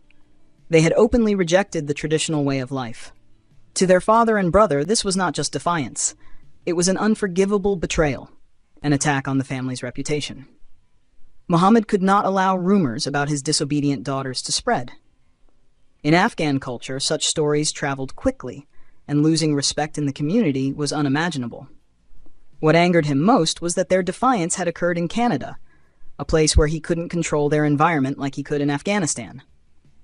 The greatest threat in their eyes was Zab. She hadn't merely disobeyed, she had run away. To them, this was unthinkable. She was living on her own, making her own decisions, no longer bound by her father's rules. This was the ultimate betrayal. Tuba realized that forcing Zab to return wouldn't work, so she devised a plan to lure her back willingly. She contacted her daughter, telling her that their father had had a change of heart and given his blessing for her to marry Amar. Zab could now be with him, officially. On May 18, 2009, a religious ceremony took place at an Islamic center. The next day, Zab had her hair styled and her hands decorated with henna. Her uncle drove her to a restaurant, making one last attempt to convince her to reconsider the marriage. But Zab remained firm. She wanted to go through with it. However, her fleeting freedom was short-lived. None of the groom's family members attended the ceremony. They, too, disapproved of the marriage. Tuba, overwhelmed with humiliation, collapsed, fainting from the embarrassment. People tried to revive her by pouring water on her. At that moment, Zab ran into her mother's arms, saying, "If you're against the marriage, I'll walk away from him." Zab requested a divorce, and Amar agreed. "I can't bring shame to my family," he said. Right there in the restaurant, a cleric declared them divorced. They had been married for just 24 hours. After the annulment, Zab's relationship with Amar fell apart. Under extreme pressure from her family, she was forced to sever all ties with him. The restrictions on her life became even stricter, her movements monitored, her interactions controlled. Ammar tried to stay in touch, but her family made it impossible. Eventually, their relationship ended completely, adding even more emotional pain to an already agonizing situation. This was when Zab realized she would never truly be free. Her hope for independence had been crushed. Following this, tensions between Zab and her family reached a breaking point. The situation escalated, leading to tragic consequences. This was the point of no return. Muhammad, once hesitant, now saw that his daughters had no intention of conforming. To him, their disobedience was an irreparable dishonor to the family. Hamid, too, insisted that waiting any longer wasn't an option. In his eyes, there was only one solution. The daughters had to face the consequences. Betrayal could not be forgiven. Women who tarnished the family's honor had to be punished. Hamid believed their father had been too lenient for too long. If they didn't act immediately, the family's reputation would be at risk. The decision was made. The daughters would no longer have the right to live. Now, all that remained was to figure out how to carry out their plan. Muhammad, knowing the severity of the crime, didn't want to draw attention. He knew that this act couldn't be spontaneous. It had to look like an accident. Thus the planning began, leading to an unimaginable tragedy. Weeks of preparation ensued. Muhammad, Tuba, and Hamed discussed the details carefully. One key step involved acquiring a second vehicle, a Nissan Sentra. It was officially purchased for convenience, but in truth it was meant to play a vital role in the upcoming plan. A vacation together would give the impression that everything was fine, and that they were working to mend their relationships. Zab, Sahar, Giti, and Rona had no choice but to go. Even if they had doubts, resisting their father's decision was pointless. From the beginning of the trip, they felt uneasy, but none of them could have imagined that this journey would be their last. Everything went according to plan.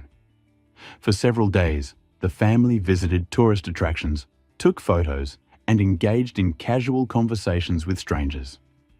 It was all carefully orchestrated so that later no one would suspect there had been any hostility between them. In the early hours of June 30th, 2009, two vehicles, a Nissan Sentra and a Lexus RX, left the Kingston East Motel and headed toward the Kingston Mills Locks. Inside the Nissan Sentra were Zab, Sahar, Giti, and Rona. The exact driver at that moment remains unknown, but it was most likely Zab, as she was the eldest and had a driver's license. They were being followed at a short distance by Mohammed Shafia, Tuba, and their son Hamid in the Lexus RX. What happened next would shock the world. They kept enough space between the vehicles to avoid drawing suspicion. When the Nissan Sentra parked near the Kingston Mills Locks, Mohammed Shafia stepped out of his car and approached the Nissan. Zab either willingly moved from the driver's seat or was forced to get out. Tuba then took the wheel, staying inside with the victims. Seeing their mother beside them, the girls felt no immediate danger. Meanwhile, Mohammed and Hamed returned to the Lexus and drove to a nearby motel to create the illusion that the family was simply stopping for the night before continuing their trip. At the motel, they woke the manager and rented 2 rooms. But their responses about the number of guests were inconsistent. They couldn't seem to agree if there were 6 or 9 people in their group. This raised suspicions. After dropping off the 3 youngest family members, Mohammed and Hamed got back into the Lexus and returned to the locks. As soon as Tuba saw their headlights in the darkness, she quickly got out of the Nissan and ran toward them. That was the signal. The time had come. At this point, the women inside the car were still alive, unaware they were trapped in a deadly situation. What happened next could only be partially reconstructed during the investigation. It's unclear whether the victims were harmed inside the car or outside of it. However, forensic evidence revealed crucial details. 3 of them, Rona, Giti, and Zab, had sustained head injuries, likely inflicted to render them unconscious before they were submerged. Sahar, however, appeared to have resisted. There were no signs of head trauma on her body, suggesting she may have remained conscious longer than the others. One by one, the victims were either drowned in the water or placed back inside the Nissan after losing consciousness. Their bodies were repositioned, and the front seats were reclined to accommodate them. At this stage, Mohammed, Tuba, and Hamed began staging the scene to make it appear like a tragic accident. Their plan was to send the vehicle into the water, making it seem as if it had rolled in by mistake. One of them started the engine, shifted the car into neutral, and exited, expecting the Nissan to roll into the canal on its own. But something went wrong. The car got stuck on the edge of the concrete ledge. The front wheels had gone over, but instead of plunging into the water, the vehicle remained suspended, teetering on the edge. This was a major setback. If anyone had appeared at that moment, they would have been caught at the scene. One of them reached through the open driver's window and turned off the ignition. The plan was unraveling, but they weren't done yet, where one would typically drive. It was an isolated area, far from the usual routes someone fleeing would take. The idea that the women had chosen this remote spot in the middle of the night to escape made little sense. Then, there was the damage to the Nissan Sentra. Investigators noted that the rear of the vehicle had sustained a strong impact, something unlikely in a simple accident. Fragments of a shattered headlight were found nearby, suggesting another vehicle had been involved. Additionally, the physical state of the victims raised suspicions. The absence of seatbelts and the lack of any broken windows or open doors suggested that none of the women had tried to escape. If they had been conscious when the car entered the water, it was expected that they would have struggled, but there were no signs of this. When the police took a closer look at the family's behavior, more inconsistencies emerged. Muhammad Shafia, Tuba, and Hamed seemed oddly composed for people who had just lost 4 family members. Their story also kept changing. At times, they implied the women had run away voluntarily. At other times, they suggested it was an accident. The suspicions deepened when authorities reviewed the motel's security footage. The footage showed that Mohammed and Hamed had left the motel in the middle of the night, only to return hours later, just around the time of the supposed accident. Further investigation revealed another damning piece of evidence: wiretapped conversations between Mohammed, Tuba, and Hamed. In these recordings, Mohammed spoke of his daughters, bringing shame to the family, and stated that he had no regrets about what had happened.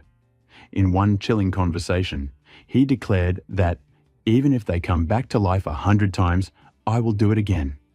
These words erased any doubt. This was no accident. It was a calculated crime, an honor killing. With mounting evidence against them, the 3 family members were arrested and charged with 4 counts of first-degree murder. The trial that followed became one of the most infamous in Canadian history, exposing the dark reality of honor-based violence and sending shockwaves through the nation. Justice was finally served when, in 2012, Muhammad Shafia, Tuba Yahya, and Hamed Shafia were found guilty and sentenced to life in prison with no possibility of parole for 25 years. The deaths of Zainab, Sahar, Geeti, and Rona were a heartbreaking reminder of the dangers faced by those who dare to defy oppressive traditions. Their tragic fate sparked widespread discussions about the need for stronger protections for women at risk of honor-based violence. Though their lives were cruelly taken, their story would not be forgotten. It became a symbol of the fight for freedom, justice, and the right of every woman to live without fear. Captured chilling conversations between Muhammad Shafia, Tuba Yahya, and their son, Hamed. They spoke openly about honor, shame, and punishment. Muhammad repeatedly expressed his anger toward his daughters, stating that they had dishonored the family and that their deaths were justified. In one of the most damning recordings, he declared, "Even if they come back to life 100 times, I will do it again." Tuba, instead of mourning the loss of her daughters, was heard supporting her husband's views. Hamed also participated in the discussions, showing no remorse for what had happened. These recordings left no doubt. This was an honor killing, a cold and calculated act meant to restore the family's reputation. Armed with forensic evidence, contradictory statements, and wiretap recordings, authorities arrested Muhammad Shafia, Tuba Yahya, and Hamed Shafia. They were charged with 4 counts of first-degree murder. The trial that followed was one of the most high-profile cases in Canadian history. The prosecution presented a compelling case, exposing the family's deep-rooted beliefs and their obsession with control. Witnesses testified about the abuse and oppression the victims had endured, painting a tragic picture of lives cut short by rigid cultural expectations. After weeks of testimony, the jury reached a unanimous verdict: guilty. Muhammad Shafia, Tuba Yahya, and Hamed Shafia were sentenced to life in prison with no possibility of parole for 25 years. The case sent shockwaves throughout Canada and beyond, sparking discussions about honor-based violence and the urgent need to protect vulnerable individuals from family abuse. While justice was served, nothing could bring back Zainab, Sahar, Geeti, and Rona, 4 women whose only crime was wanting to live freely. Their story became a symbol of resistance against oppression, a reminder that no one should ever have to choose between family and freedom. Though their lives were stolen, their voices would never be silenced. She was just a few hundred yards from home when she vanished without a trace, setting off one of Italy's most haunting mysteries. What started as a routine evening soon escalated into a massive police search, and over time, the case became one of the most infamous in modern Italy, leaving millions in shock. No one could have imagined that the twists and turns of this case would rival any detective movie, or that something this chilling could happen in real life. Yara Gambirasiu was born on May 21, 1997, in a small Italian town called Brembate di Sopra. This quiet place, not far from Milan, has a population of just over 7,000 and is known for its peaceful atmosphere, historic architecture, and stunning natural surroundings. Yara's family had lived there for generations. She had loving parents, an older sister, and 2 younger brothers. She adored her hometown, attended the local school, had many friends, and was deeply passionate about gymnastics. Just a few hundred yards from her home stood a large sports center where Yara trained almost every week. On November 26, 2010, at just 13 years old, she planned to stop by the gym quickly to return a stereo to her coach. At around 5:15 p.m., she said goodbye to her parents and headed out, assuring them she'd be back in about an hour.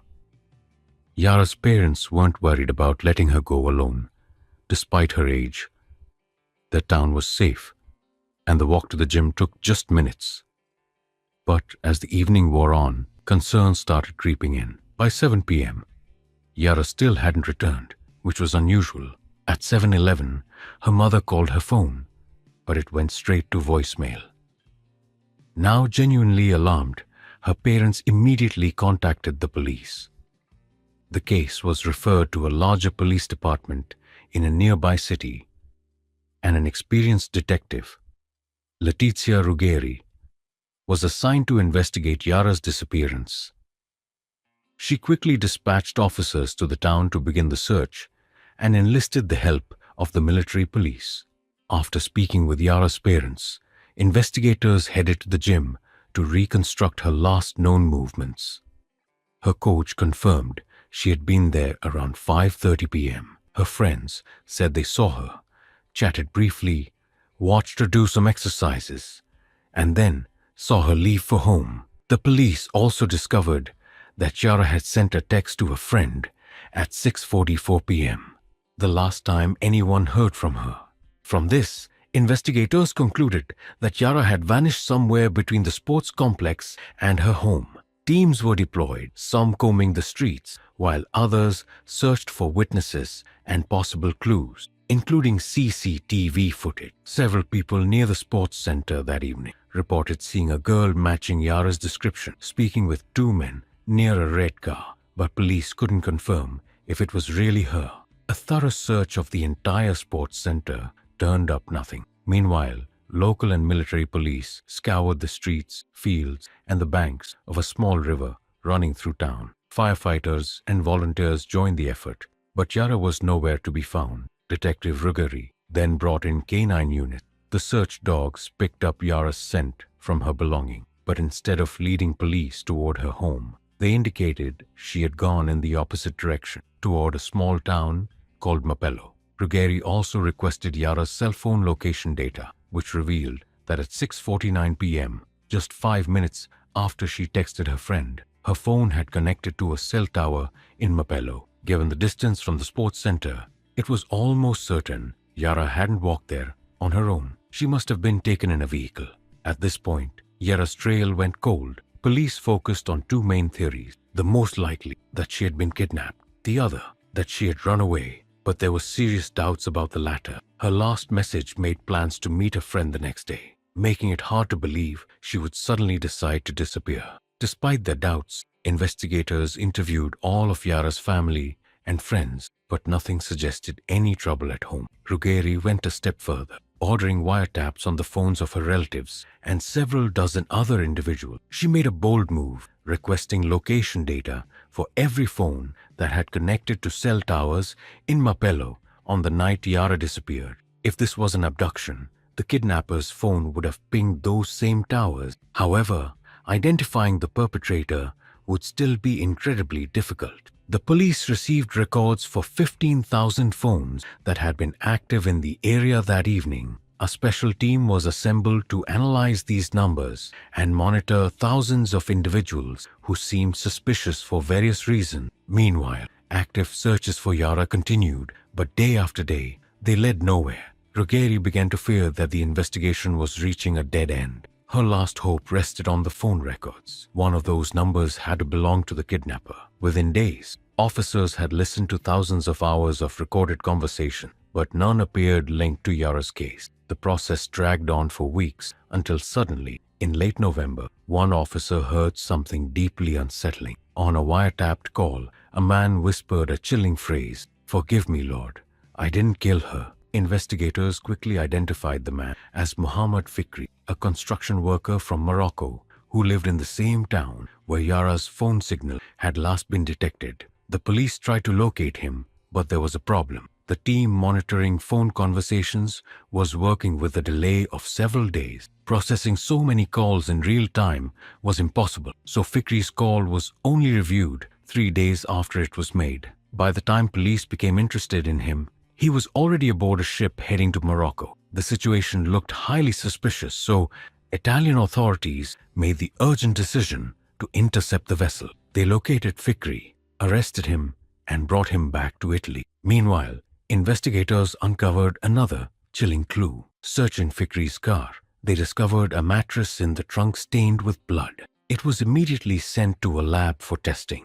But then came an unexpected twist. The blood did not belong to Yara. In fact, it wasn't even human. Further analysis of the wiretapped phone call revealed another major error. The officer, listening to the recording, had misunderstood Fikri's words in his native language, leading to a mistranslation of the second half of his statement. Additional checks confirmed that Fikri had no involvement in Yara's disappearance, and he was ultimately released. By then, Yara's case had become one of the most widely discussed topics in Italy, dominating national media. Millions followed the search efforts, desperately hoping she would be found alive. When news of Fikri's arrest broke, many believed the case had finally been solved. So when his innocence was confirmed, the public was left stunned and disheartened. It meant that investigators were back at square one, with no other leads to follow. The police continued wiretapping phone calls, searching for new evidence, and pursuing every possible clue, but nothing seemed to bring them closer to finding Yara. This continued for exactly 3 months, until February 26, 2011. That day, a man from a small town 6 miles from Yara's home went to an open field to fly his remote-controlled airplane. But when the aircraft malfunctioned, he had to land it in an area with thick, overgrown grass to prevent it from crashing. As he walked over to retrieve it, he noticed a pile of rags. At first, he thought little of it, until he saw boots sticking out from underneath. That's when he decided to call the police. Officers arrived and discovered a human body hidden under the rags. However, the level of decomposition made it nearly impossible to identify the victim on sight. But when Letizia Ruggeri arrived at the scene, she knew immediately. It was Yara. She was still wearing the same clothes from the night she vanished 3 months earlier. Nearby, investigators found her iPad, house keys, SIM card, and the removable battery from her phone. But the phone itself was missing.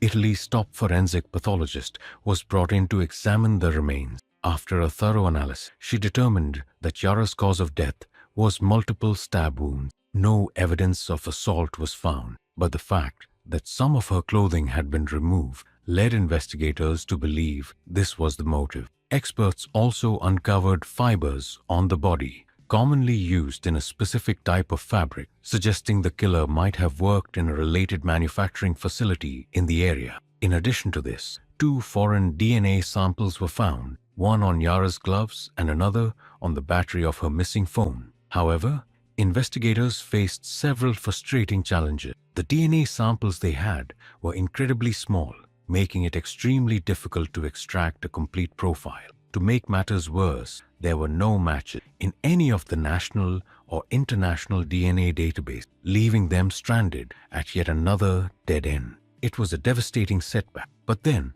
2 months later, Letizia received an unexpected call that changed everything. Experts at the forensic lab had re-examined the victim's belongings and discovered something crucial: biological material found on Yara's underwear. This time, the analysis produced a full DNA profile. The sample belonged to an unknown man. It was their first real breakthrough. With the killer's DNA finally in hand, Letizia wasted no time. She immediately divided her officers into multiple teams, assigning each one a specific, critical task. Some officers were sent to collect DNA samples from every single person connected to Yara: relatives, friends, neighbors, and even everyone at the sports complex she frequented. Others focused on tracking and analyzing cell phone location data, compiling a comprehensive list of numbers belonging to people who had traveled from Yara's town to Mapello that evening. Once identified, those individuals were also asked to provide DNA samples. But the scale of this investigation was massive, and the results weren't coming in quickly. Even with 3 forensic laboratories across Italy working non-stop on the collected DNA, the process was painfully slow. The sheer number of samples meant that the analysis could take years. Over the following months, investigators collected thousands of DNA samples, hoping for a match. Yet despite their tireless effort, none of them aligned with the killer's profile. It was a devastating reality. Letizia found herself constantly thinking about how to generate new leads. She knew they had to get creative. Then she had an idea. Not far from the remote field where Yara's body had been found, there was a nightclub. Letizia knew from experience that criminals often dispose of their victims in areas they are familiar with. This particular club had a notorious reputation. It was a known hotspot for individuals with criminal records and other shady figures. She decided to put her theory to the test. She assigned several officers to monitor the club's entrance every Friday and Saturday night, stopping every visitor and collecting DNA samples. Since the club required membership cards, investigators also gained access to records of everyone who had visited the venue in the past. It was a long shot, but at this point, Letizia was willing to try anything. Then, after weeks of collecting and testing,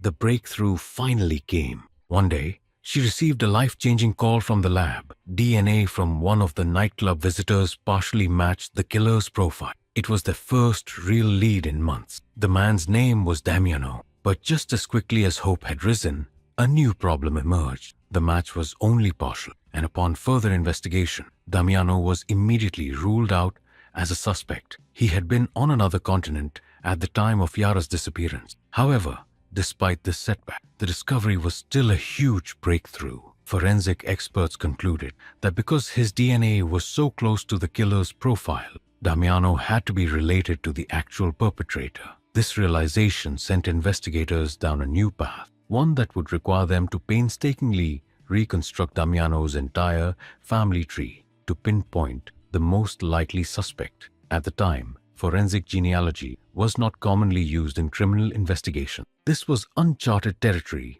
making the process extraordinarily difficult. But soon, the team made a shocking discovery. Damiano's mother had worked as a housekeeper for Yara's family for 10 years. She had left her job a few years earlier. But when she learned that someone in her own family could be involved in Yara's murder, she was deeply shaken. Despite this breakthrough, the search for the actual suspect dragged on for many more months. Letizia eventually came to a troubling conclusion. None of Damiano's immediate relatives were Yara's murderer. This meant investigators would have to expand their search to include hundreds, if not thousands, of distant relatives. As time passed without a definitive suspect, frustration boiled over. The media, once supportive, began turning against the investigators.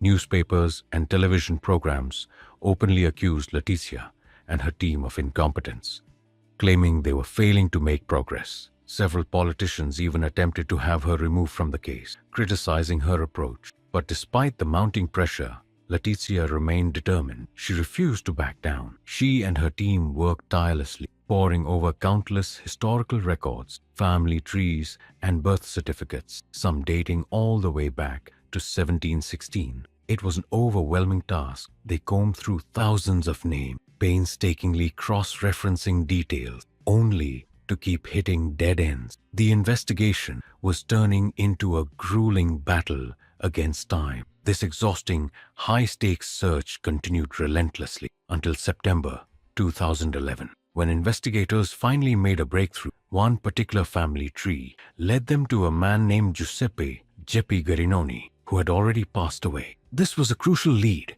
but there was an immediate challenge. Since Geppi was deceased, obtaining his DNA seemed impossible. However, his widow had unknowingly preserved an important clue: old postmarked letters containing his saliva. Forensic experts carefully extracted a DNA sample from these postmarks, and the results were astonishing. The analysis revealed that Geppi was very likely either the father or grandfather of the killer, whose DNA had been found on Yara's underwear. This was the closest investigators had come to identifying the perpetrator. Geppi had 2 known sons, and police quickly obtained their DNA samples, hoping for a match. But then came another unexpected disappointment. Neither of the sons was the killer. Letizia was stumped. The murderer had to be closely related to this family, yet none of the male relatives matched the DNA profile. That left only one possibility. Geppi might have fathered a child with another woman, a secret child his family never knew about. Detectives shifted their focus to this theory, but uncovering such deeply personal and hidden information was incredibly difficult. Investigators interviewed thousands of people who might have known or seen Geppi during his lifetime, hoping to find clues about an unknown lover. For nearly a year, their search led nowhere, until they stumbled upon an intriguing detail from Geppi's past. Since the 1960s, Geppi had been a regular visitor at a spa complex in a small town near Milan. Strangely, he always went alone, never bringing his wife or family. Every May, for 2 full weeks, he stayed at the spa, and no one in his family questioned it. Letizia suspected that this was where he might have met the mother of the killer. She immediately requested records of all visitors who had stayed at the spa during those years. To her surprise, the documents were still available. Investigators meticulously examined every name, compiling a list of all the women who had visited the spa at the same time as Geppi. This painstaking process stretched on for over a year, but despite their efforts, Letizia still couldn't uncover the identity of Geppi's possible lover. Meanwhile, the media caught wind of the secret child theory, and soon, all of Italy was captivated. Journalists, eager to capitalize on the frenzy, launched their own investigation into children born from extramarital affairs. To everyone's surprise, these efforts unearthed many such cases. In one small village alone, reporters found 5 individuals who had been unknowingly fathered by men outside their mothers' marriages. This continued until 2014, when investigators finally made real progress. With widespread public attention on the case, the police began receiving an influx of anonymous tips. However, most of these leads turned out to be dead-end. Then, in the summer of that year, they received a tip that stood out. Someone suggested that Geppi might have had an affair with a woman named Esther Azzuffi. Letizia's team searched their records and made a shocking discovery. They had already collected a DNA sample from Esther 2 years earlier. At the time, it had been tested, but the results showed no relation to the killer. Still, something about this new lead made Letizia uneasy. She ordered a second analysis, wanting to be absolutely certain. The results left everyone stunned. It turned out that the original forensic expert had made a critical mistake. Instead of comparing Esther's DNA to the killer's, the expert had accidentally compared it to Yara's DNA. When a new forensic analyst examined the correct samples, the truth finally emerged. Esther was the killer's biological mother. With this long-awaited confirmation in hand, Letizia dug deeper into Esther's family. She discovered that Esther had 3 children, including twins, a boy and a girl, who perfectly fit the age profile of the killer. Officially, the twins were considered the biological children of Esther's legal husband, but based on the DNA evidence, investigators now suspected that Jeppe Guerinoni was the twins' real father. Since the murderer was clearly male, police focused on Esther's son. At the time of the investigation, he was 42 years old, worked as a construction worker, and lived in Mapello, the same town where Yara's cell phone signal had last been detected. This was it. After years of searching, they had finally identified their prime suspect. Letizia knew they had to act carefully. If the suspect realized he was being investigated, he might try to flee or destroy evidence. She needed a way to obtain his DNA sample without alarming him. After some research, she found out that he drove the same road every day. She came up with a plan. Police set up a fake sobriety checkpoint along his route. When the man was pulled over, he unknowingly provided a saliva sample by blowing into a breathalyzer. His saliva was immediately sent to the forensic lab. After 4 long years, Letizia finally received the confirmation she had been waiting for. His DNA was a perfect match to the biological sample found on Yara's underwear. The search was over. The man's name was Massimo Bossetti, and on June 16, 2014, he was finally arrested. But even as the evidence stacked against him, Bossetti refused to confess. He adamantly denied any involvement in Yara's murder, claiming he was innocent. With no confession and a high-profile case that had gripped the nation, the case was far from over. The trial was about to begin. Investigators uncovered several alarming facts that indirectly implicated Massimo Bossetti in Yara's murder. His browser history contained disturbing searches of an unacceptable nature related to minors. Even more suspiciously, on the evening of Yara's disappearance, his cell phone signal was detected in her town. However, at exactly 5:45 p.m., his phone was mysteriously turned off, only to be switched back on the next morning. Surveillance footage from that night revealed Bossetti's van near the sports complex, just minutes before Yara vanished. At the time, the vehicle had no license plates, making it nearly impossible to identify the driver. But after Bossetti's arrest,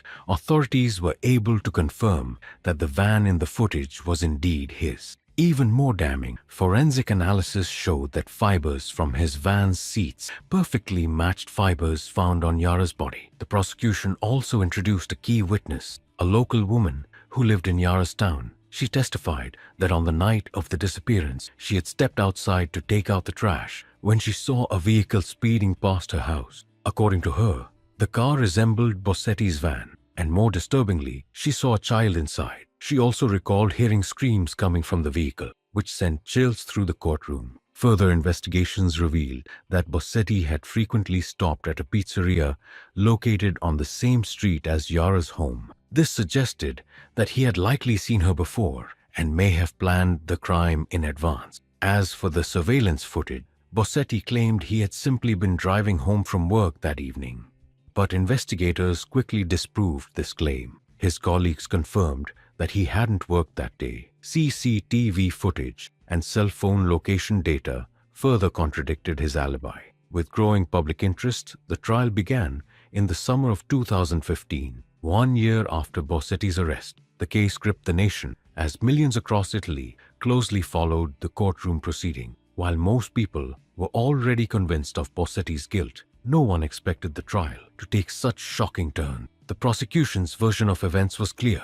Bossetti had been watching Yara for days, possibly even weeks, waiting for the right moment. The night she vanished, he saw her leave the sports complex alone and abducted her. He then drove her to the isolated field where her body was later found and murdered her. Their main theory was that Bossetti intended to assault her, but for some reason never went through with it. Bossetti's wife took the stand and provided an alibi. stating that he was at home with their family, having dinner at the time of Yara's disappearance. However, this statement was directly contradicted by CCTV footage, as well as 3 separate witnesses who all saw Bossetti's van near the sports complex at the time he claimed to be at home. The defense, however, fought back hard. They insisted that Bossetti was innocent and the case against him was flawed. Bossetti himself argued that he often had nosebleeds, which could have transferred his blood onto his clothes and tools. His lawyer took this argument further,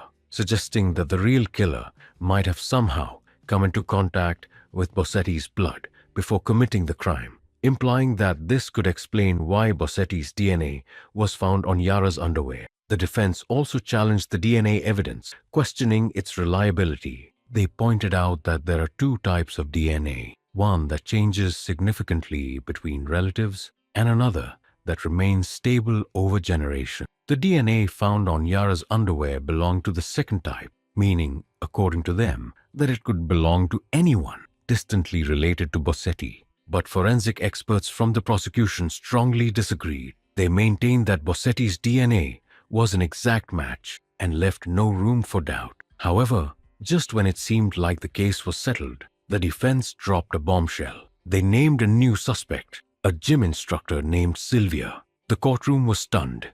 It turned out that after Yara's body was discovered, forensic experts had found Sylvia's blood on the sleeve of Yara's jacket. This revelation sent shockwaves through the trial. Sylvia's father also made a disturbing claim. On the night of Yara's disappearance, Sylvia had come home and cried uncontrollably for the entire night. Even more suspiciously, investigators discovered that Sylvia had texted her brother that same evening. However, both of them had deleted the messages shortly after, making it impossible to recover their content. When questioned in court, Sylvia had no explanation. She claimed she didn't remember why she had cried all night, what she had texted her brother, or how her blood had ended up on Yara's clothing. Her response? I don't know.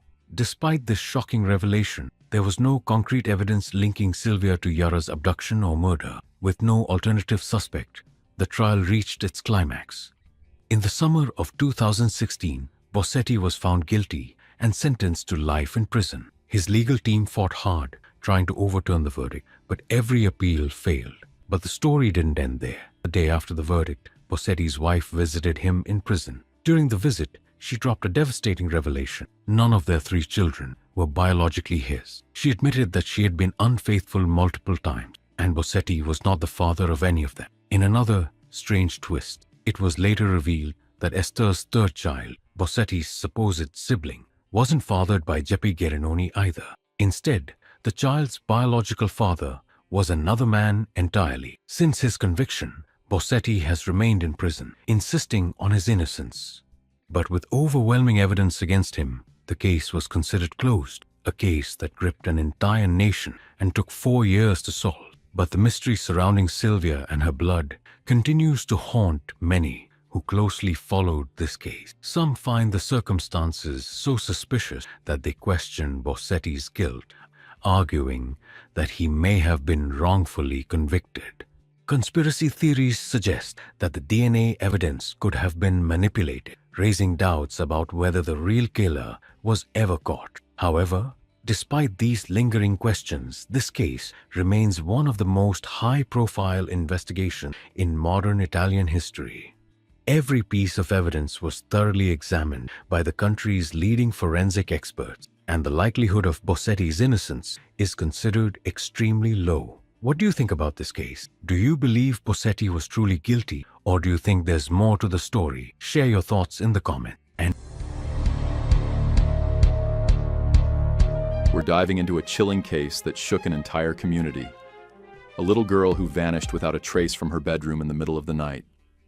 What started as a desperate search soon unraveled into a series of shocking revelations that no one saw coming. And when the truth finally came to light, it was more heartbreaking than anyone could have imagined. Rowan Ford was born on April 11th, 1998, in San Diego, California. She had a childhood filled with love, but also challenges. Her parents divorced when she was young, and her mother, Colleen, moved her to the quiet town of Stella, Missouri. Life took another turn when Colleen met and married a man named David. With children from previous relationships and a new baby soon after their marriage, Rowan found herself in a large, blended family. She had 2 sisters and 2 brothers, and despite their differences, they shared a strong, unbreakable bond. Rowan was the kind of kid who loved the simple joys of childhood, riding her bike around town, splashing in the water on warm days, and sketching whenever she had the chance. She had a kind heart and a natural desire to help others. At Sunday school, she never hesitated to assist other kids when they struggled with their lessons. By November 2007, Rowan was 9 years old and in the 4th grade. Her mom worked night shifts at a local store, while her stepdad spent long hours working on a farm. As a result, Rowan was often left to take care of herself, which made her independent beyond her years. On the night of November 2nd, everything seemed normal. Rowan was home alone, as she often was. Her mom had left for work, and her stepdad hadn't returned yet. But by the next morning, everything changed. At around 9 a.m., Colleen arrived home from her shift, expecting to find Rowan still asleep, but when she checked her room, her daughter was gone. Panic set in immediately. She turned to David, demanding to know where Rowan was. His response was casual. He claimed Rowan had asked to sleep over at a friend's house, and he had let her go. He didn't ask which friend, didn't check in, didn't think twice. After all, it was a small town. What could go wrong? But Colleen's gut told her something wasn't right. She quickly checked with all of Rowan's friends, knocking on doors, making calls, anything to find out where her daughter was. But no one had seen Rowan. She hadn't stayed at any of their houses. That's when fear truly took hold. Desperation fueled Colleen as she searched the small town herself, looking down every street, calling out Rowan's name. But there was no sign of her little girl. Frantic, she rushed back home and told David that Rowan was missing. She begged him to call the police. But instead of acting with urgency, David brushed off her fears, insisting that Rowan would come home soon. Hours passed, still no sign of Rowan. The fear in Colleen's chest turned to dread. She knew something was terribly wrong. So, she made the call herself. 911. The local sheriff wasted no time. A search operation was launched immediately. The first step? Speaking to David, the last person who had seen Rowan before she disappeared. And what they would uncover in the days that followed was more horrifying than anyone could have imagined. David told investigators that on the evening Rowan disappeared, he had been working on the farm with his colleague, Christopher, when their mutual friend, Nathan, stopped by. The 3 of them decided to head back to David's place for drinks and a few rounds of pool. On the way, they stopped at a store, grabbed some alcohol, and spent the next few hours at David's house, unwinding. As the night wore on, Christopher asked Nathan to drive him home to his trailer in the neighboring town. The 2 convinced David to tag along, promising to keep the night going. Before leaving, David peeked into Rowan's room and saw her fast asleep. With that, he left with his friends. Once again, they stopped at a store for more alcohol before heading to Christopher's trailer, where the drinking continued for about an hour. Eventually, David decided to head back home and asked Nathan for a ride. Nathan, already intoxicated, chose to take the back roads instead of the highway. He was too drunk to risk running into the police. After dropping David off, Nathan drove home while David went straight to bed. Sometime later, David claimed he was woken up by Rowan, who asked if she could sleep over at a friend's house. Barely awake, he agreed without thinking twice and drifted back to sleep. This part of David's story didn't sit right with the police. A 9-year-old girl deciding to leave her house in the middle of the night, and her stepfather letting her go without even asking which friend she was talking about. Something felt off. The sheriff couldn't shake the feeling that David was either hiding something, or worse, directly involved in Rowan's disappearance. But without any evidence, suspicion alone wasn't enough. Meanwhile, the search for Rowan intensified. Officers combed through the small town and its outskirts late into the night, but there was no sign of her. News spread quickly. After all, Stella was home to just 150 people, a place where everyone knew each other. Parents were used to letting their kids roam freely, without a second thought. Nothing bad ever happened here, until now. By the time the first 24 hours passed with no trace of Rowan, fear gripped the entire town. Neighbors and friends poured in to help, desperately hoping to bring her home. On November 4th, police traveled to the neighboring town to question Christopher. He backed up David's story completely, But then he mentioned something troubling. David hadn't even contacted him since that night, and he only just found out Rowan was missing. With growing concern, authorities expanded the search, bringing in even more volunteers. But still, they found nothing. No clues. No leads. No Rowan. By the next morning, the case had escalated.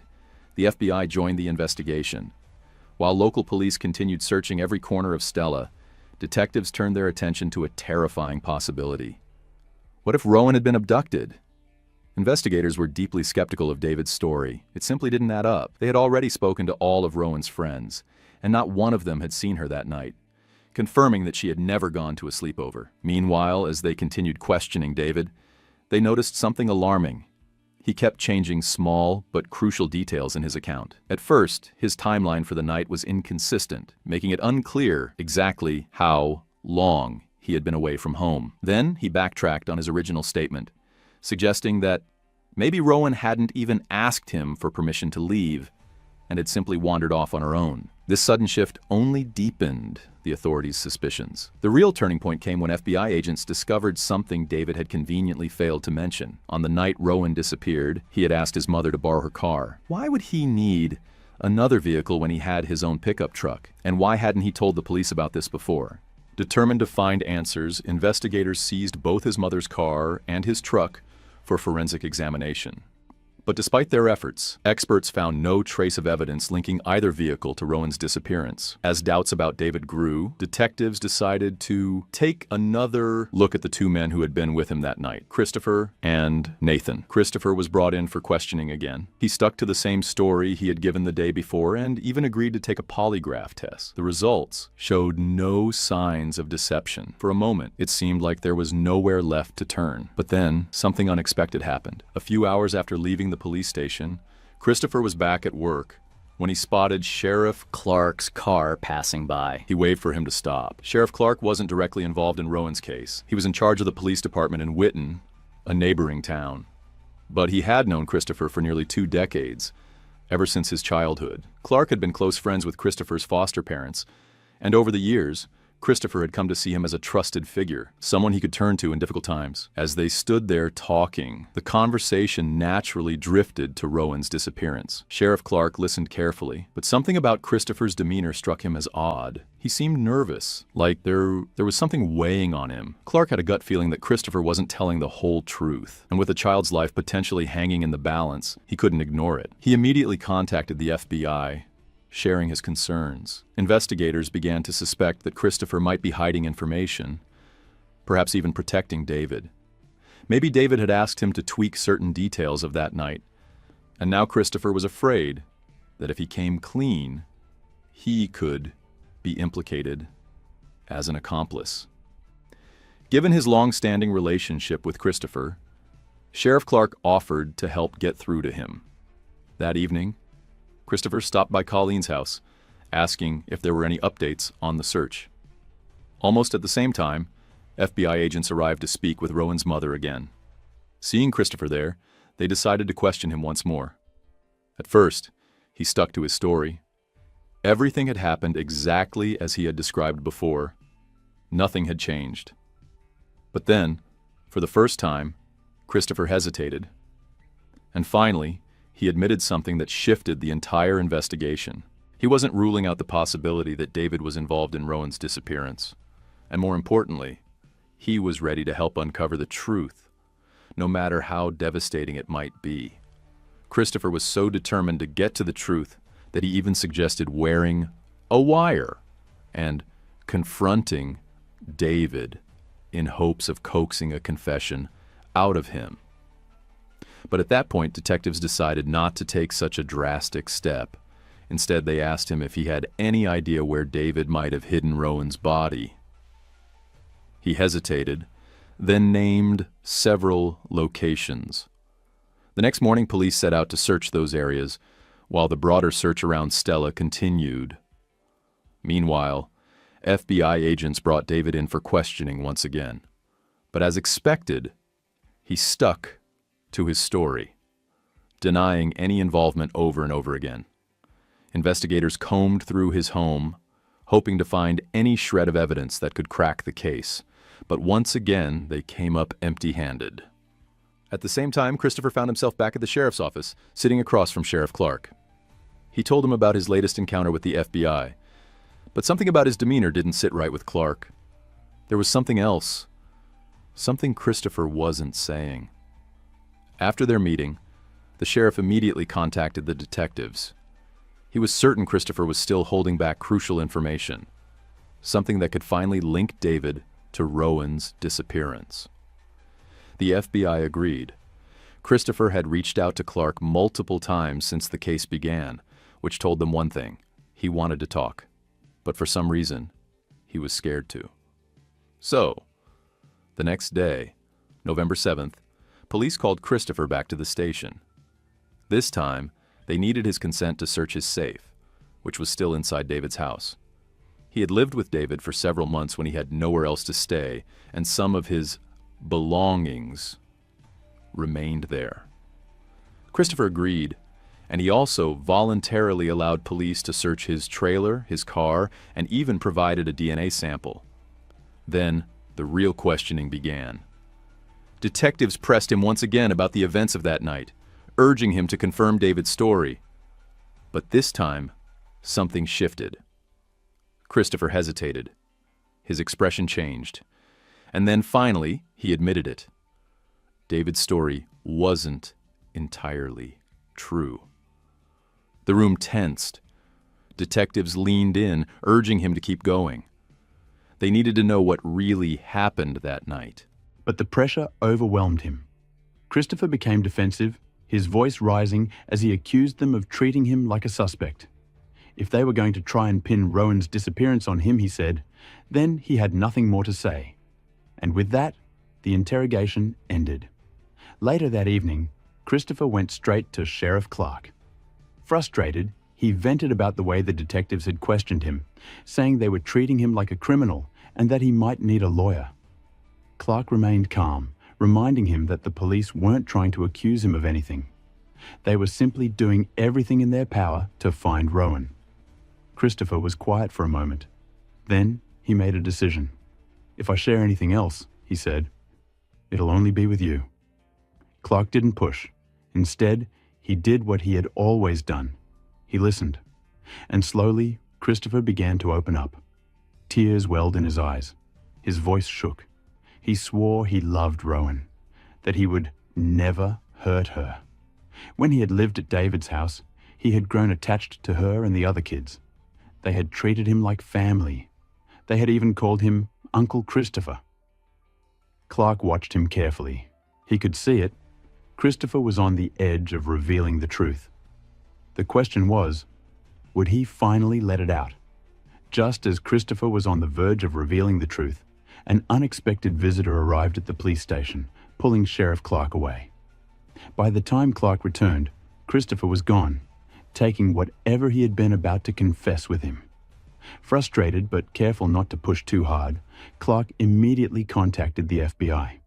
He explained that Christopher had been right there, ready to talk, but he also warned that pressuring him too much could backfire. If they weren't careful, he might shut down completely or even get a lawyer. The detectives agreed. They would give him space, hoping he would come forward on his own. Meanwhile, the search for Rowan continued, but each passing day without answers deepened the growing despair. Then, everything changed.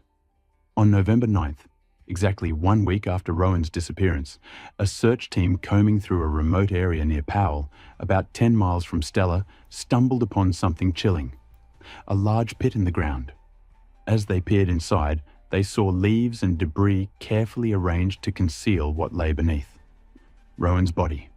She was partially clothed, wearing only one sock with nothing below the waist. The medical examination confirmed the unthinkable. She had been sexually assaulted before being strangled to death. The discovery sent shockwaves through the entire investigation. FBI agents wasted no time. They reached out to Sheriff Clark, urging him to find Christopher now.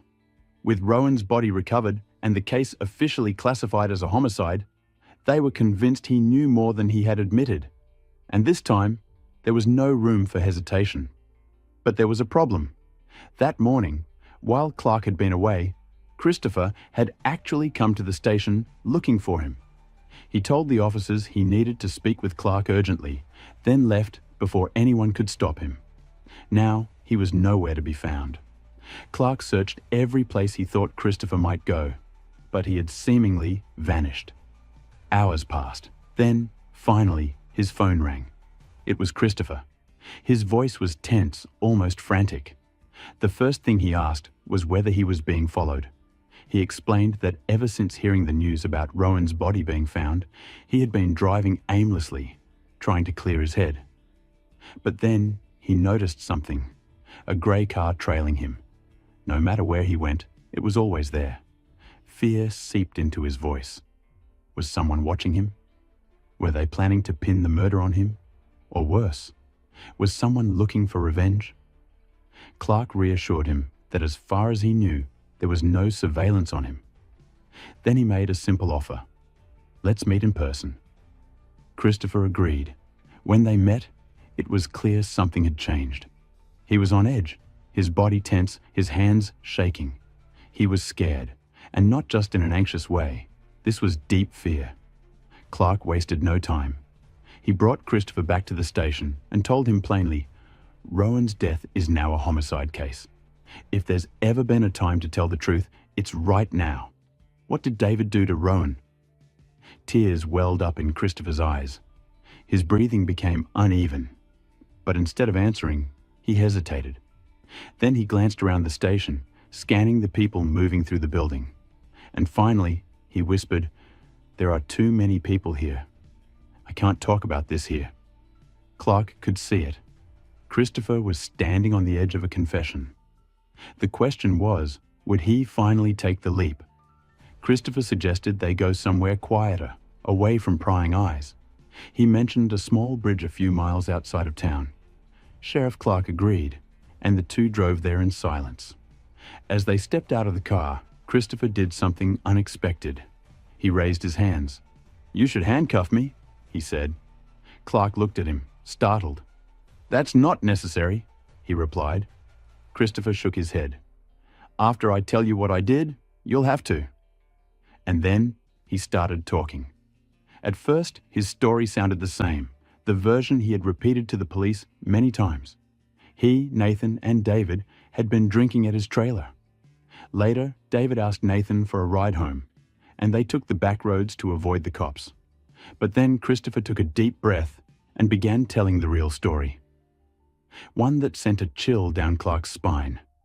He confessed that he had been planning to assault Rowan. The thought had been in his mind all night. And when he realized his friends would take the long way home through the fields, he saw his opportunity.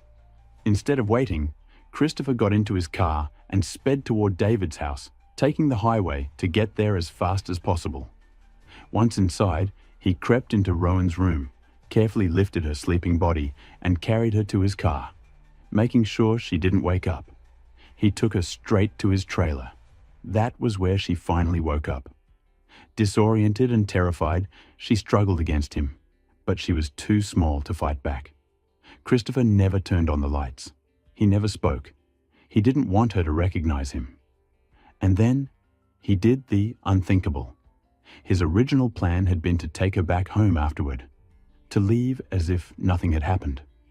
But things didn't go as planned. When he carried Rowan outside, the moon was bright. And in that brief moment, she saw his face. Panic overtook him. He couldn't let her live.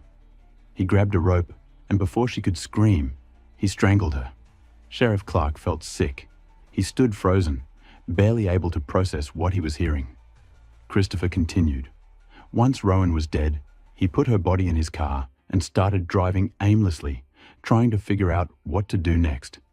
His first thought was to dump her off the very bridge where they now stood. But he hesitated. Someone would find her too quickly. So he kept driving. And then he remembered the large pit outside the neighboring town. That's where he went. He tossed Rowan's body into the pit and tried to cover her with branches. But the hole was too deep, and everything he threw in just slid to the bottom. Defeated, he left her there and drove back to his trailer. That's when he noticed the blood. On his clothes, on his mattress. Evidence that needed to be destroyed.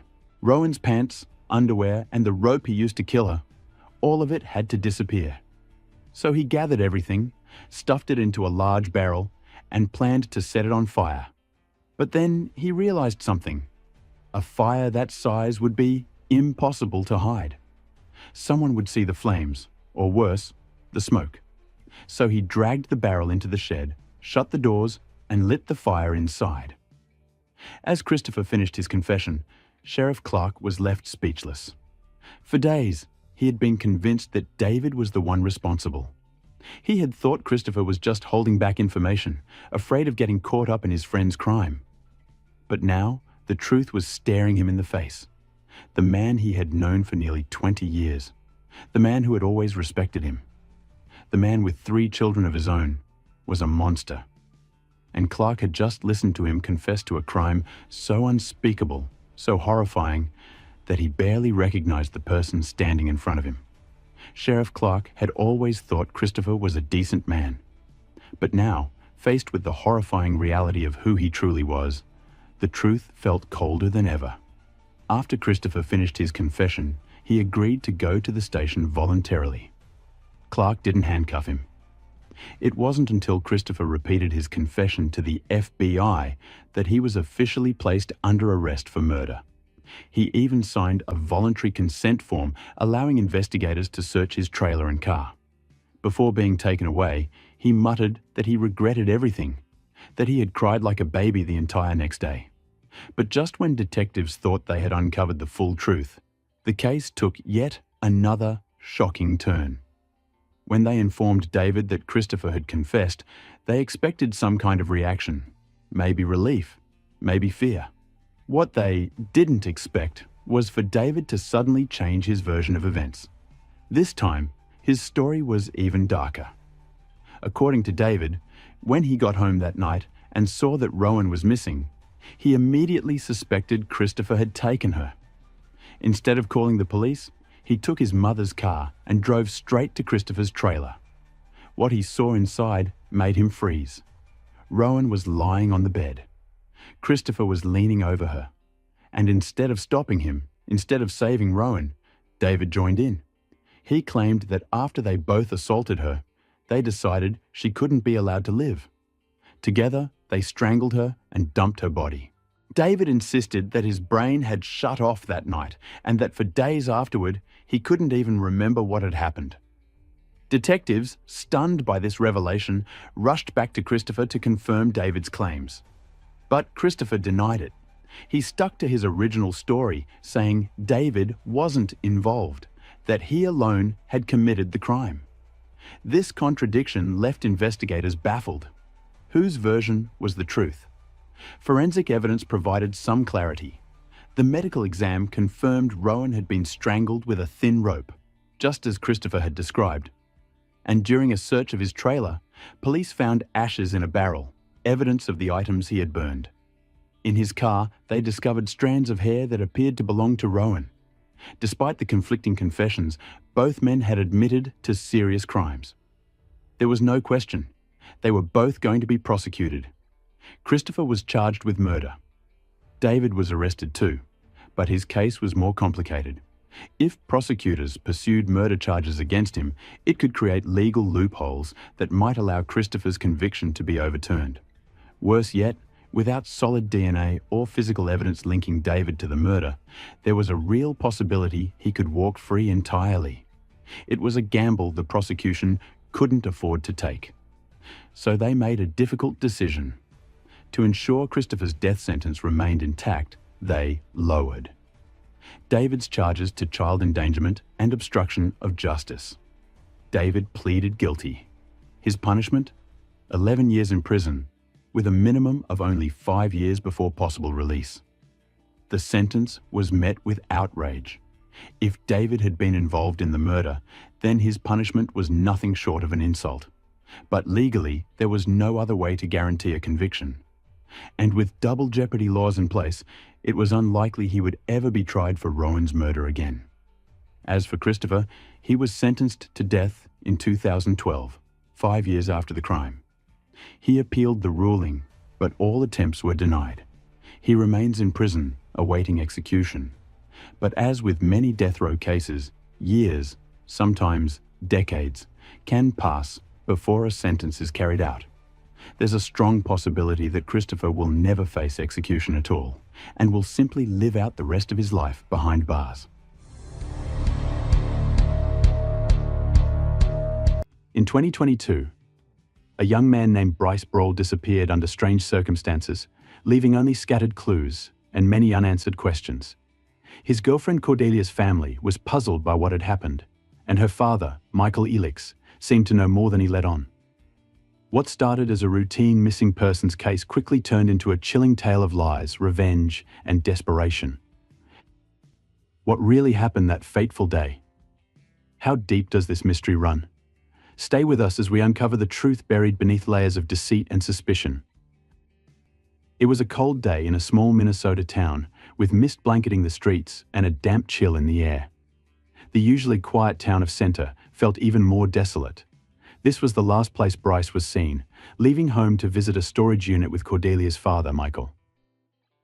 Cordelia had just returned to Minnesota after months of traveling across the country, hoping for a warm welcome and some peace. Instead, she found herself entangled in a series of unsettling events.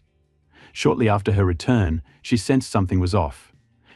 Bryce had gone with her father to drop off some belongings at a storage unit just a short walk from their home. The trip should have only taken 30 minutes, but as the hours passed, Bryce didn't come back. Cordelia's unease grew. She tried to distract herself by settling in and taking a shower, but the anxiety wouldn't fade. Later that day, Michael returned alone. He looked shaken and told Cordelia that Bryce had been taken at the storage facility. Michael explained that 2 dark grey cars had pulled up while they were there. People who seemed like officials got out, but they didn't show any identification or introduce themselves. According to Michael, everything happened so quickly that he couldn't ask questions or figure out what was going on. The strangers restrained Bryce, handcuffed him, and drove off. The cars were plain and unmarked, their headlights cutting through the evening gloom, leaving more questions than answers. The fog clouded Michael's memory, and he couldn't recall any details that might help identify who or what he had seen.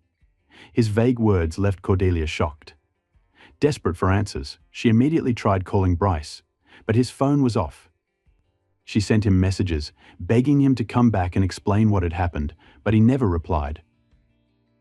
As each minute passed, Cordelia's worry grew stronger. By Friday, October 28th, after several days without any news, she went to the Crow Wing County Sheriff's Office and filed a missing person report. She didn't have much information to give the authorities except for Michael's confusing account. The police wasted no time and launched an investigation. Detectives reviewed all the messages Cordelia had sent Bryce on the night he disappeared. Her panic was clear in the texts, with each message showing her growing fear. Her distress seemed to strike a chord with the investigators.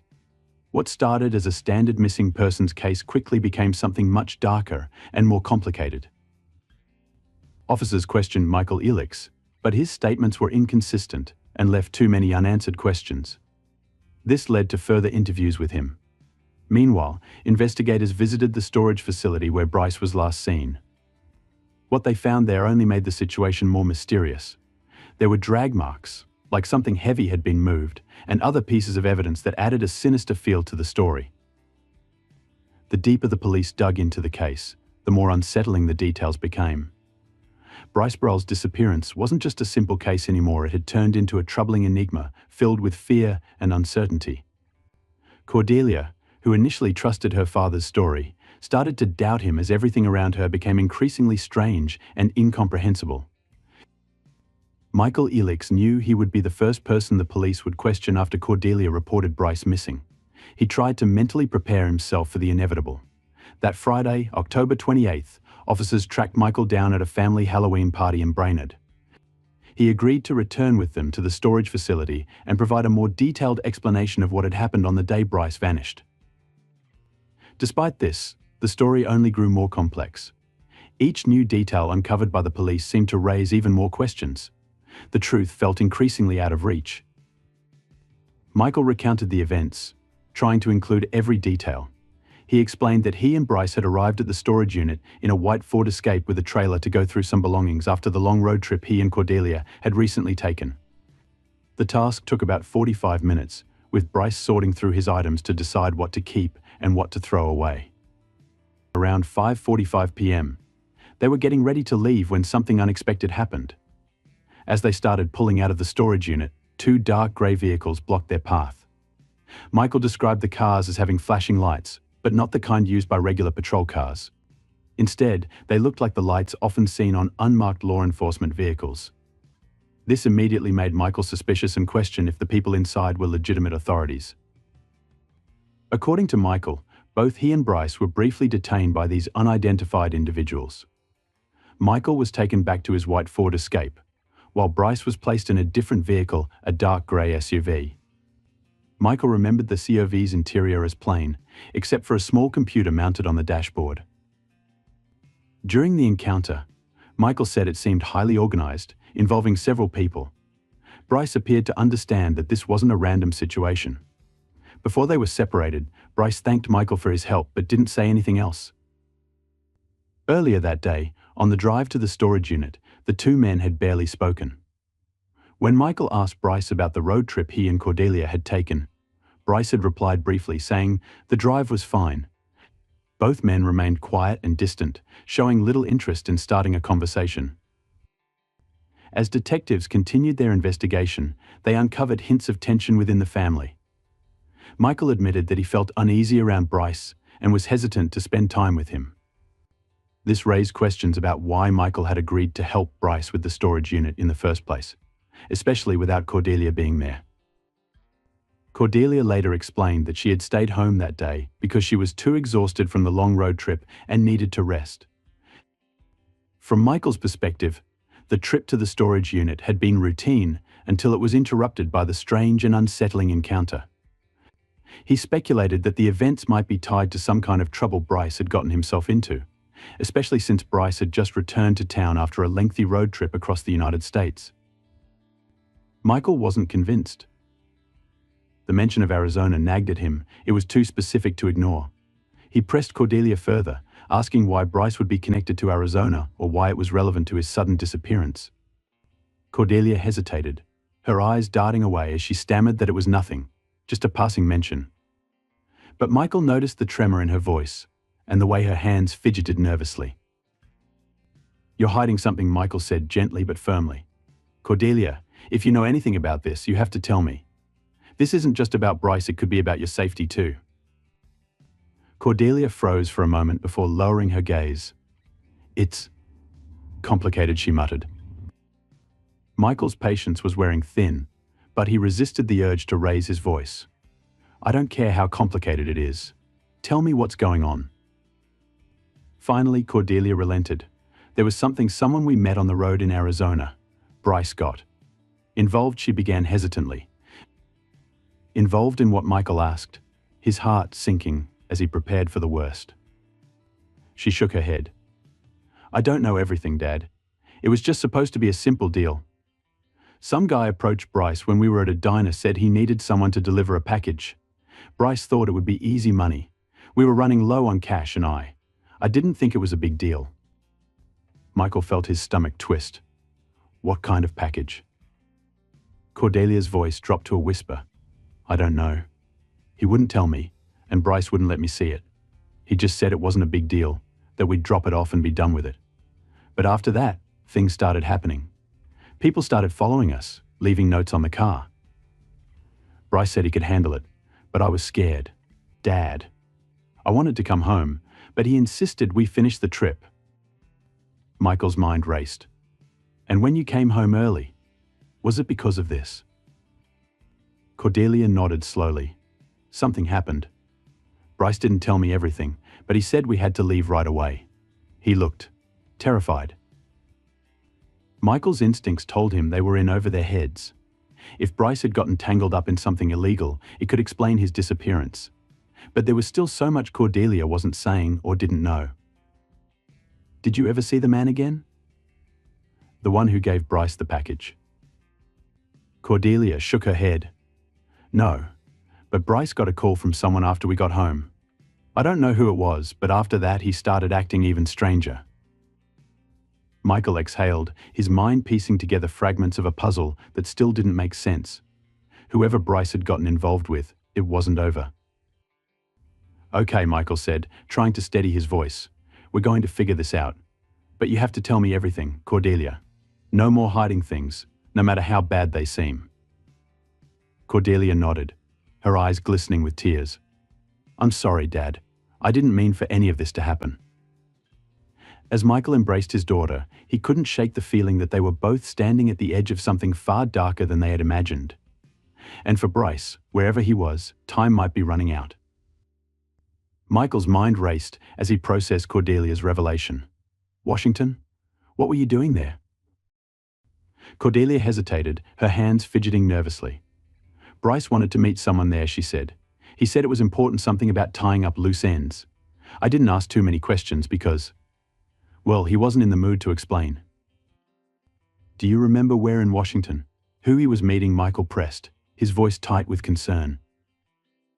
I don't know exactly, Cordelia admitted. It was somewhere near Seattle. The guy seemed off. Bryce called him Jack, but I don't think that was his real name.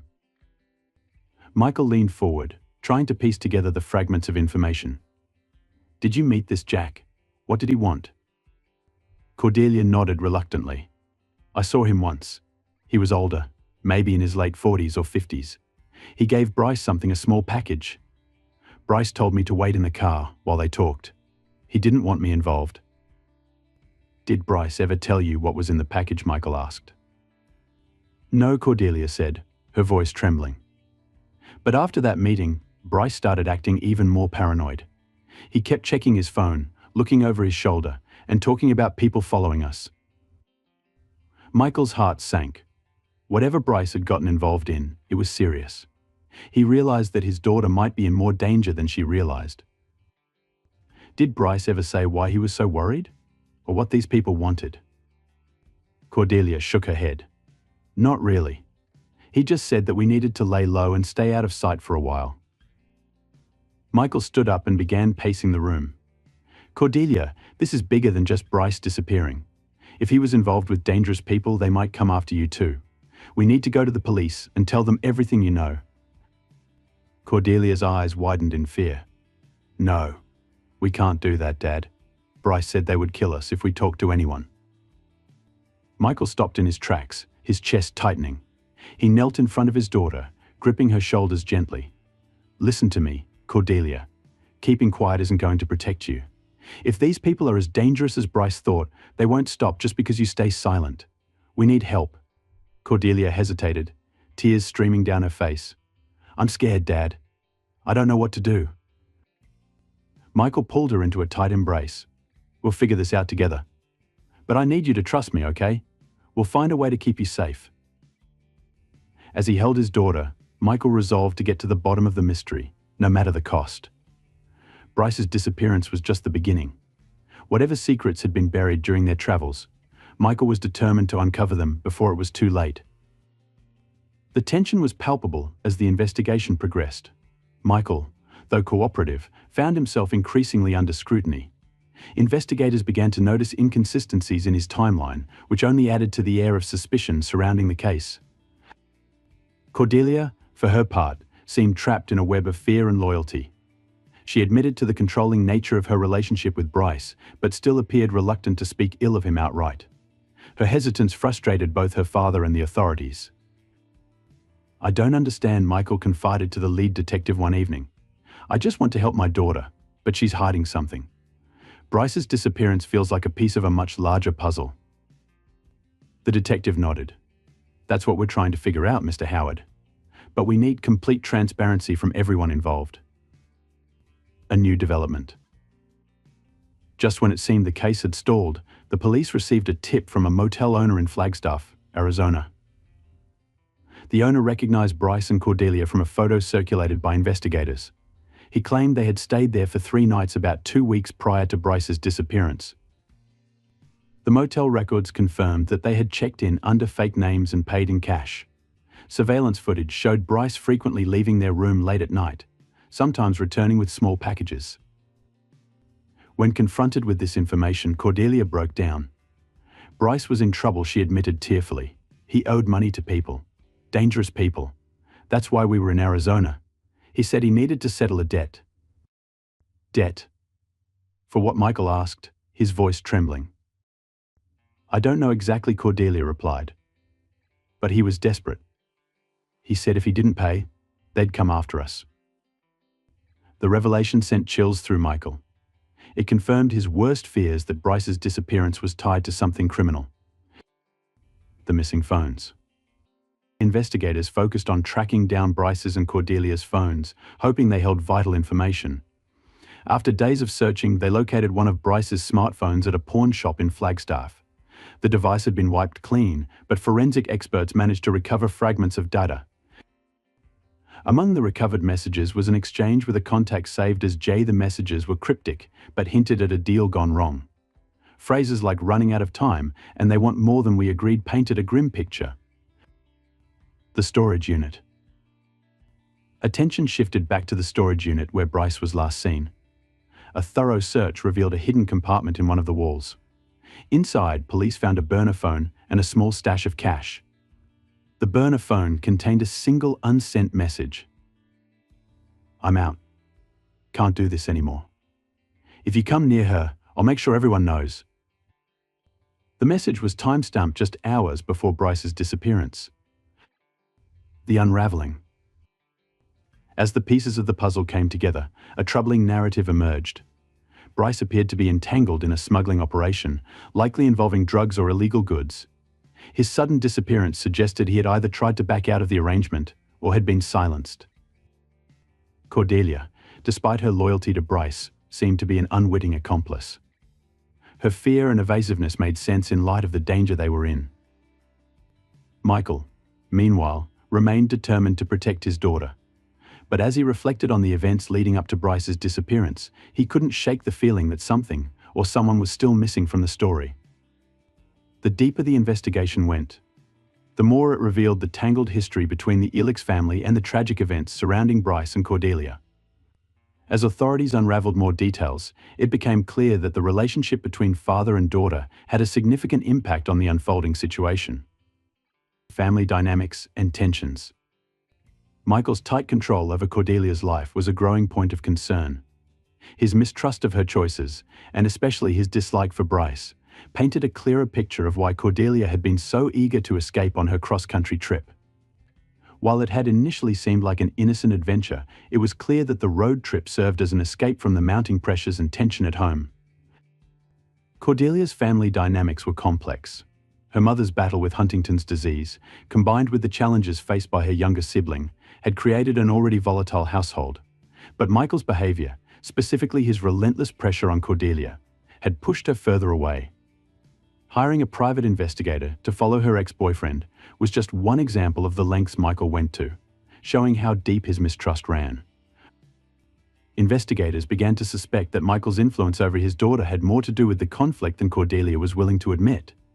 She had wanted to break free, but in doing so, she had connected herself to Bryce, whose own life was full of uncertainties and struggles. Michael's admission. It wasn't until investigators confronted Michael about Bryce's phone that the truth started to come out. Initially, Michael denied any involvement with the phone, claiming he had never handled it. But after further questioning, he admitted that he had taken the phone from the car and disposed of it in a gas station trash bin in Brainerd the same evening Bryce disappeared. His reasoning was that he wanted to protect Cordelia from being tracked by whoever was behind Bryce's disappearance. The admission was a significant moment in the investigation. Michael had gone to great lengths to shield his daughter from what he believed was an even darker situation. But the authorities now wondered, was he protecting her, or was he concealing something more troubling? Bryce the dreamer with a hidden life. Bryce Brogel's background also added more layers to the investigation. Born in Brainerd in 1999, Bryce had always been a dreamer. At 23, he had aspirations of building a homestead in Alaska, hoping to live off the land and create a self-sufficient life. His relationship with Cordelia had started in February 2022, and the two had bonded over their shared love for adventure and the outdoors. Their trip across the country had been meant to give them the freedom they longed for, But as the investigation revealed, their relationship wasn't as idyllic as it seemed. While Bryce had envisioned a simple life, free of the constraints of society, he was also entangled in a world of danger and secrecy. His ties to people who could be dangerous were becoming clearer, and it appeared that his disappearance wasn't an accident, it was part of a larger, more sinister story. The search for truth. As Michael's actions and the details of Cordelia's life began to surface, it became evident that there were more questions than answers. Was Michael's overbearing control over his daughter a catalyst for her getting involved with Bryce? Or had something darker been happening between them during their travels? Was Bryce's disappearance truly the result of a criminal operation? Or was it an elaborate ruse to disappear under the radar? As Cordelia clung to Bryce despite everything, the true nature of their relationship and the secrets they had been hiding began to emerge. And with each new piece of information, the authorities were no closer to understanding whether Bryce had been taken, or whether he had simply vanished on his own accord. As investigators dug deeper into Michael's past, his history with the law became an unsettling part of the investigation. His previous legal issues raised questions about his behavior and mindset. The revelation that Michael had been convicted of a crime involving a mentally incapacitated adult in 2018 raised doubts about his motivations and his sense of control in sensitive situations. This new information painted a complicated picture of Michael as a man with a troubled past and a tendency to act out of fear or anger. Despite Michael's attempts to explain his actions, his conflicting statements and inconsistencies had investigators questioning whether his motives were purely protective, or whether there was more to his involvement in Bryce's disappearance than he was letting on. Michael's anguish and helplessness were real, but his desire to protect his daughter might have clouded his judgment, leading him to make decisions that only complicated the investigation further. The strained relationship between Cordelia and Bryce was also critical in understanding what had happened. Michael's suspicions about Bryce's controlling behavior were not unfounded. He had witnessed firsthand how Bryce seemed to dominate every aspect of Cordelia's life, from monitoring her phone activity to manipulating her emotions. Michael had seen his daughter become increasingly withdrawn and submissive, which triggered his desire to intervene. However, his intervention, at least as far as investigators were concerned, seemed to have crossed a line between protection and control. As investigators continued to piece together the story, they found themselves questioning not only the events surrounding Bryce's disappearance, but also Michael's role in the family's turmoil. His background, his strained relationship with his daughter, and his increasingly erratic actions were beginning to paint a picture of a man who might have had more to do with the situation than he was willing to admit. Cordelia, for her part, remained conflicted and torn. On one hand, she loved Bryce and seemed to feel deeply connected to him, but on the other, she had witnessed the destructive dynamics of their relationship and felt trapped between the man she loved and her protective father. She found herself caught in a web of guilt, fear, and confusion, unsure of who to trust or what actions to take. But the more he spoke, the more his words seemed to raise doubts about his true role in the events surrounding Bryce's disappearance. Michael's repeated insistence on protecting his family and his strong emotions about Bryce's behavior added layers to the investigation. Despite passing the polygraph tests, investigators remained skeptical, knowing that polygraphs were not definitive proof of innocence. Michael's credibility was now under scrutiny, not just because of his personal history, but also because of his contradictory statements and behavior. The tense atmosphere during the interrogations was palpable. Michael's frustration grew as the investigators pressed him for answers, but he held his ground. He argued that while he had been angry with Bryce, his actions had never been meant to harm him. However, his words were sometimes at odds with the actions he had taken, throwing away Bryce's phone and expressing a desire to scare him off were not the actions of a passive bystander. These inconsistencies painted a picture of someone who might have been acting out of fear, but also out of a desire to control the situation. The fact that Michael had confronted Bryce multiple times about the bruises on Cordelia's face added to the complexity. He claimed that he had warned Bryce that any further harm to his daughter would result in consequences. But was this really an act of protection, or was it driven by something deeper, like a need for control over Cordelia's choices? Investigators were not convinced by Michael's explanations, especially since he kept referring to Bryce in the past tense, as if he had already accepted Bryce's disappearance as a fait accompli. His continued focus on his daughter's relationship with Bryce was not lost on the investigators, who now had to consider whether Michael was involved in a more direct way than he had let on. Michael Elix's controlling relationship with his daughter Cordelia and his growing mistrust of her boyfriend, Bryce Bogle, set the stage for a tragic and violent crime. Concerned for Cordelia's well-being and fueled by suspicions of abuse, Michael's protective instincts transformed into frustration and anger. This led him to confront Bryce at his storage unit, where an argument turned fatal. Michael shot Bryce in the back of the head, claiming it was an impulsive act to protect his daughter. However, the evidence painted a darker picture. Investigators uncovered forensic evidence and testimony revealing a premeditated plan. Michael had previously threatened Bryce and told others he intended to kill him. A bleach bottle found in the storage unit contained both Bryce's and Michael's DNA, while a sled used to move Bryce's body was discovered with traces of blood. Phone records showed Michael's movements from the storage unit to a remote area near Edward Lake, where Bryce's body was eventually found buried. Despite Michael's claims of acting out of fear for Cordelia's safety, the jury found him guilty of first-degree murder. Testimonies revealed Michael's long-standing animosity toward Bryce and his belief that killing him was the only way to protect Cordelia, even though she denied any abuse. In April 2024, Michael was sentenced to life in prison without parole. The case highlights the destructive power of fear, mistrust, and unresolved conflict, which led to the loss of a young man's life and the irreversible fracture of a family. It serves as a sobering reminder of the importance of addressing concerns through understanding and open communication, rather than resorting to violence. In November 2023, the former Minister of National Economy of Kazakhstan, 44-year-old Kwan Bishinbayev, did something truly horrible to his wife, 31-year-old Sultanat Nukanova. After committing the crime, he tried hard to cover it up and make it look like some strange accident. But the case quickly caught public attention. The victim's family demanded a completely open trial, which led millions of people, not only in Kazakhstan, but around the world, to follow what happened next.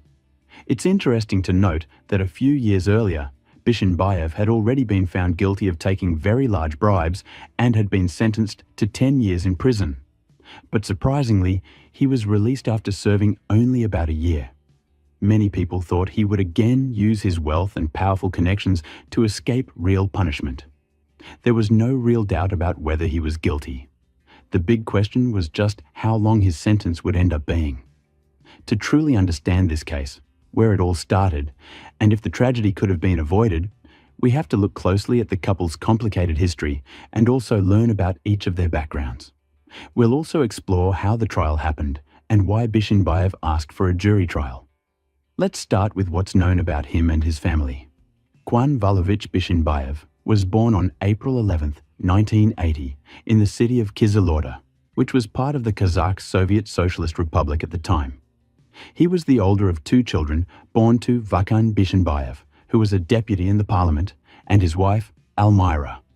In the 1990s, his mother became a successful businesswoman. Just before her son's arrest made headlines, she quickly transferred ownership of many of her big businesses to relatives so that the family's assets would still stay under their control. When her son faced corruption charges in 2018 and prosecutors demanded a 12-year sentence, Almira defended him publicly and said that long punishment would destroy his personality. Growing up, Kwan had a younger sister named Arujan, born in 1984. He received an impressive education. He studied at the Kazakh Academy of Management, earned a degree from Taraz University, and then got a presidential scholarship to study at George Washington University in the US. By age 26, he had defended his PhD in economic sciences. In 2000, he began working as a bank manager, later did a brief internship at the Ministry of Economy, and then moved on to lead big companies. In 2016, he became the Minister of National Economy himself, one of the youngest officials in Kazakhstan. But after just 8 months, he lost his job due to a major corruption scandal and went to prison for taking large bribes. Although he was sentenced to 10 years, he served only about 1 year before being pardoned by then-President Nursultan Nazarbayev after publicly apologizing. As for his personal life, before he met Sultanat, Bishenbayev had been married twice. His first wife was Aigerim Urazova, whom he married back in 1999 while still a student. In 2000, they had a son named Alexander Valikan, but the couple divorced in 2004. In 2006, while working as an advisor at the Ministry of Economy and Budget Planning, he married his second wife, Nazim Kamenbaba Galieva. They stayed married for 14 years and had 3 children together. In 2020, they divorced after she filed for it. Sultanat, whose full name was Sultanat Amangeldinovna Nukanova, was born on May 15, 1992, in the city of Pavlodar in northern Kazakhstan. She was the youngest of 2 children. Her father, Amangeldi Nukanov, was a businessman, and her mother, Jumagul, was an economist. Sultanat also had a paternal uncle, Kirat Nukanov, who had a notable career in politics. He led the Regional Department of Entrepreneurship and Trade and also served as mayor in the cities of Istus and Aksu, while she was still a schoolgirl. As a child, Sultanat developed a deep interest in astrology. She spent a lot of time studying books on the subject, creating horoscopes and natal charts for her friends and classmates. Surprisingly, many of her predictions turned out to be quite accurate. Over time, she decided to turn this passion into her life's work. And it didn't take long before she found success. Sultanat began offering her astrological services through social media, where she did personal and online consultations, made both short-term and long-term forecasts, and helped people choose their paths in life and work on their spiritual growth. She also offered guidance on love and relationships, checking people's compatibility and helping them navigate breakups or misunderstandings. Interestingly, her clients were only women and girls. It wasn't long before Sultanat became financially independent. She was making good money doing what she loved and what she was truly skilled at. Her following on social media grew quickly, her services became very popular, and appointments with her had to be booked months in advance. She seemed to be living the life she had always dreamed of. In the spring of 2022, Bishenbayev came across Sultanat's social media profile by chance. He was immediately drawn to her and decided to contact her. His idea was to book an astrology consultation, but Sultanat turned him down politely, explaining that she only worked with women. Rather than giving up, this only made him more interested in her. The former politician kept trying to get her attention. He sent her compliments and even played on her sympathy, insisting that only she could help him and that he trusted her completely. Sultanat was flattered by his words, but she still refused to meet him in person because she found his attention uncomfortable and irritating. More than once, she offered to do an online consultation instead, but he wouldn't accept that. For several months, he kept trying to convince her to meet him. During that time, he learned a lot about her, where she lived, who she spent time with, where she liked to go, and what she enjoyed doing. Despite all this, Sultanat still said no, although she did tell her friends that she had a persistent admirer who wouldn't leave her alone. Eventually, Sultanat gave in and agreed to meet him for a business consultation in person. Bishenbayev made sure to come across as respectful and polite, wanting to leave a good impression. That first meeting was just the start, though. Later, in a conversation with her brother, Sultanat shared honestly that this man simply wasn't her type and she didn't see them having a future together. At first, neither Sultanat nor her family were very worried about the ex-minister's attention. She seemed confident she could keep things under control, and her loved ones knew her as a strong, independent woman who wouldn't be pushed into anything against her will. But within another month, things started to change. Bishenbayev managed to find a way into her life by approaching the oldest member of her family, her grandmother. He asked to speak with her grandmother, to ask for her blessing, saying that if Sultanat ever did agree to marry him, he might not get another chance to speak with the grandmother because of her age. This gesture genuinely touched Sultanat, but even then, she still said no to being in a relationship with him. Then, in the fall of 2022, something unexpected happened. A sudden wedding. Sultanat visited her parents' home in Pavlodar and shared that nothing serious was happening yet in her love life. She admitted to her brother that she was bothered by the big age gap between her and Bishenbaev, which was 12 years. She also said she simply wasn't attracted to him and, based on her own astrological calculations, they weren't a good match at all.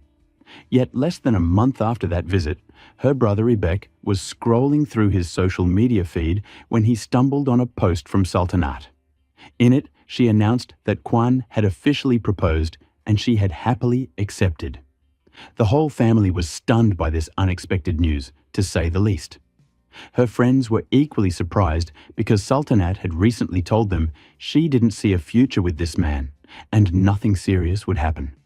Then, in December 2022, just a few months after they first met, the couple threw a lavish wedding celebration. They held an expensive banquet at one of the most popular venues in Astana. It's interesting to note, though, that the marriage wasn't legally registered. Instead of officially recording it at the registry office, they only held a special religious ceremony at a mosque. As a result, they were considered civil spouses rather than legally married. After that, Sultanat's attitude toward her new partner seemed to change completely. She kept telling her friends how smart, educated, and charming he was, and how easily he could talk about any topic. She also strongly denied the corruption accusations that had once put him in prison, claiming he had been falsely blamed and locked up for someone else's crime. From the outside, they looked like a happy couple.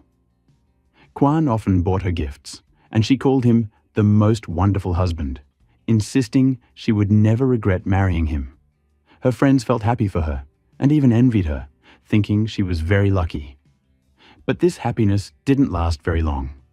The first worrying signs appeared after the wedding. The newlyweds moved into Kwan's parents' house. His parents lived on the first floor, while Sultanat and Kwan stayed upstairs. His mother, Almira, tried hard to make Sultanat feel welcome, showering her with gifts and sparing her from household chores. But even she couldn't protect Sultanat from her own son's temper. Sultanat and Kwan sometimes visited her parents together, but she never invited her parents to come over because Kwan didn't like it, and it often led to arguments. At first, her family didn't realize this. But less than a month into the marriage, on New Year's Eve, her brother Ibek came to visit and saw something truly upsetting. There was a big holiday dinner set up at the house, meant to be a small family celebration.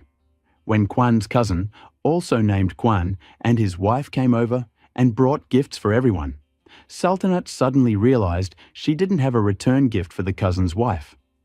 Feeling embarrassed, she quickly decided to give her a bottle of expensive perfume that Kwan had bought for her just a day earlier, but which she hadn't yet opened. Instead of being understanding, Kwan reacted with explosive anger. He yelled that she had no right to give away something he had paid for. He then began to insult her and call her names. The guests, seeing how tense things were getting, hurried to leave. When Kwan's parents tried to calm him down and defend Sultanat, he rudely stopped them. In his rage, Kwan even flipped over the table, spilling all the food and drinks and completely ruining the New Year's celebration. Her brother Ibek was left in shock, not knowing what to do or say about what he had witnessed. During a phone call the next day, Sultanat opened up to her brother and admitted that her husband's behavior had changed drastically after the wedding. She couldn't explain why it had happened, but hoped it was just a rough patch and things would eventually improve. Her brother urged her to come back home and leave the marriage, but Sultanat firmly refused. A few months later, something shocking happened. Sultanat sent her brother a few selfies where her face was covered with terrible bruises. She asked him not to ask her any questions about it. Alarmed and worried, her brother immediately tried to call her, but she didn't answer. Not knowing what else to do, he called Kwan instead, who agreed to meet him in person. At that meeting, Kwan coldly told Sultanat's brother to stay out of their family matters. He refused to say anything about how she got the bruises and didn't explain where she was, which made her brother fear the worst. Thankfully, Sultanat was later found safe at her parents' country house, where she had gone with her own key. Despite the pleading of her family, Sultanat soon returned to her husband. She said she loved him and was determined to do everything possible to keep the marriage alive. For a while, It seemed like Kwan tried to make amends. He gave her gifts, acted affectionately, and promised to change for her sake. They even took a vacation together to a famous resort in the Maldives and looked happy in the photos. But later, those very same holiday photos were used as evidence in court, because bruises could clearly be seen on Sultanat's body, along with fingerprint marks on her wrists, as if someone had grabbed her forcefully. According to her brother, after that period, neither he nor their parents heard any more complaints from Sultanat about her marriage. But they noticed worrying signs. She became quieter, lost a lot of weight, and started dressing in more revealing clothes, which seemed like an attempt to hide bruises and marks on her skin. She also completely stopped doing what had once been her passion and livelihood. The once well-known astrologer and popular blogger no longer accepted appointments or offered online consultations. Her social media posts changed too. She only shared photos of herself with Kwan, describing how happy they were together and how much she loved him. As it turned out later, it wasn't her choice. Her husband had strictly forbidden her from working and took control of every part of her life, making sure she had no income and was fully dependent on him. Kwan also began monitoring her every move and controlling who she could see or talk to. She couldn't go out with friends, have lunch at a cafe alone, or even send messages without him checking. In public, Sultanat was always seen with Kwan, who played the role of a loving and caring husband. Most of her friends had no idea about the nightmare she was living through behind closed doors and even envied what looked from the outside like a perfect marriage. One day, during an honest conversation, Sultanat confided in a close friend about what was really happening in her marriage. She explained that her husband completely controlled her life. He wouldn't let her work, wouldn't let her speak to her own parents without telling him first, and was constantly suspicious, accusing her of cheating without any reason. Worst of all, he regularly beat her. Her friend was shocked and horrified by this confession and immediately urged Sultanat to leave him as soon as possible. But instead of agreeing, Sultanat became upset and started yelling, saying she didn't want advice. She just wanted someone to listen to her. At some point, hoping to fix their troubled marriage, the couple went to see a family psychologist. But instead of choosing someone neutral together, Kwan refused all the therapists Sultanat suggested and insisted on going to one he picked himself. During their sessions, this psychologist kept telling Sultanat that everything was her fault. In one of her last conversations with her brother, Sultanat admitted she suspected that Kwan had deliberately hired this psychologist to break her spirit and make her feel even worse about herself. In the summer of 2023, Sultanat finally tried to leave him. She moved back into her parents' house to get some distance. But just a week later, Kwan showed up himself to bring her back. He begged her to give their marriage another chance and promised things would get better. He even suggested they move to his private house, and Sultanat thought that a change of surroundings might help them. She also hoped that if they had a child together, it would make him treat her better. But despite wanting it deeply, she couldn't get pregnant. Then came October. Sultanat made one more desperate attempt to break free. With help from her brother, she quickly moved into a rented apartment, planning to start fresh away from him. But just 10 days later, she returned to Kwan. Not only that, she also agreed to go through the Muslim wedding ceremony with him again at the mosque, making their union official in the eyes of religion once more. On November 5th, Sultanat organised a dinner at a restaurant owned by Kwan's cousin, Bakit Zanov. She invited her parents, brother, and a few close friends. The dinner was meant to celebrate her reunion with Kwan. That evening, Kwan acted like the perfect husband. He was gentle, caring, and couldn't take his eyes off Sultanat. He spoke lovingly, promised to protect her, and said he would cherish her forever. Everyone there believed his words and thought his feelings were genuine. But heartbreakingly, the tragedy was only a few days away. On November 9th that same year, Sultanat's brother, Ibek, came home from work and was going about his usual routine when he suddenly got a call. A relative, sounding frightened, asked if the terrible things being shared on social media were true. At first, he didn't understand what she meant, and asked her to explain. Then she sent him a link to a news article claiming that the former Minister of Economy had killed his young wife. Reading this, Ibek felt completely shocked and confused, but deep down, he couldn't believe it was really true. Just the day before, he had spoken with Sultanat.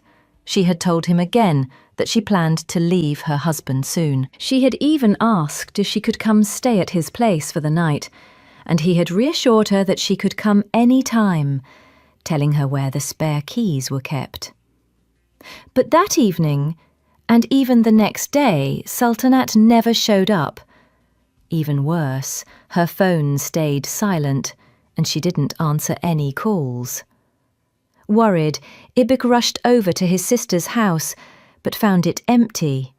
Her husband wasn't there either, and he wasn't picking up his phone. Feeling that something was very wrong, Ibek decided on the spot to go straight to the family-owned restaurant, the last place Sultanat had been in contact from, hoping to get some answers. While he was on the way, his parents called him too. They had also seen the shocking news online and were desperately trying to find out if it was really true. All he could do was promise them that he'd find out what had happened. When he arrived at the restaurant, he saw it surrounded by police officers. As soon as they learned that he was Sultanat's brother, they immediately offered their condolences, telling him sadly that she couldn't be saved. She had died before the medical team arrived. Hearing this, Ibek was overwhelmed with disbelief. It felt impossible, like some horrible misunderstanding. But tragically, the news was real. By the time he got there, Kwan had already been arrested and taken to the police station as the main suspect. Despite this, Kwan firmly denied killing his wife. He claimed it had all been a terrible accident and that he had actually been trying to help her. The police had also detained Kwan's brother and the restaurant's owner, Bakit Sanov, suspecting that he might have helped cover up the crime. At the beginning, Kwan's lawyer strongly argued that his client was completely innocent, insisting there was no real evidence proving Kwan was guilty. It soon came to light that after the crime, the ex-minister and his brother tried to quickly destroy the evidence by deleting video footage from the restaurant's cameras, both inside and outside. However, experts were able to recover the deleted recordings, and what those videos showed shocked absolutely everyone. The investigation into this complicated case lasted nearly 4 months. Throughout that time, Kwan kept insisting he was innocent and acted as if he truly believed he wouldn't be punished. Still, prosecutors charged him with murder committed with particular cruelty. Forensic specialists who examined Sultanat's body reported they had never before seen such widespread and brutal injuries. Some of those injuries, they found, had been inflicted 6 to 8 hours before her death, showing that she had been beaten for a long time and with shocking cruelty, leaving barely any part of her face and body unhurt. Despite this, the suspect's lawyers worked hard to downplay his responsibility. Kwan himself claimed that nearly all of his wife's injuries were self-inflicted because she'd been drunk, falling repeatedly and hitting her head on the tiles, the toilet, and the furniture. Investigators pieced together what really happened that tragic night on November 8, 2023. That evening, the couple and some friends attended a concert by singer Dima Bilan. At the concert, they had a heated argument, but because the music was so loud, none of their friends could tell exactly what the fight was about. At first, the friends didn't even realise it was serious, thinking they were just talking. Then, without saying anything to anyone, Sultanat and Kwan left the concert hall. They went to the Beau restaurant owned by Kwan's cousin, where they continued to argue, behind closed doors, in one of the VIP rooms. Security camera footage showed Kwan taking several bottles of alcohol from the bar before going into the booth with his wife. While drinking and arguing, Sultanat told Kwan that she couldn't keep living like this and planned to leave him. Enraged, Kwan shouted at her, threatened her, and slapped her face. Right after that, Sultanat called her brother, saying she would come over to his place because she had finally decided to leave her husband for good. Around midnight, Sultanat stepped outside, intending to go to her brother's home. But Kwan followed her out, and their argument continued for about 15 minutes, as seen on the surveillance footage. Eventually, he convinced her to come back inside for just a few minutes. They continued to argue in the entrance area before going back to the private booth. Unfortunately, there were no cameras inside the booth, so no one can say for certain what happened there. In the footage from the hallway, Sultanat could be seen trying to keep her distance, staying calm, while Kwan kept getting closer, grabbing her hands and head, shaking her and pressing her against the wall. In court, Kwan's lawyer absurdly claimed these were just gentle strokes. Trying to escape, Sultanat locked herself in the bathroom, but Kwan kicked the door violently, leaving dents and evidence of the force he used. Once she opened the door, he punched her in the face multiple times. He also accused her of living off his money and shouted that everything she owned had been bought by him. Exactly what happened next isn't fully clear. Kwan claimed that in anger, Sultanat stripped off all her clothes and jewelry and flushed them down the toilet to prove she didn't need anything from him. Another version suggests that he forced her to undress to humiliate her. After the jewelry disappeared, Kwan became furious, hit her several more times with his fists, and shoved her so hard that she fell and struck the toilet. At the trial, he insisted again that she had been drunk and that she had fallen on her own while undressing, hitting her head against the tiles and bathroom fixtures. He also claimed that after that, they intended to go home together, but he was too drunk to drive. Out of shame, he didn't want to call a taxi, especially since Sultanat was wearing only a coat over her underwear and looked dishevelled. So instead, they went back inside the restaurant to the same VIP booth. A bit later, they came out again and started to leave, but Sultanat stopped in front of a mirror, seeing her bruised and swollen face. At that moment, Kwan started pushing her hard towards the exit, and this turned into a brutal beating. He punched and kicked her repeatedly, dragged her by her hair, around 7 a.m., still holding her by the hair, pulled her back into the VIP booth. It was there investigators concluded that Kwan finally killed his young wife. Yet during the trial, he continued to insist that he never touched her, claiming she had fallen and hurt herself. He said Sultanat then lay down on the sofa and fell asleep, and that he noticed a bruise on her face, but instead of calling an ambulance, he bizarrely called a fortune teller to ask if she would be okay. The fortune teller allegedly told him that Sultanat was just drunk and needed rest. So Kwan said he relaxed and decided to leave her alone. He claimed he heard her snoring, which turned out to be death rattle of someone dying. Toward noon, when he finally realized she wasn't breathing, he called his brother back at Chanov, asking him to come urgently. Together they sent the staff home, closed the restaurant to visitors, and began deleting all the CCTV footage in an attempt to cover up what had really happened. Later, during the trial, Barkitsanov claimed that he believed his brother when Kwan said Sultanat was just drunk and asleep. He explained that he agreed to delete the security footage because, according to him, it showed Sultanat behaving in a way that could damage her reputation and dishonour the family. It wasn't until much later in the day, when Sultanat's body was already cold and rigor mortis had set in, that Barkitsanov finally called an ambulance. He said he tried to revive her himself, but it was too late because she had already died long before. Police who arrived at the scene arrested both brothers. During the investigation, attention also turned to Kwan's ex-wife and mother of his 3 children, Nazim Carmen Babagalova. Years earlier, when Kwan had been arrested for corruption, Nazim publicly defended him.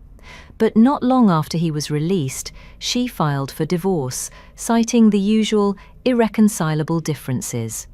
At the time, she said she had simply grown apart from him. However, after Kwan was accused of the violent murder of his new wife, Nazim gave an open interview and admitted that he was fully capable of such cruelty. She shared that they had been married for 14 years, but around 2011, after their second child was born, Kwan changed. He became selfish, arrogant, and convinced that his opinion was the only one that mattered. He also started openly cheating without trying to hide it. It was only in 2017, after Kwan's phone was seized during the corruption case, that Nazim saw the extent of his infidelity. Nazim described how, after Kwan was pardoned and freed from prison, he became even more aggressive. Just a month later, over a minor disagreement, he ripped the lid off a toilet with his bare hands and threw it at her. She managed to dodge it, but at that moment realized the marriage couldn't continue. During the trial, Kwan repeatedly insulted his late wife's character, calling her unstable, jealous, and claiming she was an alcoholic who cheated and provoked him into violence. He tried to convince the court he had only hit her a few times in a moment of rage, and that the fatal injuries must have been caused by her own falls while drunk. He even claimed the deep marks on her neck were from him trying to revive her, not from choking. The second defendant, Bakit Sanov, told the court that Kwan refused to let him call an ambulance for Sultanat and only cared about erasing the CCTV evidence. He said Kwan also ordered him to take Sultanat's phone home to trick investigators into thinking she had left the restaurant and gone home. Kwan knew her brother was tracking her phone location. At the 9th hearing, Kwan and his lawyer tried to get the judge removed from the case, accusing her of being biased. But the motion was denied, and she continued overseeing the trial. Finally, on May 13, 2024, the verdict came. Kwan Bishimbayev was found guilty of causing grievous bodily harm, torture, and murdering his common-law wife. He was sentenced to 20 years for murder and 7 years for battery and torture. By partially combining the sentences, he received a total of 24 years in prison. His cousin, Bakitjanov, was sentenced to 4 years for helping cover up the crime. The court considered that he had no prior record, sincerely regretted his role, and cooperated fully with investigators. Thanks for watching, everyone. Your support means a lot. If this case impacted you, please hit that like button, leave a comment, and share this video. It really helps my channel grow. See you in the next one.